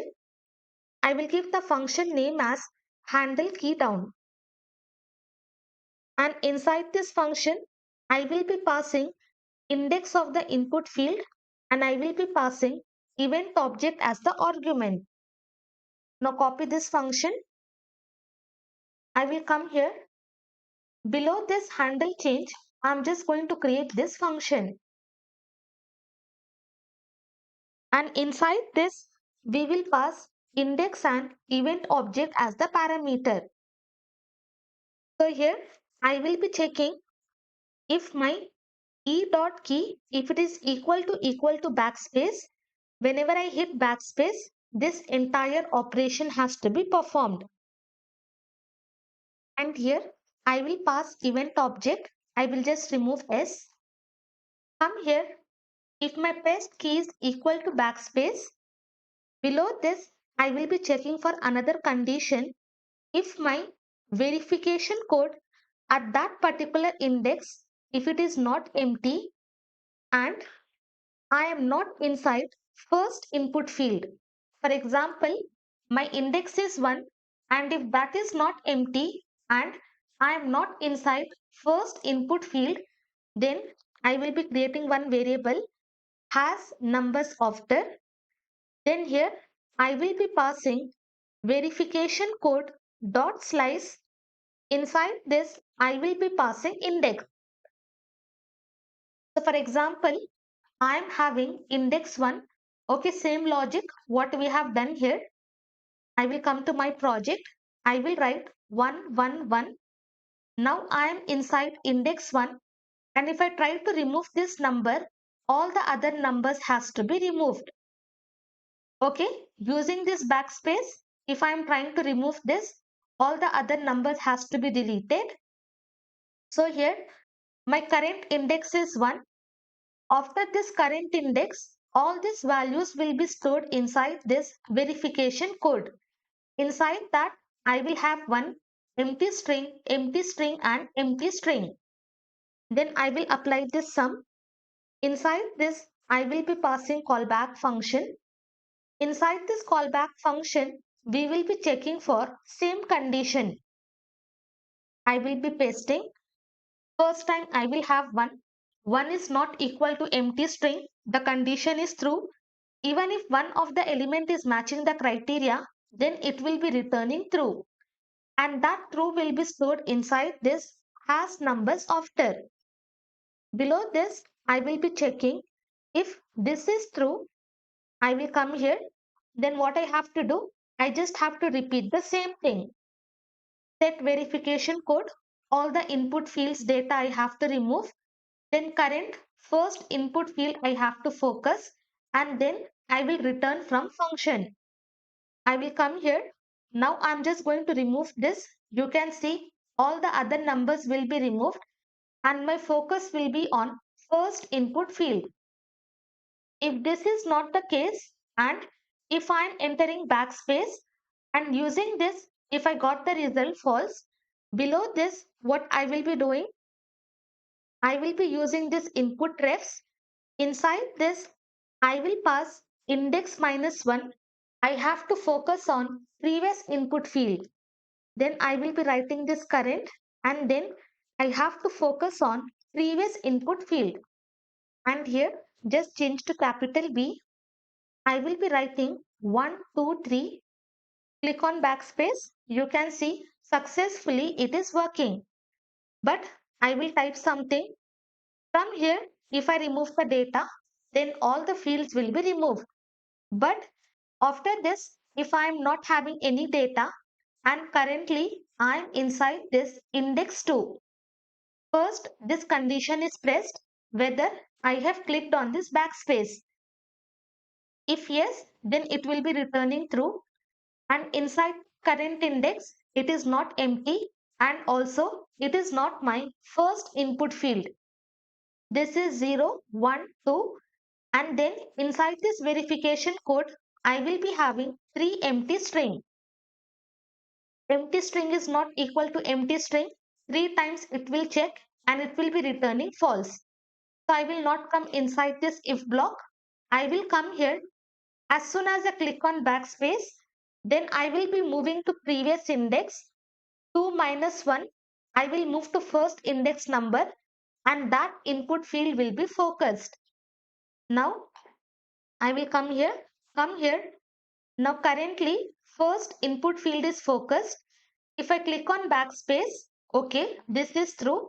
I will check if in that index I am having number or not. This is empty, the condition fails and I am inside 0th index. 0 is greater than 0, the condition fails. So then I'm not going to perform any logic. Next, we are going to work on onPaste event handler. Inside this input field, below this, I will be passing this onPaste event handler. Inside this directly, I'm just going to pass the function handle paste. Copy this function. Here, I'm just going to create the function inside which I will be passing event object. First, I'm just going to prevent default. As soon as I paste, I do not want my form to be submitted. So here, I will be writing e.prevent default. Maybe from here, I'm just copying this text and this text will be present inside clipboard. So I will be creating one variable. I will give the variable name as pasted data. From this event object, I will access this clipboard data. On this, I'm just going to apply this get data method inside which I will be passing text. Below this, I'm just going to log this pasted data. Save this, come here, inspect. I will copy 5173 and inside this I'm going to paste. Now you can see I'm able to access that pasted data. Here I will write 5173, 5173, copy this. I will remove the data. Now here I will be pasting that. So I am able to access that value. But what I want, no matter how many numbers I copy, I only want to get this 6 numbers. So here on this, I will be applying slice method. Inside this, I will pass the index as 0 to 6, which means it will take 0, 1, 2, 3, 4, 5. So in total, it is just going to access 6 numbers. I will save. Now I will come, copy the same data. I will be pasting. Now you can see it is able to access only 6 digit. Now this entire thing I'm just going to split and inside this I will be passing this double quotes. Save it. Come here. Again I will be pasting. So using this split, whatever data I am having, I'm just going to convert into array and inside this array, each digit will be passed as a string. So this is exactly same as my verification code inside which you can see inside this structure. Now inside each index, I am having the value. Now what I will do, that verification code I will copy. Below this, I will be creating one variable const. I will give the variable name as new code and this entire verification code I will copy and assign it to new code. Below this, let me log this new code. Come here, I will just paste the data. You can see this is my pasted data and initially my verification code is empty. So that empty data is assigned to this new code. Below this, I'm just going to loop through this pasted data dot for each inside which I will be having all the pasted data. Here I will be passing callback function. I will be passing value and index. First time when it is looping, it will have first data and index will be 0. Second time second data, index will be 1. And here I will be checking if my index is less than 6, which means I am only having 5 index and inside the pasted data, I will have all the values for which I will have index from 0 to 5. So if that index is less than 6 and whatever data I have copied, if that is not including empty string and characters. So I will copy this complete test, copy, and inside this I will be pasting. If that is not including any character or any empty string, if this condition is true, only then what I will do, I'm just going to update my new code. New code with that index number and then I will be passing the value. So whatever value I am having on that particular index, I'm just going to update my new code. Then finally, below this, once after looping is done and once my new code is updated, I will just set my new verification code, and inside this, I will be passing new code. And here it should not be not. From here, I will be removing this. So using this, what I'm checking, if my index is less than 5 and if it is only having numbers, then entire value I have to update to my new code. Below this, I will log new code. From here, I will remove, save this, come here, inspect, I will copy. Here I will be pasting. Now you can see my pasted data and my new code is same. Successfully, I am able to update the value and I am able to paste the data.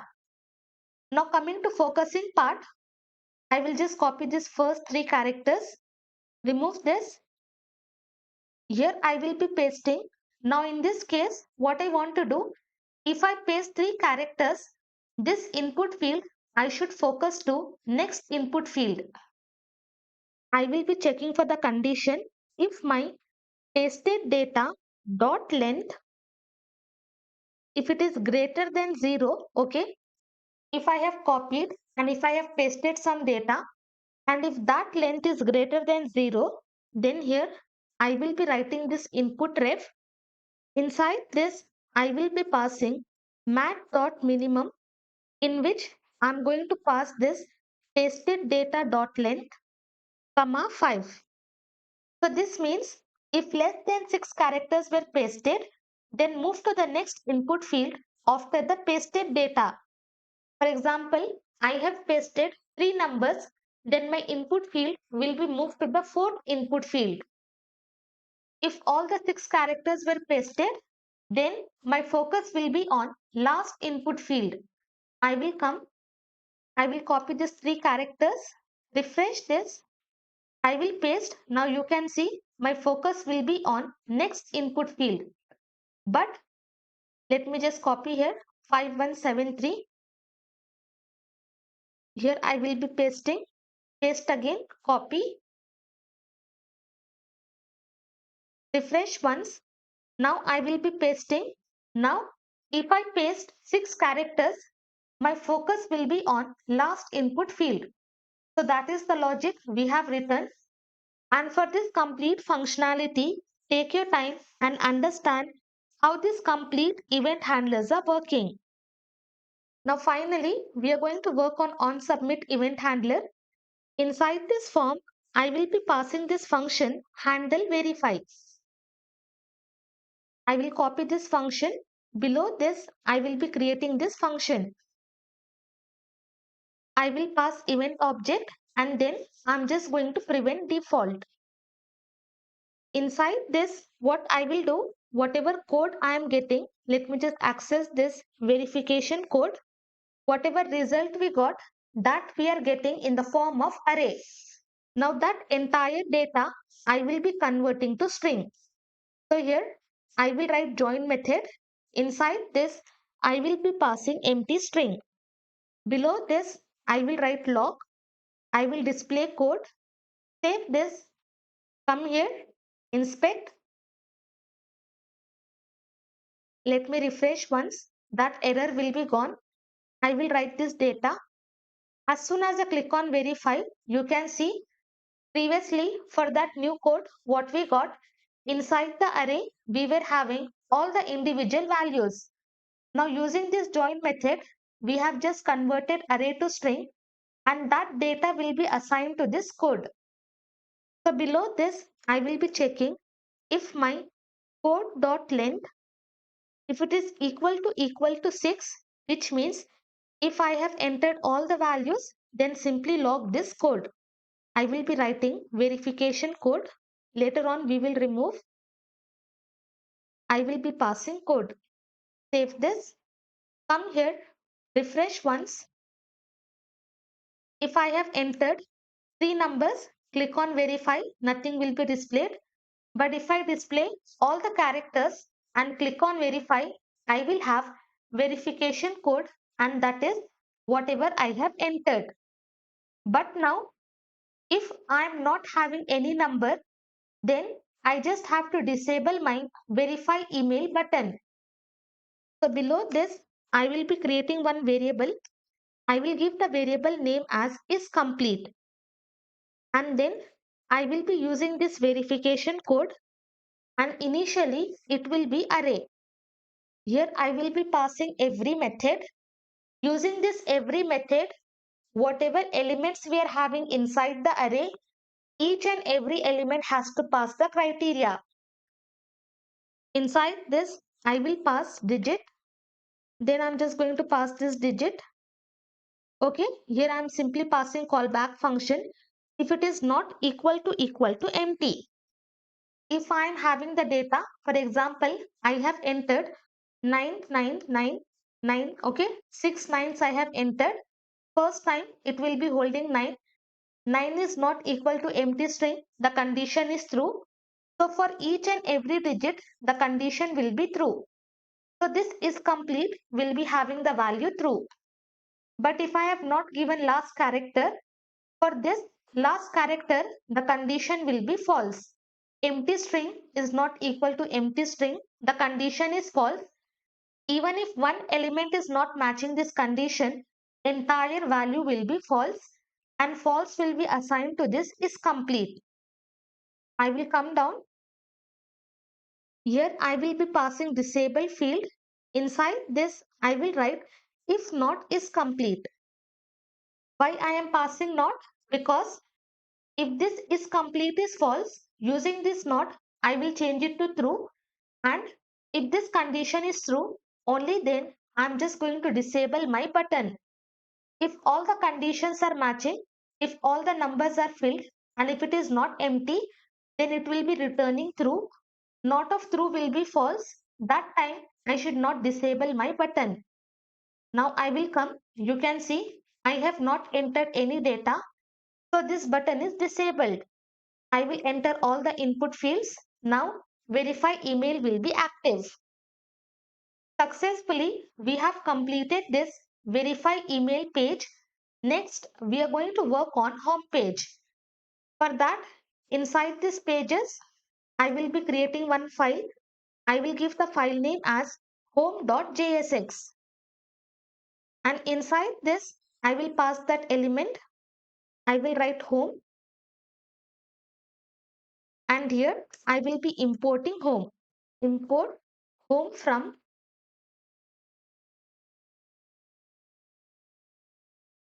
I will come inside pages. And then I'm just going to import this home. And here I will be writing RFCE. Let me write home. Save this. Come here. Come to home page. Now this home text is displayed. Now this is the UI which we are going to work. Here inside this we will just display first character of the user with what user has registered.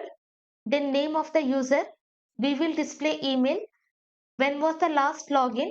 And then below this we will display logout button. So first inside this home I'm just going to import style sheet, styles, and then home.css. Remove this entire thing. I will add div. For this I will give the class as home container. Inside this I will create another div. For this I will give the class as profile. Again another div. For this I will give the class as avatar. Here I will enter JavaScript mode. I will give the text as Khanam. Okay, this is the string. Here I will apply this char at, and I'm just going to access index 0. That is, I'm accessing first character, and whatever character I am having, that character I'm just going to convert to uppercase. I will save this. Come here, you can see I am having K and this is converted to uppercase. Here if I am having Seema, now you can see now I will be having S and it will be converted to uppercase. If I have given in lowercase, then also it will be converted to uppercase. Let me write Khanam. Below this, I will be creating another div. Inside this, I will give the class as details. I will write h2. I will give the class as username. Here I am passing dummy data. Below this, I will write paragraph. Class as email. I will be passing email. Then I will write khanam@gmail.com. Below this, I will be writing paragraph. Then I will write last login. I will write the text as last login. Here I will be passing the date 24/01/2025. Then finally, below these details, I will be creating one button. For this, I will give the class as logout button. Inside this, I will give the text as logout. Save this. Come here. Now you can see successfully we have created this home page. Next, we are going to work on forgot password UI. Inside these pages, I will be creating one file. I will give the file name as forgotpassword.jsx. Here I will be writing RFCE. Come to app.jsx. Below this, I will be adding the route. Here I will give forgot password, and this route should be exactly matching with the routes which we have given inside user_routes.js. Here I will be passing forgot password. I will hit enter. This page will be imported. Come here. Now for forgot password, in this way we will be creating the structure. If the form is not submitted, then I want to show this. If the form is submitted, then I want to show this. So here, after entering email, if I click on send reset link, email will be sent. Once my email is sent, this UI should be displayed to user. So we will be working on this structure. Remove this entire thing, and below this, I'm just going to import the style sheet. Import styles. I will be passing this forgot password.css. Below this, I will be creating one div. For this, I will give the class as forgot password container. Inside this, I will create another div. For this, I will give the class as forgot password wrapper. Inside this, I will be writing h2. For this, I will give the class as forgot password title. And inside this, I will pass forgot password. Below this, I will be creating paragraph. I will give the class as forgot password description. Here, I will pass this text. Enter your email address and we will send you the link to reset your password. Then below this paragraph, I will be creating form. I will remove this action attribute. And for this form, I will be passing the class name forgot password form. Here I will be creating div. Inside this, I will be passing the class as forgot password input container. Inside this, I will be using that reusable input field. From this registration form, I'm just going to copy this email input field. And here inside this, I will be pasting. Icon is mail. Let me remove last letter. I will hit enter. This mail icon will be imported. Type will be email. Placeholder, let it be. Enter your email or email address, anything. I will remove these two attributes. Save this. Come here. Here I'm just going to add the route. Forgot password. Hit enter. Input is not defined. I have to import this. Hit enter. This input component is imported. Come here. Now you can see this is my forgot password route. Inside this I am having heading, I am having paragraph, and I am having this email input field. Now this is my input div container. I will be creating button. For this, I will give the class as forgot password submit. Inside this, I will write send reset link. And also for this button, I will be passing type to be submit. Save this, come here. Now I am having this reset button. Below this, I will be passing one link. Below this button, I will be writing this link. As soon as I hit enter, this link is imported from React Router DOM. Inside this, I will write back to login. Inside this, I will be passing to, I will give login. For this, I will be giving the class name. I will write forgot password backlink. Save. Come here. Now you can see this back to login is present. But before that, I will be adding arrow. So here, I will just paste that arrow. From source code, you can copy the arrow, or from Lucid React icon, you can just import the arrow. Now you can see I am having back to login and this forgot password is completed. Now what I will do, I will be creating the state. I am only having one input field. So I will be writing email. Then I will pass set email is equal to use state. Initially it will be empty. And then inside this input field, I will be passing value and here I will write email. Below this, I will be passing this on change event handler. Inside this, I'm just going to pass this function handle change. I will copy this function. Below this state, I'm just going to create the function handle change. I will pass event object. Inside this, I'm just going to update this setter function e.target.value. Save. Come here. Now if I type, I am able to type and I have made this input field as control element. Now for this form, I will write on submit event handler. Inside this, I will pass handle submit. Copy this function. Below this, I will be creating the function. Inside this, I will pass event object. Here I will write e.prevent default. I will write log and then I will be passing email. I will come, open this. Let me refresh. All the errors are gone. Give the email, click on send. Now my form is submitted and I am having the email. Below this, I will be creating another state, submitted, then set submitted. Initially, I will assign false. So using this state, I am checking whether my form is submitted or not.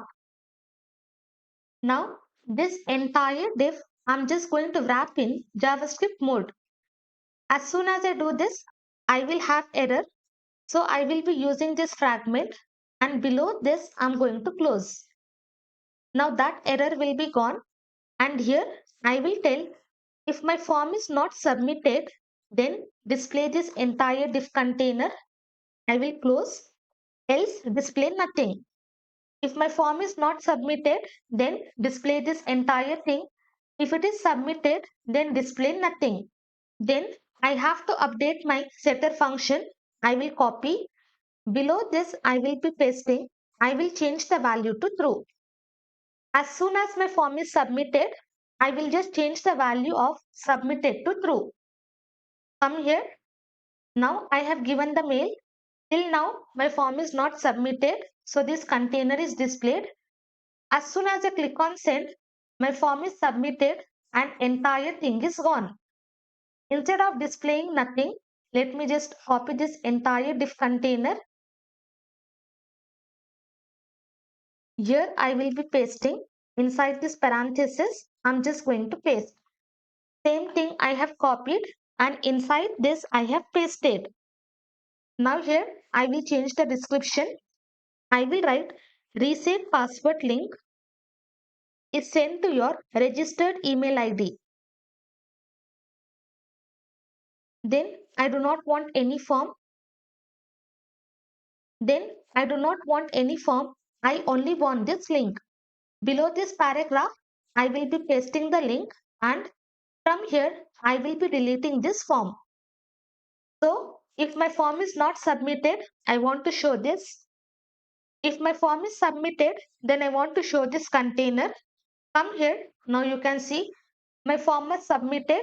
Now I am having this second container inside which I am having title, I am having description, and then I am having this back to login. Then final and last structure, we have to work on reset password UI. So inside this, I will be creating one file. I will give the file name as resetpassword.jsx. I will write RFCE. I will come to app.jsx. Below this, I will be writing reset password. And here inside this, I will be passing the element reset password. As soon as I hit enter, this page will be imported. Come here. First, I'm just going to import style sheet. Import styles reset password.css. Inside this page, I want two input field. I want this reset password button. And this entire thing will be exactly same as our login page. So I'm just going to open login form.jsx. From here, I will copy this entire div container, and inside this I will be pasting. I will just select this login, Control F. Now in place of login, I'm just going to give reset, and I will click on replace all. Here I will write the title reset password, but here instead of mail, let me remove this input field. I want password and I want confirm password. I will copy. Below this I will be pasting. Here type will be password. Name I will be giving C password, which is confirm password. Here I will give the placeholder as confirm password, and inside this input field I will access confirm password. We will be creating that. Then we are passing on change event handler. I do not want this link. Here I will change the text to reset password, and from here I will remove this footer. Now if I save, nothing will be working because we have to create the state. From this login itself, I'm going to copy this entire code, and inside this reset password, I will be pasting. Now here, inside this what I have to pass? I have to pass password, and then I will be passing confirm password. So this password and confirm password, we are passing inside the value. You can see using form data, we are accessing password, and using form data, we are accessing this confirm password. Now using this handle change, we are able to type the data, and here I will write password data. Save this. I will come here. Inside this, I will pass reset password. I will hit enter. Okay. I am not having the result because I have not imported this icons. Remove last letter. Import this icon. And for this confirm password, I will be using this key. And we are using state. We have to import state as well. Okay, just do necessary imports. We are using this input field. I'm just going to import that input field as well. Now I will come. So this is my reset password page where I am having password field, confirm password field, and this reset button. I will open this. Let me refresh once. All the errors will be gone. Okay, on this confirm password, I am not able to type. Let me check. So here, let me just pass whatever data I have given here. Exact same thing I will be passing inside this name attribute. Now I will enter the password. I am also able to type confirm password. Click on this reset password. I am having password and my confirm password is displayed. Now successfully we have completed complete front-end setup. Next, we are going to manage the state and we will connect both our front-end and back-end application. Welcome back. Now we are going to start with managing our state. For that, I will open terminal. Click on this new terminal. I will come inside front-end. And for managing state, I will be using Zustand. Here, I will install the package npm i Zustand. So using this, we can write all the code in one file and we can manage our entire state. And using this Zustand, we don't have to write lot of boiler code like how we write in Redux and Redux Toolkit. And also, I will be installing another package Axios. Okay, very simple. You don't have to worry how this will be working. Step by step, I will be telling you using Zustand how we can manage our state. Now inside frontend, I will open this package.json.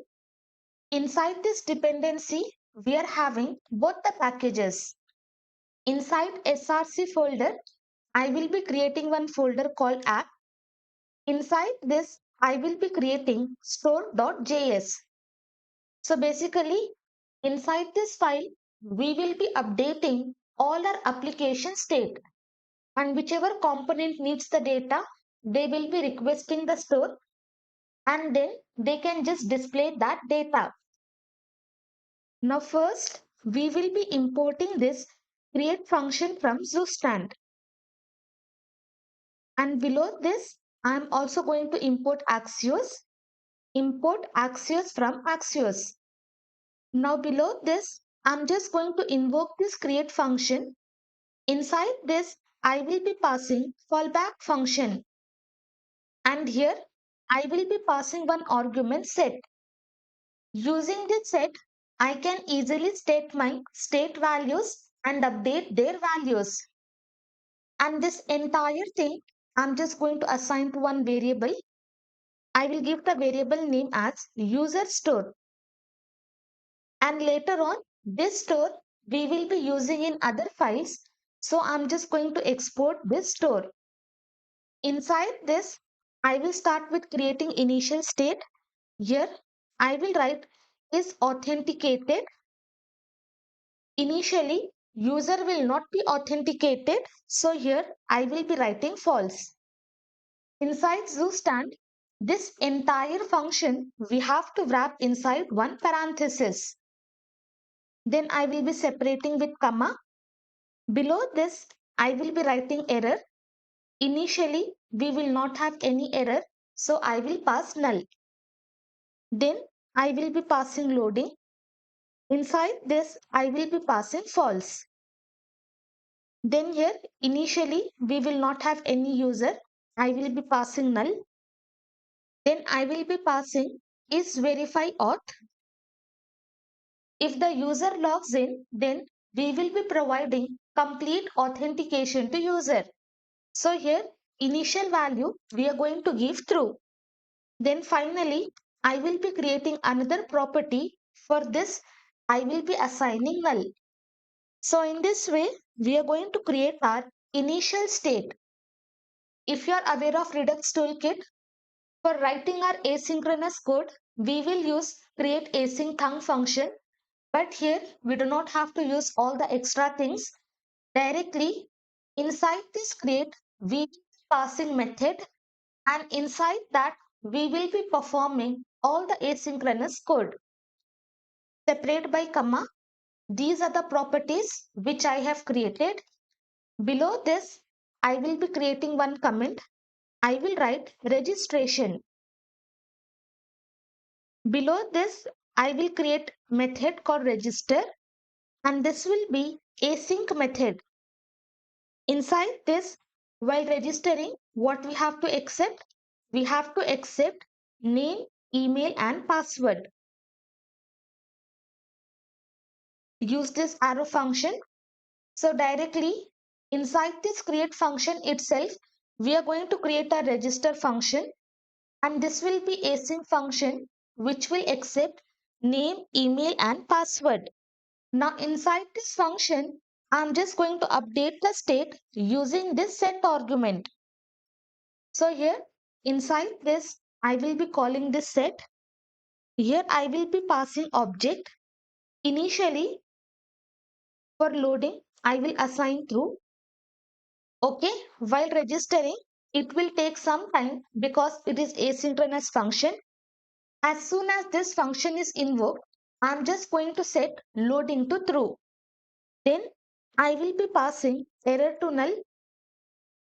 Initially also it is null, but later on if we are having any errors in other functions, then simply for this register we want to clear all the errors. Then for this register function we want to clear all the errors. So we will be setting error to null. Below this, we will be adding this try and catch block. Inside this catch block, I will be passing this error object. Inside this try block, I will be creating one variable response. Then I will be passing this await, and using this Axios, I will be using this post method. First, let me open Postman. I will come to register. Now inside this, you can see we are using this post request, and this is our complete route. And inside this body, we are having name, email and password. So this entire route I will copy. I will open editor, and inside this post request, I have to pass the route. So this is my first argument. Then second, what I have to accept? I have to accept name, email and password.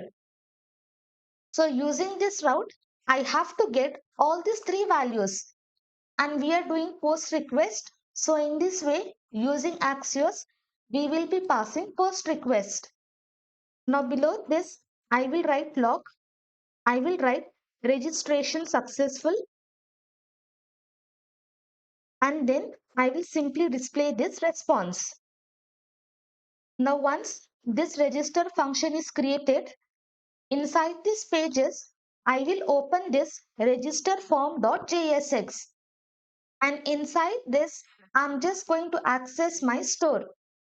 So here below this state, I will be writing this user store. As soon as I hit enter, this user store will be imported from store.js. Inside this, we will be passing state, and here I will be writing console.log, and then I will be passing my state.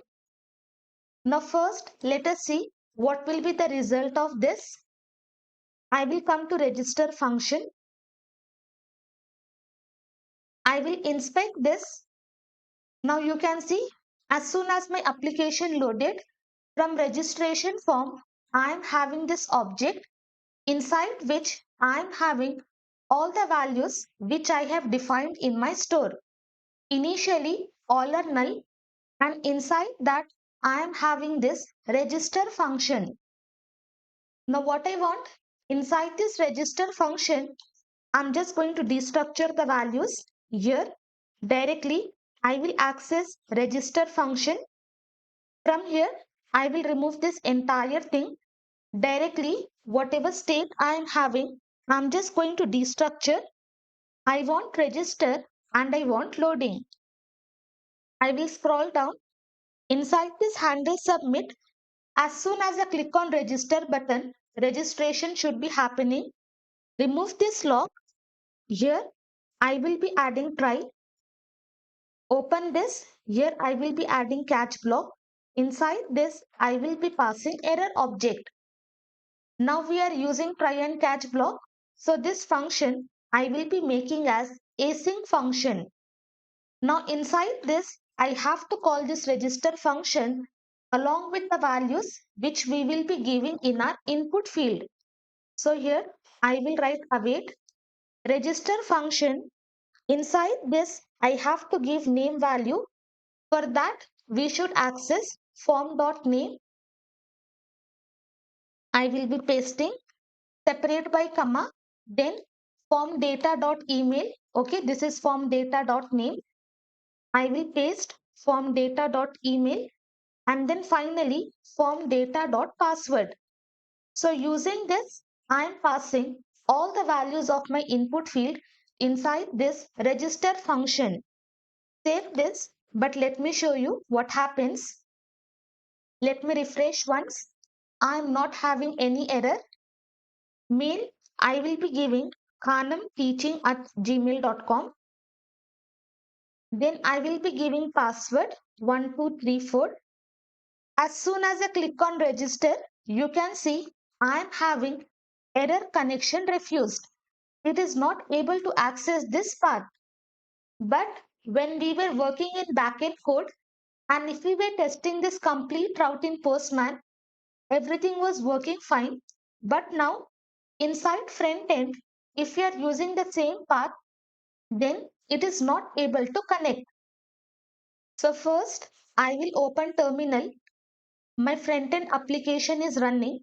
I will click on plus. Now here I will be starting my backend application. So inside root, I will run npm run dev. Now my backend application will be started. My server is running on port 8000 and MongoDB is connected with server localhost. Again I will refresh. I will be giving the values 1, 2, 3, 4. Click on register. Now I am having different error and the errors is nothing but it is related to course policy.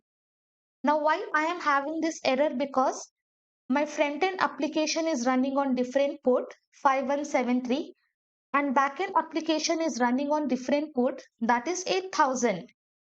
So if both the applications are running on different port, then we should apply course. Then with the help of course, we can run our application. But if both are running on same port, then we don't have to use course. But now both are running on different ports, so we have to use course. Again, I will open new terminal. Inside the root, I will install this npm I course.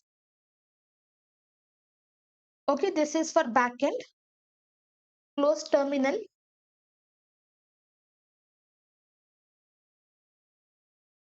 I will close frontend folder and inside root, I will open this package.json and here we are having our course package. Now once we have this course package, I will open app.js from backend.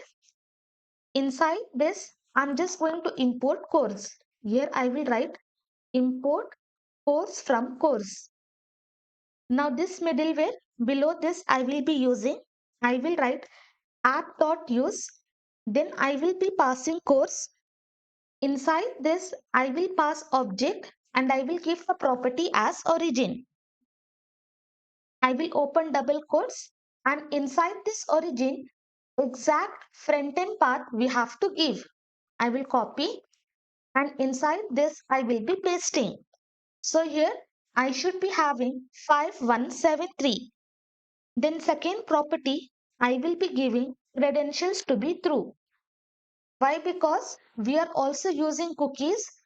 So for that, we will simply give credentials to be true.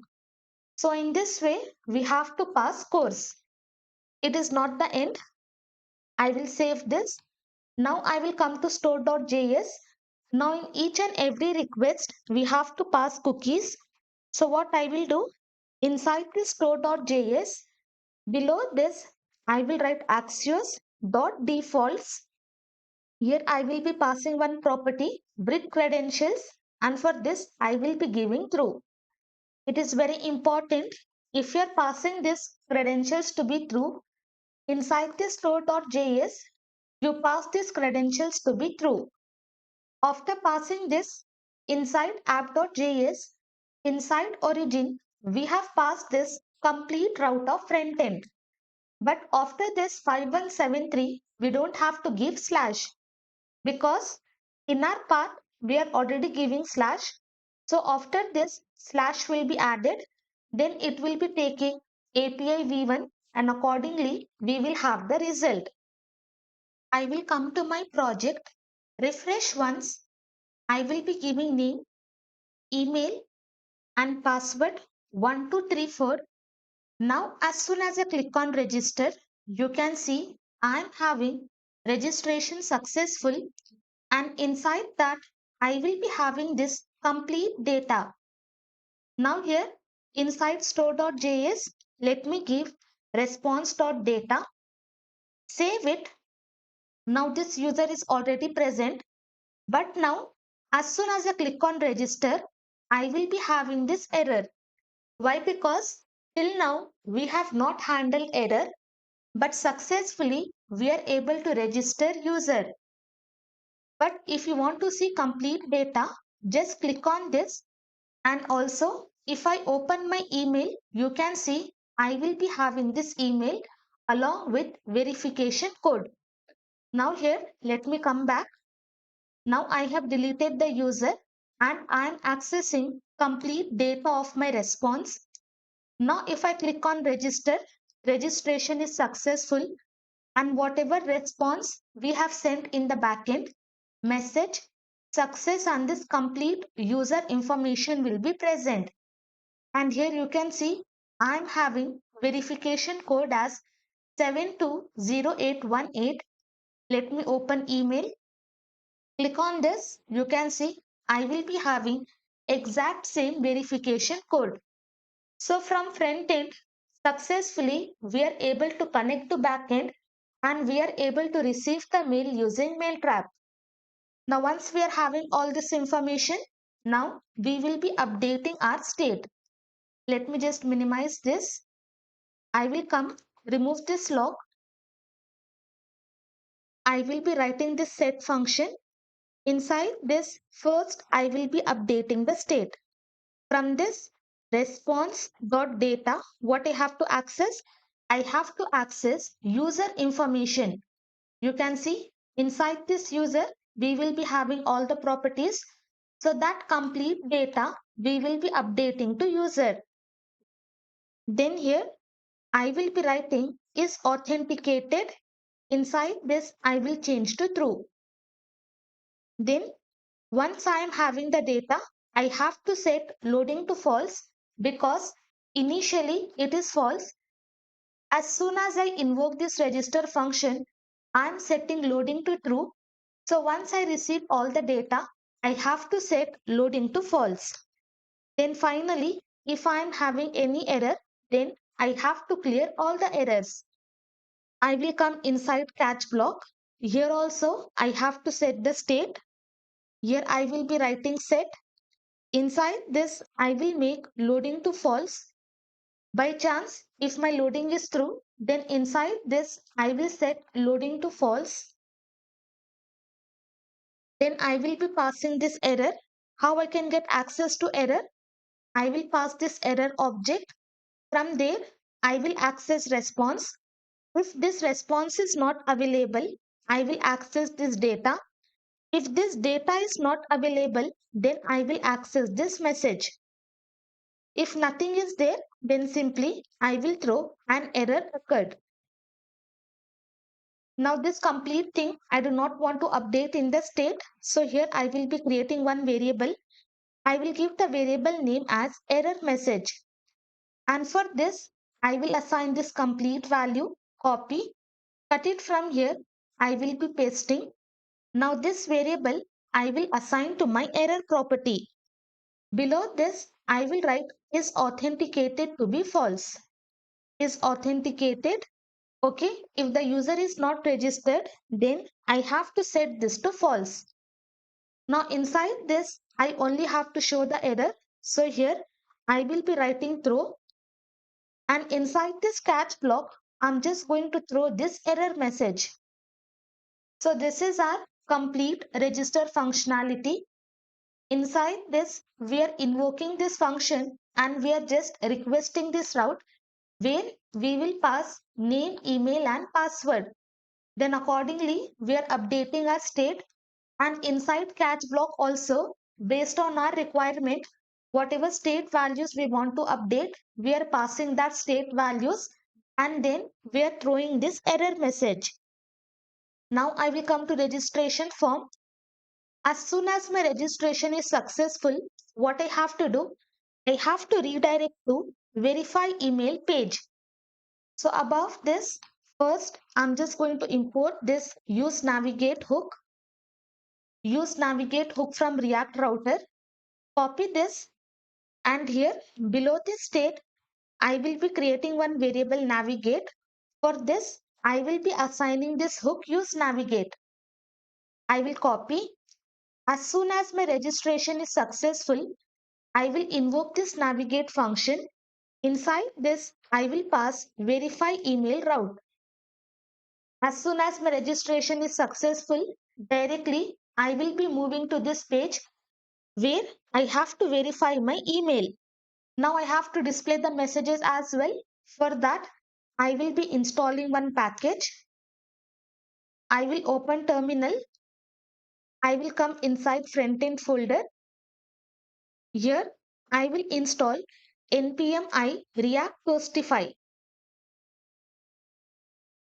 Using this, we can easily display success message and error messages.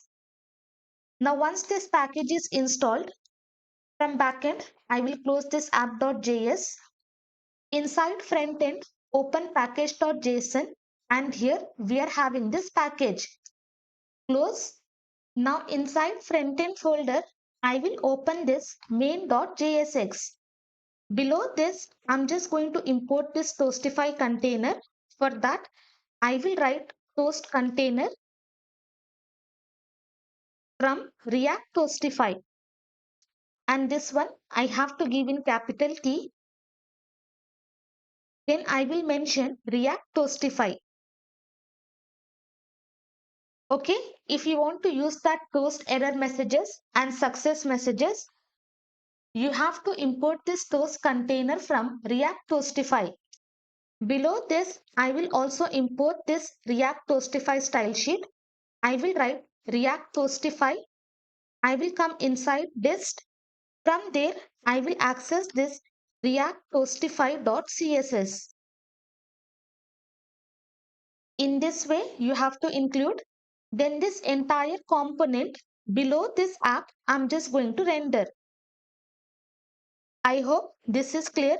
After installing the package, inside main.jsx, you have to pass this entire thing so that I can use React Toastify in all the components.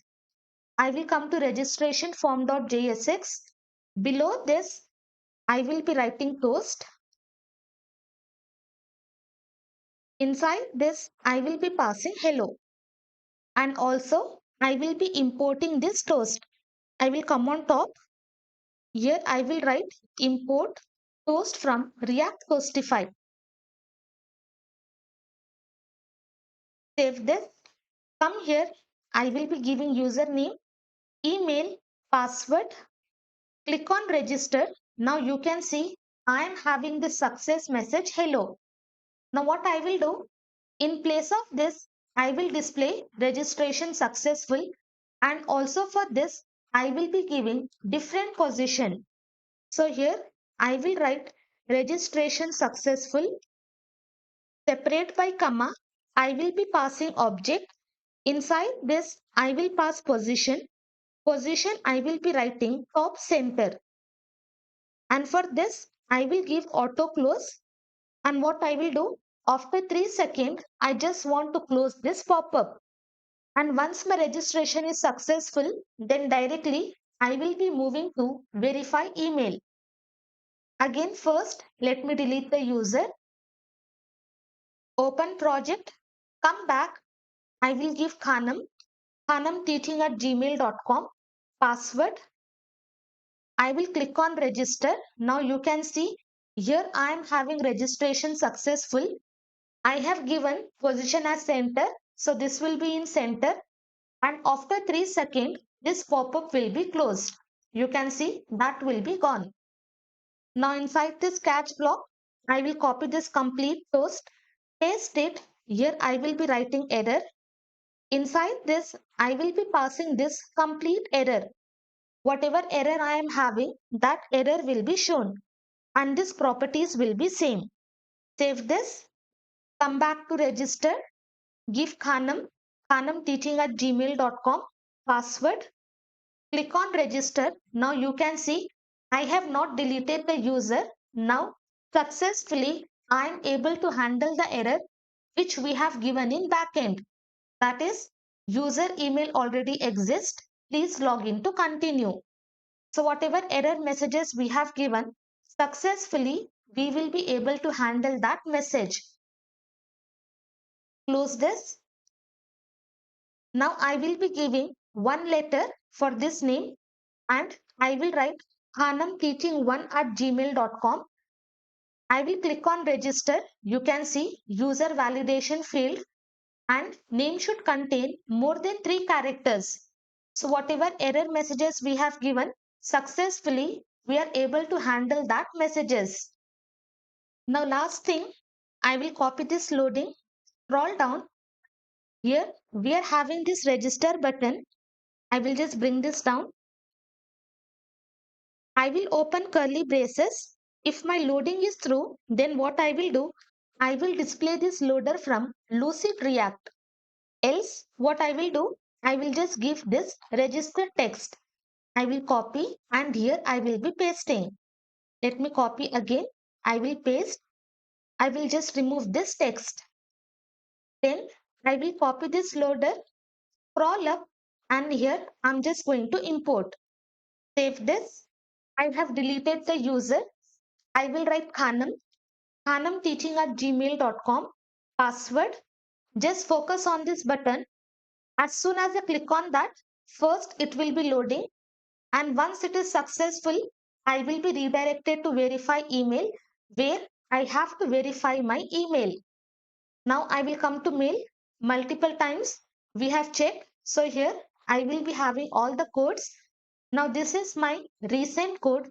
I will copy. Now inside this I am going to paste. After pasting, once I click on this, I have to verify my email. And also before that, if I just open cookies, I will inspect. I will come to application. Inside this, we are having cookies. If I click on this, you can see my token is generated. And whatever option values we have given, all the values will be present. As soon as user register, we are able to generate the token and we are able to set the cookie. Before proceeding with the function, I will open this password meter. From here, I will remove this log. Save this. Come to project. Now I am not having any logs. I will come to store.js. Now below this registration, we are going to work on verify email. Here, I will create the function verify email and this will be async function. Inside this, we should only accept the code because whenever we verified our email, each and every time we pass the code inside body. And here we have to separate by comma. Again inside this, I will be updating my state. First, I will set loading to true. And if I am having any errors, then I will set that errors to null. Below this, I will open try block. And then here, I will be opening this catch block. Inside this, I will pass error object. Now inside this try block, again in similar way, I have to access the request of verify email. But now if you see, each and every time I have to give the same thing. Let me show you. Below this, I will be writing variable const. I will give the variable name as response. Then I will be passing this await keyword axios dot post. Inside this, I have to give this exact same path. I will copy and here I will be pasting. In place of register, I will write verify email. And this is the exact same route which we have given in our backend. So what I will do for this entire thing, I'm just going to create one variable. I will give the variable name as base URL. And for this, I will be assigning this complete value. Now in place of this, remove here before slash. I will be using template string. And inside this, I'm just going to render this base URL. I will write base URL. Okay. In this way, we are just going to render our URL. Same thing, I will copy. Inside this, I'm going to paste. And here also, I will be giving template string. And after this base URL, I will be giving slash because inside base URL, after v1, do not pass any slash. And then inside this, we will pass slash register.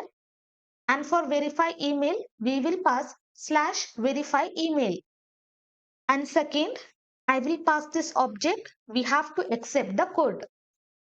Below this, we have to update the state. Inside this, I will be passing object. So first, I will make loading to false. Then here, I will be passing user.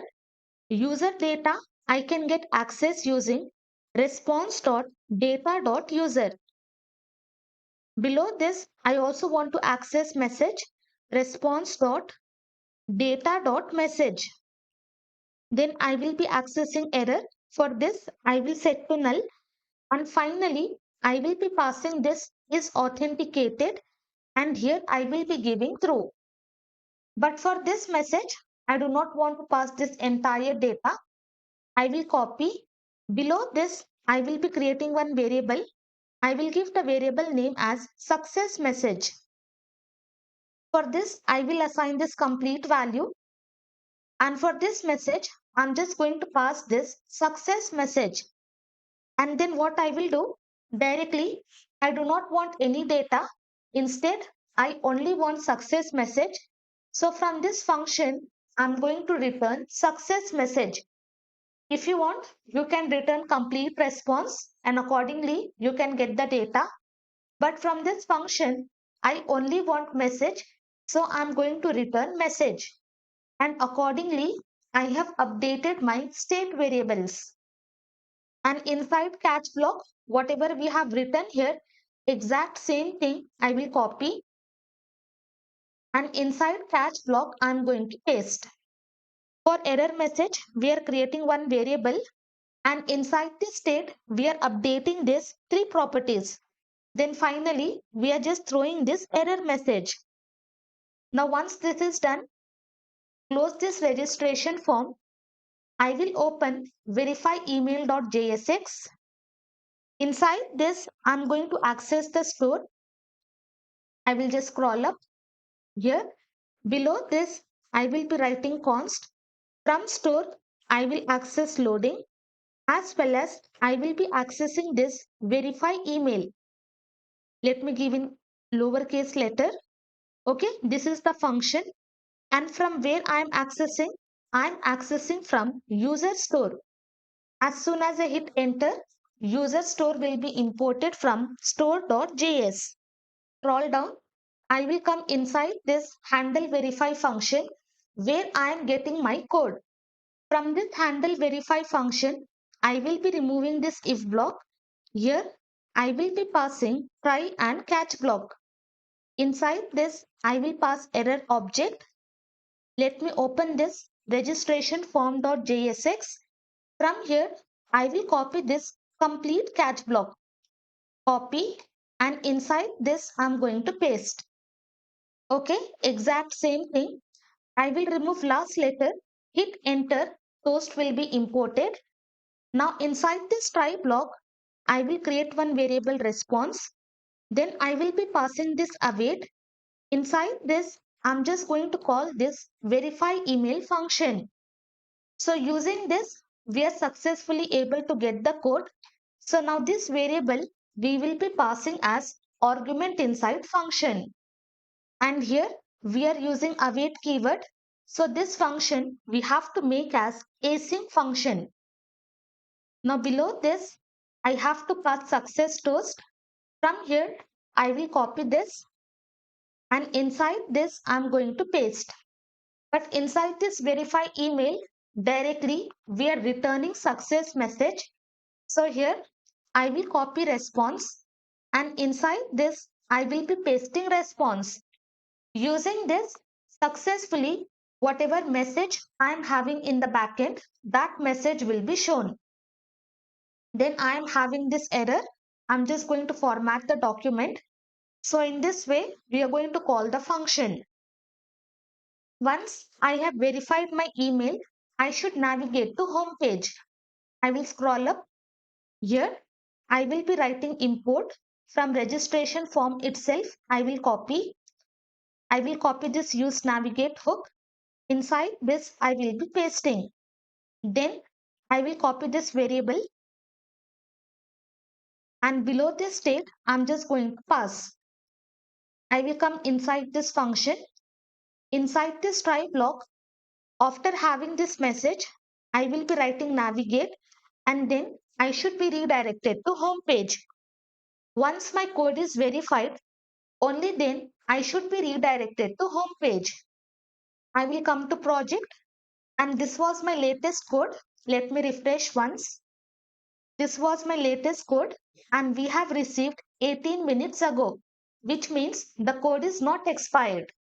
So I will copy and inside this verify email, okay, we are having some errors. Let me refresh once. All the errors are gone. I will paste. I will click on verify. Your email has been verified successfully. And once my email is verified, I will be redirected to home page. I will come. Now you can see once my email is verified, I should be having this welcome email from Mailtrap. I will open. You can see whatever template we have created successfully, we are able to receive that email. Okay. Till here, if everything is working fine, what you can do again from scratch, you can register, you can give wrong verification code, and you can check whatever error messages we are having in backend, everything we are able to handle or not. Okay, now user is verified. Inside the store.js, what we are telling, as soon as user verify the account, we are just going to authenticate user. But now the problem is user is registered. Again, if I give register, hit enter, user will be able to move to this registration page. I do not want to do this. Once user register and if the email is verified, even if the user is trying to access this registered route, user should be redirected to home page. So for that, we are going to work on verify auth function. I will come to store.js, close all the other files. Below this, I will be creating one function separate by comma. Here I will be writing verify auth. I will give the function name as verify auth. Again, this will be async function. And for verifying this auth, we have used get request. And inside this, we do not want any parameters. So I will leave this empty. I will just set the state. I will open. Inside this, I will write is verify auth to be true. So if we are checking this route, we are just setting this is verify auth to be true. And then for error, we are just going to set null. If we are having any errors, then simply we are going to clear that errors. I will open try and catch block. And from verify email, this entire catch block I will copy and here I will be pasting. Inside this try block, I will be creating one variable. I will give the variable name as response. Then I will be passing await axios.get. Inside this, I have to pass this base URL. Then slash. After that, I have to give my verify auth route. Okay, exact same route which we have given in backend. After that, I'm just going to set my state. For this user, I will just access this response dot data dot user. Below this is authenticated. I will just set to true. And then is verify auth. I will just set to false. So in this way, we are just going to update the state. Here we are setting to false because if the user logs out and if we are checking this verify auth, in that case, it will be false. And later on, once user logs in, only then we are just going to set that verify auth to true. So that is the reason initially we have assigned is verify auth to true. I will open app.jsx. Inside this, I'm just going to access my state. So here I will write const. From my store, I will access this verify auth. Let me come here. I will copy this. Here I will be pasting. Then I will copy this is authenticated. I will be pasting. And finally, I have to access this verify auth function. I will copy this function and then I will be pasting. And all these values I'm just going to access from user store. Once I hit enter, this store will be imported. Below this, I will be running this use effect. As soon as I hit enter, this hook will be imported. Inside this, I will be passing callback function. And here, inside this dependency array, I will be passing this verify auth. So whenever I'm checking for this authentication, I'm just going to run this effect.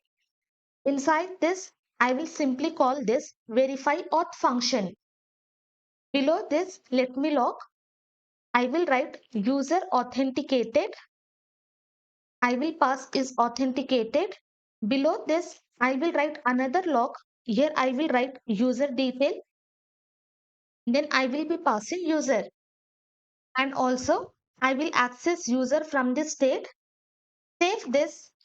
Come to my project. Now you can see in my terminal, as soon as my application loaded, successfully I am authenticated and I am able to access complete user detail. Why I am able to access? I have registered, and once I have registered, I have set is authenticated to true. And after verifying email also, I am setting is authenticated to true. Once it is true, successfully I am able to access complete user detail. Now once we are having all this information, what I want to do, if the user is authenticated and if the user is trying to visit register page or login page, then user should be redirected to home page. For that, inside this components folder, I will be creating one file. I will give the file name as redirect on auth.jsx. Here I will be writing RFCE, and inside this I will be passing the prop as children. Okay, first let me write the logic and then I will explain you. Inside this, first let me come to app.jsx.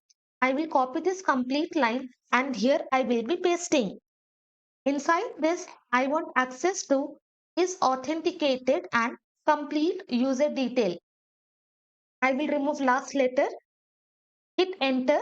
This use store will be imported. Below this, I will be checking for the condition if authenticated, and from this user, I will access this is verified property. Okay, once our email is verified, this is verified, we will set to true. So if the user is authenticated and if the email is verified, if this value is true, then what we will do? We will write here return. Then we will be using this navigate component from React Router DOM. You can see we have imported.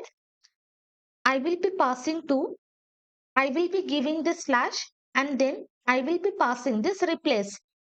So basically what I am telling, if the user is authenticated and if the user has verified the email, then directly navigate to home page. If that is not the case, then here I will be writing return, then I will be passing children. Okay, let me explain you what this children is. Before that, let me come to app.jsx. Here I will be importing that file. Import, redirect on auth. As soon as I hit enter, from this file, this component will be imported. I will copy this. This is our registration. I will just bring this down. Here I will be passing. Close this, and this entire registration form I'm just going to wrap inside this component. The children which we are returning, it is nothing but our registration form. So whatever we are having between opening and closing tag of this component, that is nothing but children. If this condition is not matching, whatever children we are having inside this redirect on auth, just return that children. So that is the reason we are returning children. Now I will save. You can see user is authenticated. Before we were able to access register. Now if I try to access register page, as soon as I hit enter, again I will be redirected to home page. And if I open user detail, you can see is verified is true, which means I have also verified the email. If that is the case, directly navigate to home page. If this condition is false and if I am trying to access register page, then it will be working because I am returning children. Now same thing I will be doing for login form also. If the user is authenticated and if the user is trying to access this login form, same thing, I should be redirected to home page. I will copy and below this I will be pasting. I will close this component. Now I will open home.jsx. Now inside this home.jsx, in place of displaying the static data, I have to display user data. Here I will be writing const. I will access user from user store. And below this, I'm just going to import this user store. Import user store from, I will come inside this app. Then I will just import this store.js. So here again, we don't have to check if the user is authenticated or not because we will be redirected to home page only when user is authenticated. So here from this user, I will access name user.name and here I will remove, I will be giving user.email and finally remove this. I will write user.last login. Whatever properties we have given in user model, exact same properties I am accessing. In place of this, remove, I will write user.name. In this, we are fetching from database, so it will take some time to get all the data. So what I will do, this entire div container, I will be wrapping in JavaScript mode. And here I will tell if I am having user, then display this entire div container. Else, I will be writing this parenthesis. Inside this, I will write paragraph. Here, I will give the text as loading user details. Come here. Now you can see I am having email. I am having this last login and I am having this logout button. But now this date is not looking nice. So I will come here. I will open this. Inside this, if I am having last login, then what I will do, I'm just going to split this. Wherever I'm having capital T, let me show you. You can see here I'm having capital T. From there, I'm just going to split my date. So this will be giving array of two elements. First part, it is going to contain this. And second part, it will be containing this. So what I want, I just want zeroth index. So here I will be passing 0. Now save this. Come here. Successfully, I am able to display the date. I am able to display the email And whatever name we have given while registering, we are able to access that name. Now I will refresh, it will be loaded, and after that I will be having all the information of the user. We are not having any errors, all the errors are gone. Next, we will be working on logout functionality. I will open store.js. Below this verify auth, we will be writing logout functionality. I will create the function logout, and this will be async function. We don't have to accept any parameters. Let me just split this store.js, and I'm just going to open this verify auth. Here I will just pass colon. First, I'm just going to access this complete state, and here I will be pasting. And then I will open try block. Here I will be passing catch block, but from here I will copy this complete catch block, and inside this I will be pasting. But inside this logout, I want to update loading. I want to update this error message is authenticated will be false. And then what I will do, I will just set user to null. So while logging out, if I am having any error, I will just set user to null, and then we are just throwing this error message. Inside this try block, I will copy this complete response, and here I will be pasting. Close this. In place of verify auth, I will be passing logout. I will write setter function. Inside this, I will set loading to false. For message, I will be creating one variable like how we have created inside our verify email. I will copy, and inside this I'm going to paste. And this complete variable I will just assign to this message property. Come down. As soon as user log out, what we have to do? We have to set is authenticated to be false.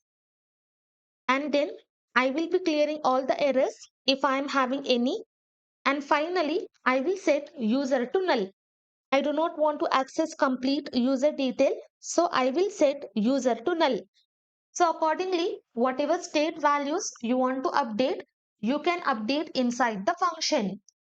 So inside this, as soon as I hit the route, main thing I am setting is authenticated to false, and I am setting user to null. So once it is done, I will open this home.jsx. Inside this, from state, I will access this logout function, and for this logout button, I will be passing this on-click event handler. And inside this, I will pass the function as handle logout. I will copy this function. Below this, I'm just going to create this function. Then again, I will open this registration form.jsx. From here, I will copy this complete try and catch block. Inside this handle logout, I'm going to paste. Now here we are using await, so I will be making this function as async function. For this, I will be giving one variable. I will give the variable name as response. Then here I will be passing logout function. I do not want to pass any arguments. Remove this entire thing. In place of this message, I will be passing response.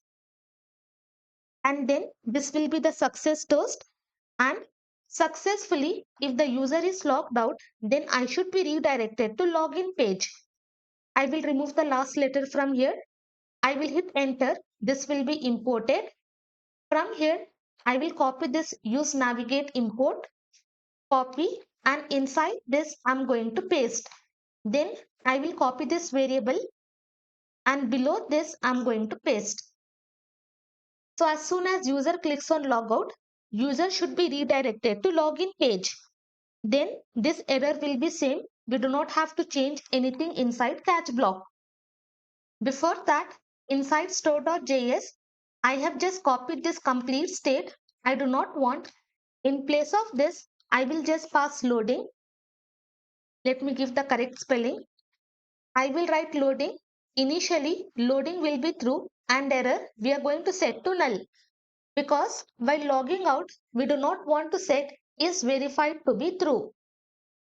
Here, user information is present. I will click on logout. Okay, I am having an error occurred. Let me close. Here, as soon as I click on that, user authentication is false and user is set to null, but I am having that error. Why? Because while writing backend code for logout, instead of get, we have used post request. So that is the reason we are having error.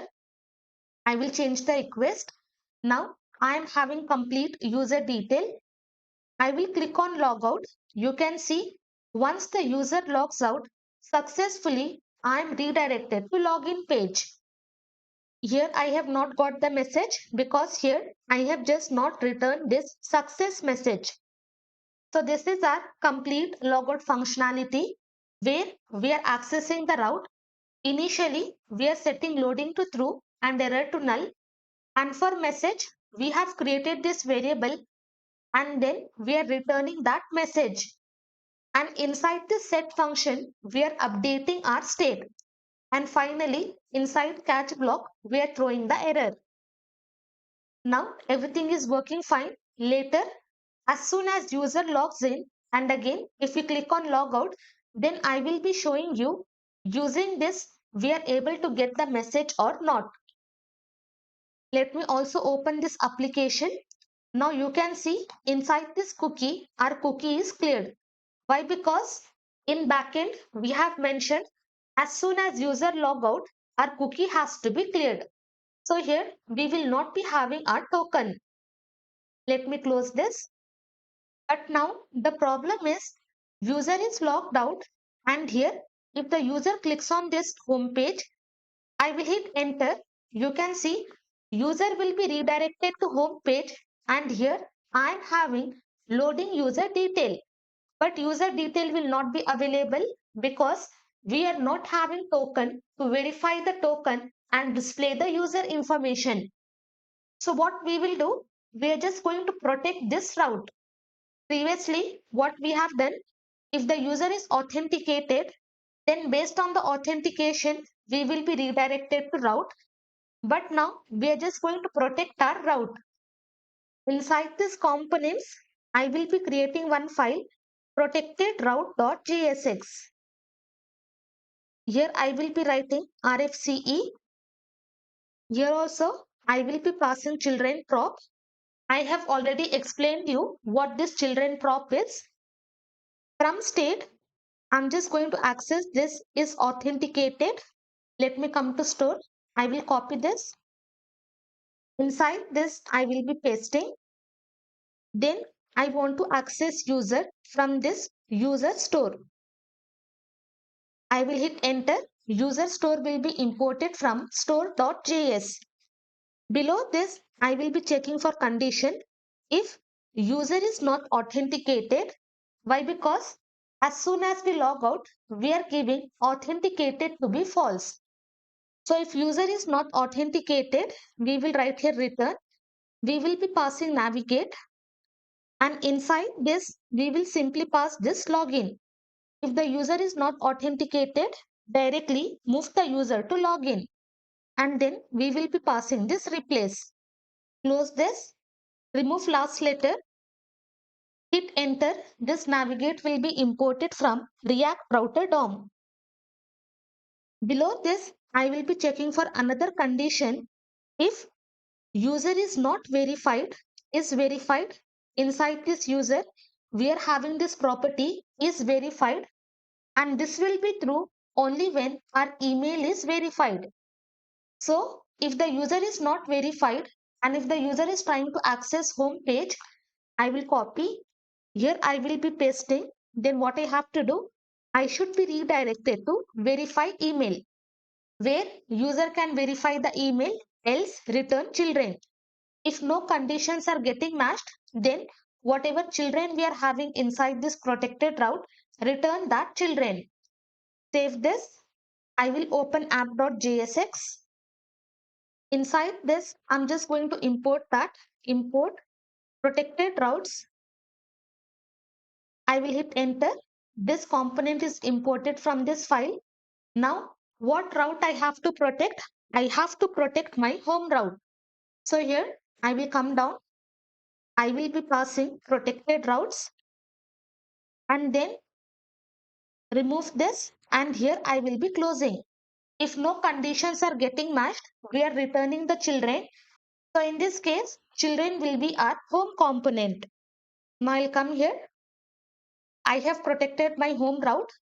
User is not authenticated. I will remove this login. As soon as I hit enter, again, I will be redirected to login page. So in this way, we are just going to protect our route.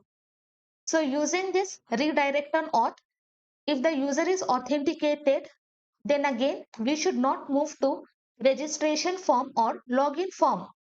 But here, if the user is not authenticated, then we should not be moving to home page. So that is the reason we have created these two components. Now we will be working on login functionality. Below this, first let me just separate by comma. Here I will be writing login. I will write login. I will be passing async function. While logging in, we have to accept email and password of the user. I will open arrow function, and also I'm just going to split this file. Now this will be very similar to register function. So I'm just going to open this function. I will copy this complete set. Inside this, I'm going to paste. So here, loading will be true, error will be null, and previously, if we are having any messages, then I simply want to clear that messages. Below this, I will open this try block, and from here, I will copy this entire catch block. Copy, and inside this, I will be pasting. Now inside this try block, I will copy this complete response. Copy. Here I will be pasting. Now in place of register, I will change the route to login. I should not be accepting name. I only want email and password. So I will be removing name. Then I will copy this complete set. Below this, I will be pasting. I want user information is authenticated will be true. Error will be null. Message. For message, I will be creating one variable. I will give the variable as login message. And inside this, I will just copy this entire response. And here I'm going to paste. I will copy this login message. In place of this, I'm just going to pass this login message. Then finally, at the end, I'm just going to return this login message. Okay, rest entire thing is same. You do not have to change entire thing. Once you understand the functionality, based on this, you can write the code. Only thing we have changed is the route, and we are just accessing email and password. Now I will open login form.jsx and register form.jsx. Below this, I will write const. I will access login function and I will be accessing this loading. From where I am accessing? I am accessing from user store. I will copy this loading. I will open this. Here, same thing what I have done for register. Let me just come here. I will copy this entire thing, and inside this I'm going to paste. In place of register, I will be passing login. And this loader, I have to import. Remove last letter, hit enter. Loader will be imported because it will take some time for logging the user. So that is the reason till it is logging in, I just want to show the loader.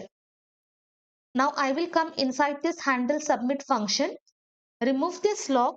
Here I will be writing try block, and from registration form I'm just going to copy this complete catch block. I will copy this catch block and here I will be pasting. Remove last letter, hit enter, toast will be imported. Now here I will be creating one variable. I will keep the variable name as login message is equal to await. I will just call this login function. Inside this, I have to pass email and password. So from form data, I will access email, form data.email, separate by comma, form data.password. And now we are using await. So this function we should make as async function. And from registration form, I will copy this toast. Below this, I will be pasting. I will copy this variable. In place of this message, I'm just going to paste that variable. Once my login is successful, I should be redirected to home page. Copy this navigate. Here, below this, I will be pasting. I will give home page. And from registration form, I will copy this import. I will be pasting. And then finally, I will copy this variable, use navigate. And below this, I will be pasting. So once user logs in, I should be having login successful message. And then I should be redirected to home page. Now here, I will give email. I will give the password as 123. I will give wrong credentials. Click on login. Okay. Let me inspect. So here I am having unauthenticated. To access the resource, please log in to continue. And authentication is false and user is set to null. Let me just come to store.js. Inside this login, we are setting the state. And here what we have done, above this try block, we are just accessing this message. So what I will do, below this, I'm just going to paste this login message. Now I will come, I will give the wrong credentials. Click on login. I will have invalid credentials. I will give correct password 12345. Click on login. User logged in and complete user information will be displayed. And that user logged in, successfully logged in, all those messages we are getting from backend. Okay, just make sure this login message we are having inside try block. If we are having inside try block, everything will be working fine. And inside inspect, now let me just refresh once.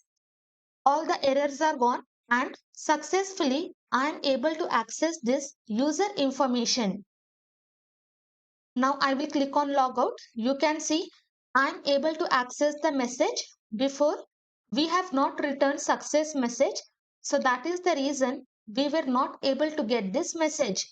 Now as soon as we log out from backend, we can access this message and we can show it to the user. Close this. Now inside this store.js, we are going to work on forgot password functionality. Let me separate by comma. Below this, I will be writing one comment. I will write forgot password. From here, I will copy this complete login function. Below this, I will be pasting. I will change the function name. I will write forgot password. Now, if the user clicks on forgot password, we should only access email. I will remove password. We do not have to change anything. Inside this, I will be giving the route as forgot password. Exact same thing what we have given in backend. I will be removing password. Here, in place of login message, I will be writing success message. Copy this variable, assign to message and return this variable. And from catch block, I will be removing this is authenticated to be false.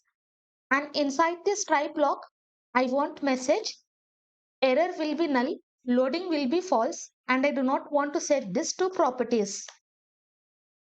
Okay, that's it. This is all about forgot password functionality. We are only changing the route and we are accepting this email. And then using this success message, we are passing the message and we are just returning that message. Now I will copy this function. I will open this forgot password.jsx. Below this, I will be writing const. I will destructure forgot password and I will destructure this loading property. and then I will be passing this user store. I will copy this loading, come here, inside this I'm just going to paste. If my loading is through, then I just want to render this loader from Lucid React. Else, I will pass the string as send reset link. Instead of giving forgot password, I will write send reset link. Here I will be passing colon. If loading is true, give the loader. If loading is false, then simply display this text. Let me check. This loader is imported from Lucid React.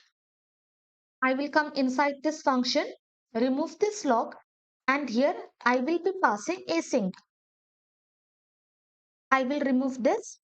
I will be passing try and catch block, try block, and then I will be passing catch block. From login form.jsx, this entire catch block I will copy. Inside this, I will be pasting. Let me format the document. Inside this try block, I will be creating one variable response. Then I will be passing await. I will call this forgot password function. Inside this, I have to accept email. So here for email state, we have directly passed the email. So inside this, I will be passing email. Below this, I will come here. I will copy this toast, and inside this, I'm going to paste. Now, what I want to do, as soon as user gives the mail and click on send reset link, then I will just update my setter function. Here inside this, I will be making it to true. Once it is true, then my form will be submitted. Once my form is submitted, then this else container will be shown. Okay, now inside this H2, I have passed this. Let me copy this entire thing. I will come to this. Here, in place of this, I'm just going to paste. Inside this, I will give the text as forgot password. Okay, just make the corrections. Inside H2, I have just passed the loader. Not inside H2, I should pass the loader inside this button. As soon as user clicks on the button, my form will be submitted. I should not be redirected to any page. Instead, this container should be shown to the user. Sometimes this empty blocks will be added because of prettier. Just remove this. Let me check. Here also it is added. I will remove. I have to import toast. Remove last letter. Hit enter. Toast will be imported. And here in place of login message, I will be passing response. Okay, all good. I will come. Click on this forgot password. Now I am having title and then I am having this button. If I click on back to login, I will be redirected to login page. Again, I will click on forgot password. I will be giving my mail. Just focus on this button. I will click on this. I had the loader. Now I am having this success message, whatever we have given in backend. Once my form is submitted, this page will be shown where they are telling reset password link is sent to your registered email ID.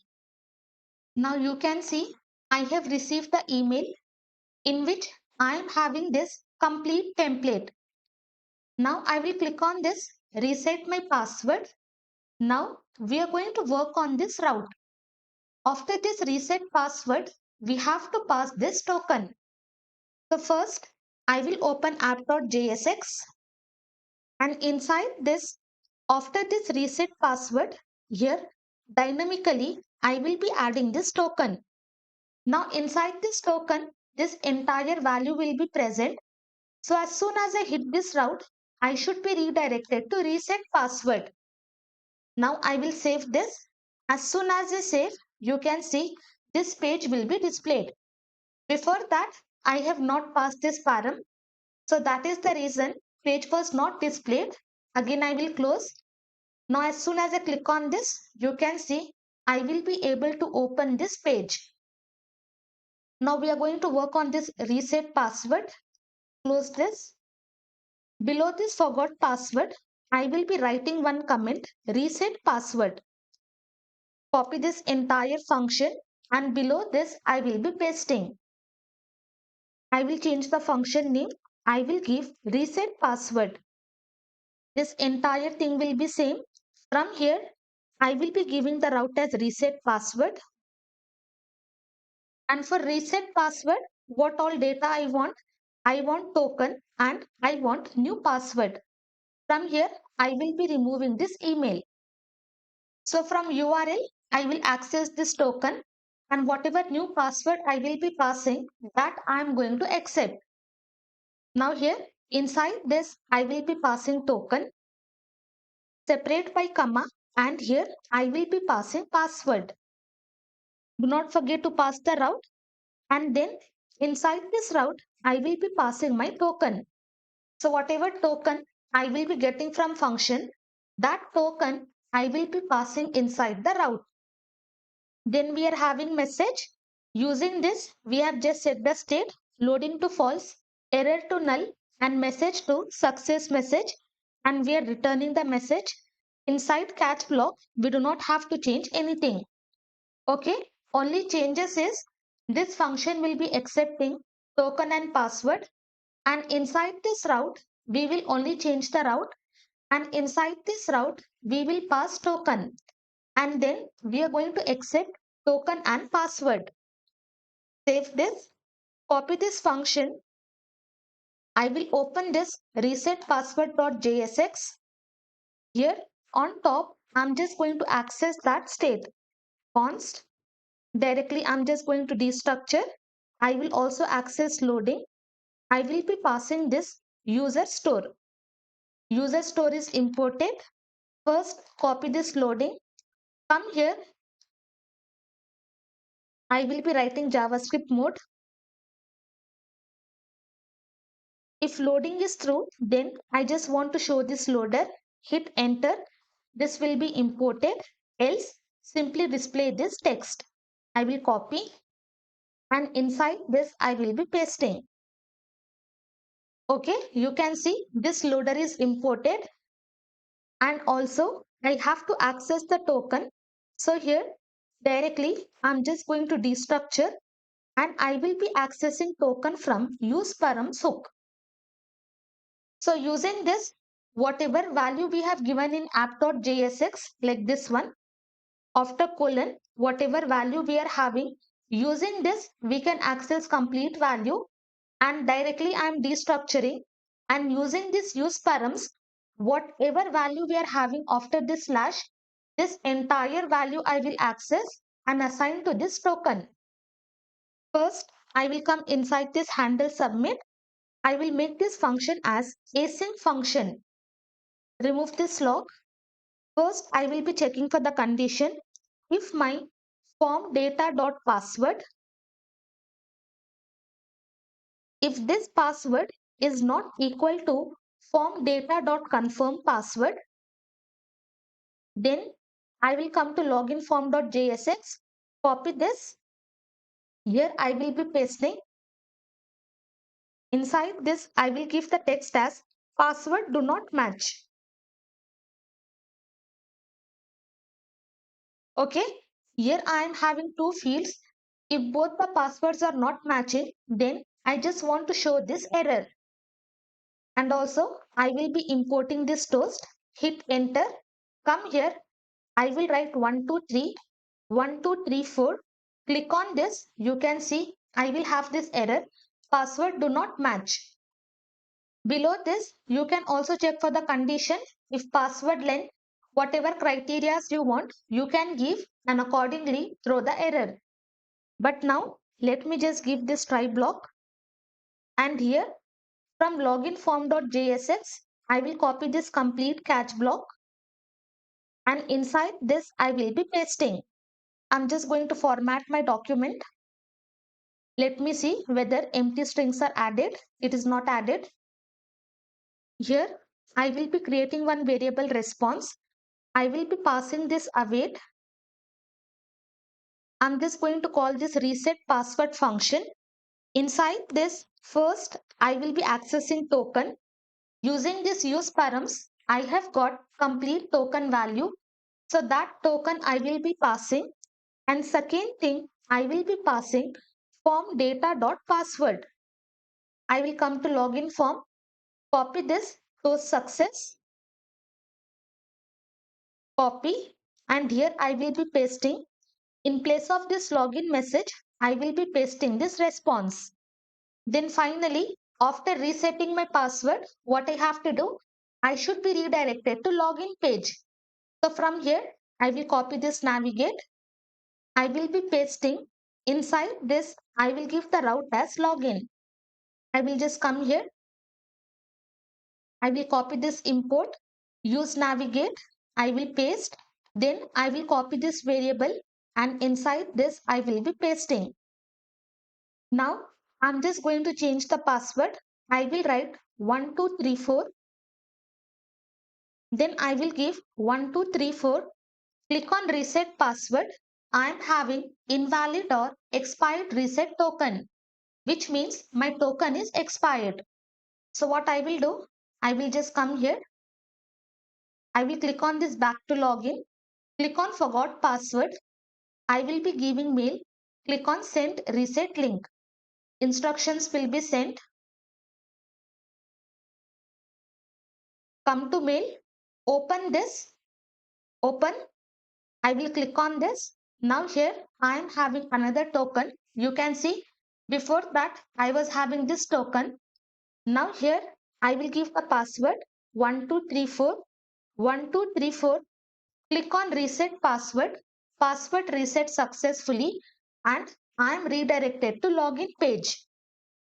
Now all the functionalities are working, but here in place of login, after this, if I give some other text, as soon as I hit enter, you can see I am having this empty page. I do not want this. Instead, what I want, apart from whatever routes we have defined inside app.jsx, apart from this, if user is typing something, then we should simply display page not found. So here below this, I will be creating route and inside this, I will be passing path as star, which means apart from all the routes which I have defined in app.js, apart from that, if user is giving anything inside the path, then here I will be writing element. What I have to do, I just have to display this not found page. I will close this element, copy. Inside this pages, I will be creating that file notfound.jsx. Here I will be writing RFCE. Come to app.jsx, remove last letter, hit enter. This page will be imported. Inside this, first I'm going to import the style sheet. Import styles notfound.css. Remove this entire thing. I will create div. I will give the class as not found. Inside this, I will create another div. For this, I will give the class as not found content. Below this, I will be creating div. I will give the class as error number. Inside this, I will give the number as 4 not 4. Usually, we give the status code. I will write H1. I will give error title. For this, I will give the text as page not found. Below this, I will be writing paragraph. For this, I will give the class as error description. Here I will give this description. The page you are looking for does not exist or it has been moved. Below this, I will be creating one button. For this button, I will be giving the class home button. I will give the text as back to home. And before this button, I just want to render this home icon. I will hit enter. This will be imported from Lucid React. And for this, I will be giving the size as 20. I will be closing this icon. And then below this, I'm just going to import this use navigate hook from React router. I'm just going to create the variable navigate and then I'm just going to invoke this use navigate. I will give the proper spelling. Copy this, and for this button, I will be passing this on click event handler. As soon as I click on this, what I have to do, I just have to navigate to home page. Inside app.jsx, we have already defined if the user is not authenticated, accordingly move to login page. If the user is authenticated and trying to access different route, then simply move to home page. Then finally, below this, I will be creating one div. For this, I will be giving the class as circles. I will be writing div.circle. In total, I want 3 div containers. Same thing, I will copy. Here I will be pasting circle 1. Then this will be circle 2. This is only for styling purpose. And then finally, I will be giving circle 3. I have created simple page not found. I will come, you can see, apart from login, if I have given any other route, instead of displaying blank page, I will be having this 404 page not found. So from source code, you can get all the styling. I will click on back to home. User is not logged in. Instead of going to home page, I will be redirected to login page. I will be giving details. I will give the password 1234. Click on login. User will be logged in. Now you can see user is authenticated. I will be giving some other route. Hit enter. I will have page not found. Now user is authenticated. Now if I click on back to home, I will be redirected to home page. Instead of going to login page, I will be redirected to home page. And here inside this inbox, after resetting the password, you can see we will be receiving this successfully password updated email. Okay. If I open this, you can see before 6 minutes ago, I have received this email. Complete functionality is working, and in every e-commerce project, you have to implement this authentication. So just take your time and implement this complete project, because using this one project, you can master complete authentication. Now last step we are left is deployment of this project. Now finally, let us start with the last part, that is deploying our project. So till now, we have worked on backend code and we have worked on front-end code. And our backend was running on port 8000 and frontend was running on port 5173. So both applications were running on different port. But now while deploying, what we will do, both we are going to run on the same domain. If both are running on same domain, then you don't have to worry about cores. So first what I will do, I will open backend folder. Inside this, I will open config.env. One by one, I will be teaching you all the steps, so carefully follow each and every step. Here I have mentioned node env is equal to development. I will copy this entire thing. I will come to server.js. Now here, while deploying my project in production, I do not want to include this config file.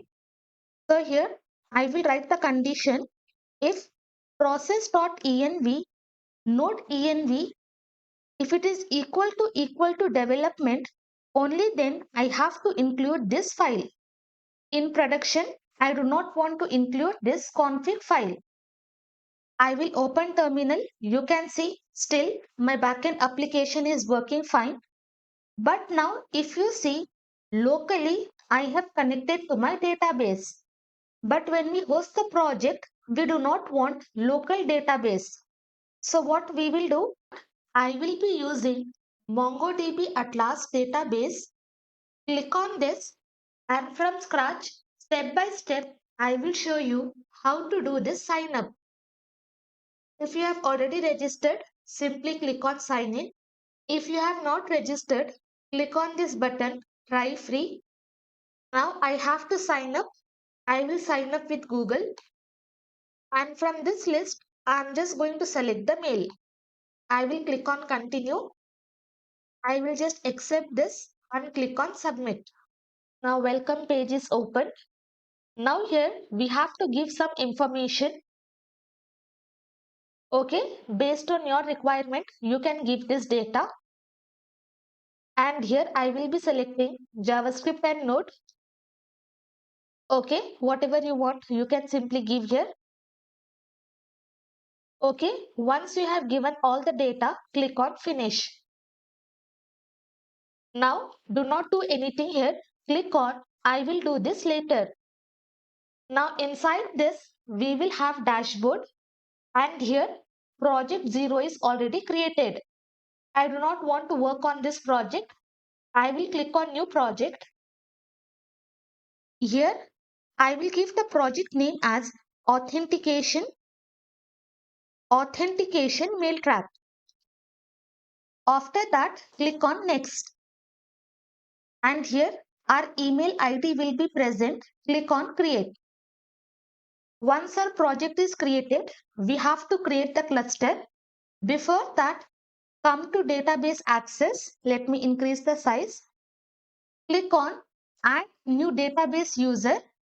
Under password section, I will give the username as Hanam2001. Password, I will be giving QWERTY123. Scroll down, built-in roles. Click on this and select Atlas Admin. Scroll down, click on Add User. Our user will be created. You can see user will be created, and it will take some time to deploy all the changes. Once our user is created, then come to network access. Here, click on Add IP address. Here we are having two options. Allow access from anywhere. First, I will be selecting this current IP address. I'm just going to hide my IP. Click on confirm.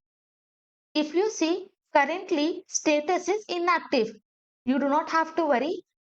Again, click on add IP address. I will select this allow access from anywhere and then click on confirm. Now for both status is inactive, do not worry. It will take some time to reflect the changes.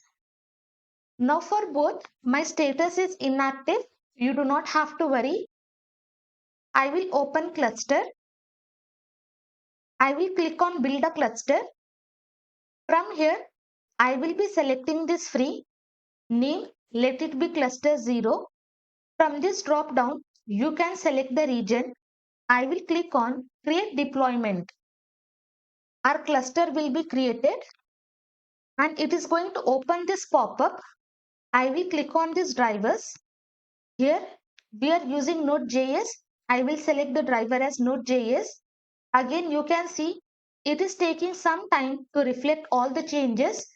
So once our cluster is ready, I will be back. I will click on done. Now our cluster is created. Now let me come to network access. You can see now my status will be active. Once the cluster is created, our status is changed for network access. Now I will click on connect. I will select this. We have already selected Node.js. Then scroll down. Here we have to copy this connection string. Inside this, you can see we have to give the password which we have given for the user. Username is already displayed. And here we are having one question mark. And before this question mark, we have to give our database name. I will copy and click on done. Now here, click on browse collections. You can see it is retrieving database. As of now, we do not have our database. This is only sample database. Let me just close. I will open my editor. Now I will open config.env. Now in place of this connection string which we have provided, I will just paste the entire string which I have copied. I will just paste. Here we are having username. In place of this, I will be giving the password which I had given 2123, and here we have question mark, and before this question mark I will be giving my database name, authentication. Now I will save the file. Whenever we do some changes in config.env, we have to restart our application. Before we connect it to localhost, now let's see what happens. Our application is started. Now you can see successfully we are connected to online database. Now if I come, you can see still our database will not be created. Why? Because once we register user and once new user is inserted, only then our database will be created. But successfully we are connected to at last database. Now I will come inside package.json. Below this, I'm just going to add the script. Whatever script we have added, it is only for a development. For production, we will be adding the script. Here I will write node and then I will pass part of my server.js. For development, we will be using this dev, but for production, we will be using start. Again, separate by comma. Here, I will be adding another script build. Carefully notice this. Here, I will write npm install. Why? Because inside this root, I am having this node modules folder. And while pushing this entire code, we will not be including this node modules. So here, I will mention npm install, and again I will write npm install, but this time I have to run this inside frontend folder. For that, I will be adding prefix and then I will be giving folder name as frontend, which means inside frontend also I am having this package.json, using which I'm just going to initialize my node modules folder. And then finally, we have to build our frontend application. For that, we will run npm run build. And after that, I will be adding this prefix. Again, I have to run this command inside frontend application. Using this command, we will build our frontend application for production. So in this way, we will be passing both the scripts inside package.json. I will close. From backend, I will open app.js. Now, as I mentioned, both backend and frontend, we will be hosting on same domain. So here, I'm just going to import path module, import path from path. And for this, we do not have to install any package because this is built-in module available in Node.js. And below this, I'm also going to import this file URL to path. As we are using ES6 import, so that is the reason I will be using this package. Again, for this, you do not have to import anything. Below this, I will be creating variables. First, I will give the variable name as file name, __ file name. Then I will be passing this file URL to path, inside which, first let me change the spelling, inside which I will be passing import.meta.url. So inside ES6, what happens? Using this, it will be providing path of the current module. Below this, I will be creating another variable. I will give the variable name as dir name is equal to, here I will be passing path.directory name. This is the method which is available inside path module. Inside this, I will be passing this complete file name. Whatever result I am getting from this file name, that entire result I will be passing it to dir name. Now I will just come down. Now here we are going to serve all the static files. Apart from this, if we are having any routes, then we will be serving all the static files. First, let me open terminal and also I will be opening this Frontend folder. I will click on this plus. Now in root, I will not be running this. I will just come inside Frontend folder. Inside this, I will run npm run build. I will hit enter. Now you can see it is going to build for production. And inside Frontend, we are going to have this dist folder. Now here, I will come. I will be writing app.use. Inside this, I will be passing this middleware express.static. Using this, we can serve all the static files. Here, I will be passing part.join. Inside this, I will pass my directory name, separate by comma. Then I will come inside this Frontend folder. Okay, I am coming outside of this file. I will come inside Frontend folder. And then inside that, I will just move to dist folder. Inside this dist, we will have index.html, and inside this assets, we will have JavaScript and CSS file. You will not understand this entire thing. This will be minified version, and this folder is created for production. So that part we are going to pass. Then second, I will be writing app.get. Here inside this, I will be passing star. So apart from this route, if I am having any route, then here I will be passing this controller function, request and response. Here I will send the response.send file. Now inside this send file, what I will do, I'm just going to send this index.html, which is present inside this dist folder. So here I will be writing path.resolve. Inside this, I will pass this directory name, separate by comma. I will come inside Frontend folder. From there, I will come inside dist.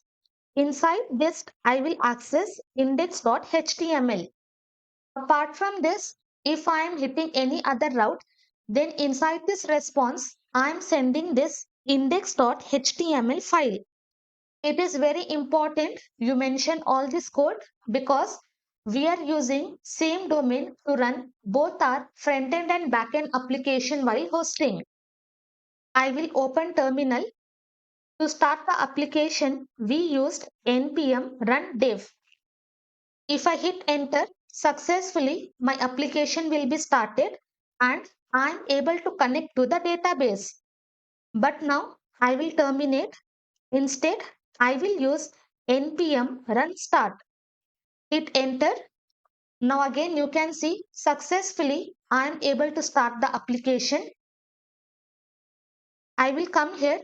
Inside this front end, I will run npm run dev. I will copy this path. Now you can see my application is started and it is running on 5173 port. But now we have written all the code to serve all the static files. Now instead of 5173, I will be giving 8000. As soon as I hit enter, you can see successfully I am able to run my application. Again, I will click on register. You can see everything is working fine. Click on login. Click on forgot password. So inside port 8000, successfully we are able to run our application. And only in development we will be using this course, but later as soon as we host it, we will not be using this course. Next, one more important thing, I will be closing both front end and back end. Inside this root, I will be creating one file git ignore. Inside this, I will be passing node modules. This node modules folder which is present in root, I do not want to include that. Before this git ignore, let me just add the dot. And then inside front end also, we are having node modules. So here I will write front end slash node modules. While pushing the code inside GitHub, I do not want to include these folders. Then I will come inside backend folder. Inside backend, I am having config folder. In that, I am having config.env. And then finally, inside frontend, we are having dist folder. While pushing, I do not want to push this. Why? Because inside package.json, inside the script, we have already mentioned while hosting this, run this command. So using this command, it is going to build our dist folder. So I will close. I will be saving this file. Now this entire code I will be pushing into GitHub. I will open GitHub, click on this plus, click on new repository. Here I will be giving authentication. You can make it as public. I will make it as private. Scroll down, click on create repository. Once my repository is created, I will open this fresh terminal. Inside this root, I will write this git init.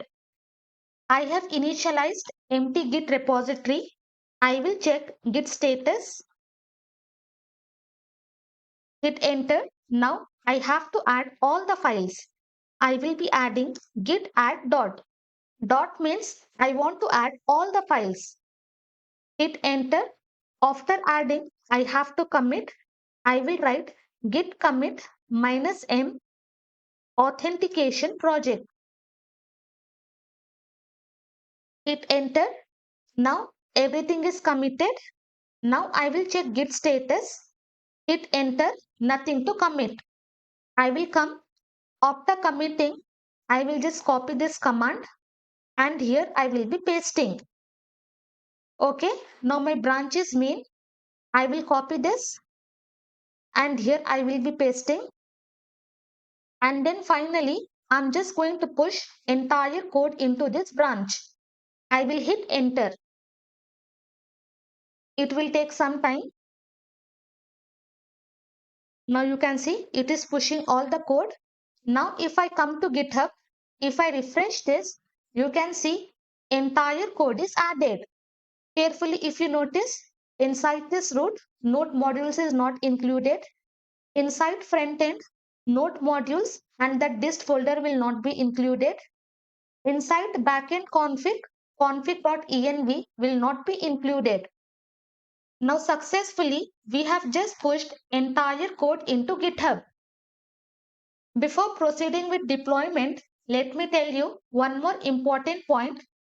In your code, inside backend, while debugging, if you have just logged some data, just remove all the logs because while deploying, you can see all that log data.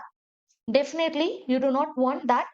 So for debugging purpose, if you have used logs, then simply remove all the logs. Now I will open render.com. Click on get started. Here you can create the account using GitHub, GitLab, Bitbucket or Google. Manually, I will enter the name khanamteaching@gmail.com. I will give the password and click on create account. They have sent verification code. I will open email. I will just click on this link. My email will be verified. You can see here. I will give the name. I will select this option for personal use. I will give web app and here I will select project running locally. Then click on continue to render.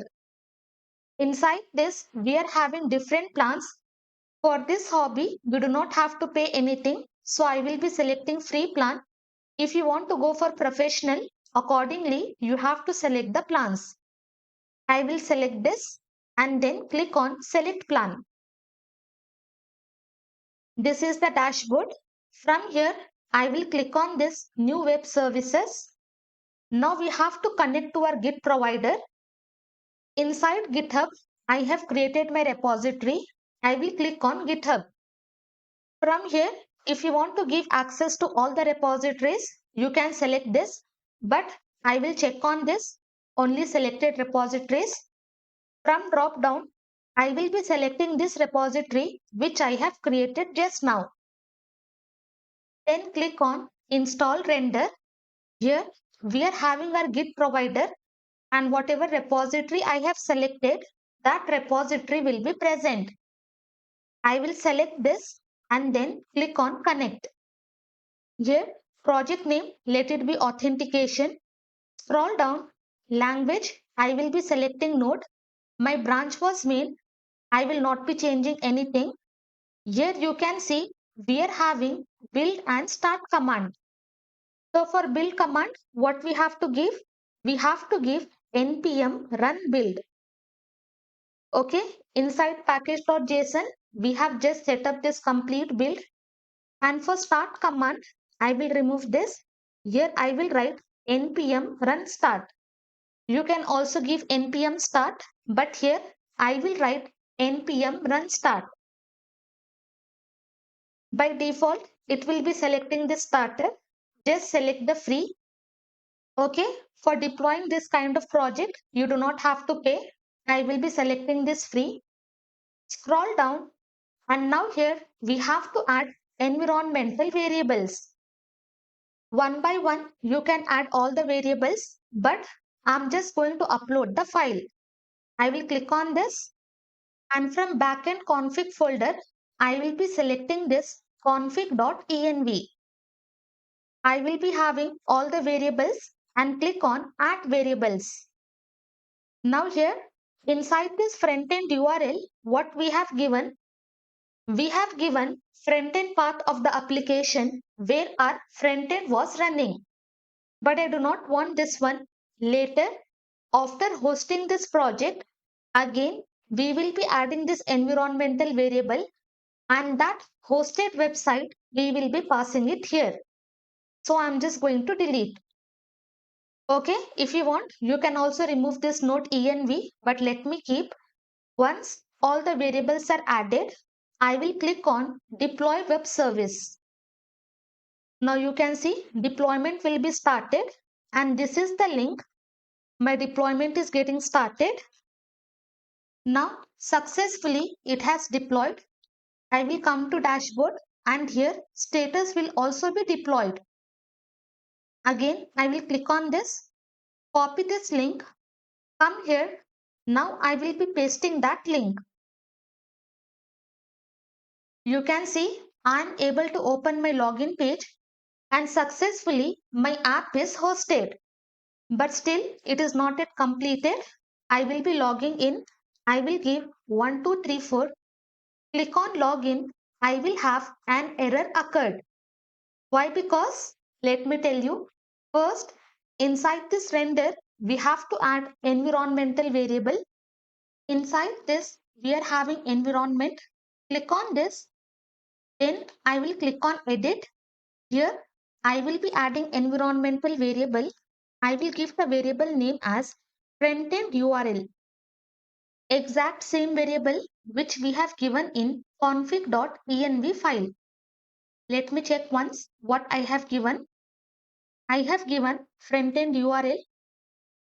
Same thing, I will be passing it here. And for this, I will just copy this complete path. Copy. And inside this, I'm going to assign. And here, after com, you don't have to give slash. I will remove this slash. Once it is done, click on save, rebuild and deploy. Now I will come to dashboard. You can see it is deploying.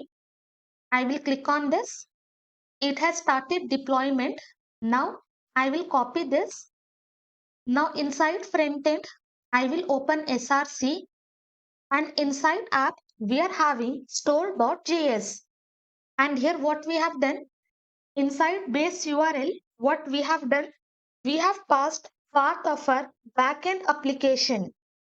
But now what we will do, I will be creating base URL is equal to, here I will write import dot meta dot env dot mode. If it is equal to development, okay, if our mode is equal to development, only then we have to assign this value. I will copy this, and here I will add question mark. I will be pasting this part. So If our mode is equal to development, only then we will be using this path. Else, what I have to give? Simply, I will be passing slash API slash v1, because before this, I will be having my complete domain, and then after that, I will have slash API slash v1, and based on these functions, I will be having slash register, and that complete base URL, we are passing it here. Okay, do not forget to pass this inside store.js. So once we have done some changes, I will open terminal. Now I will be checking git status.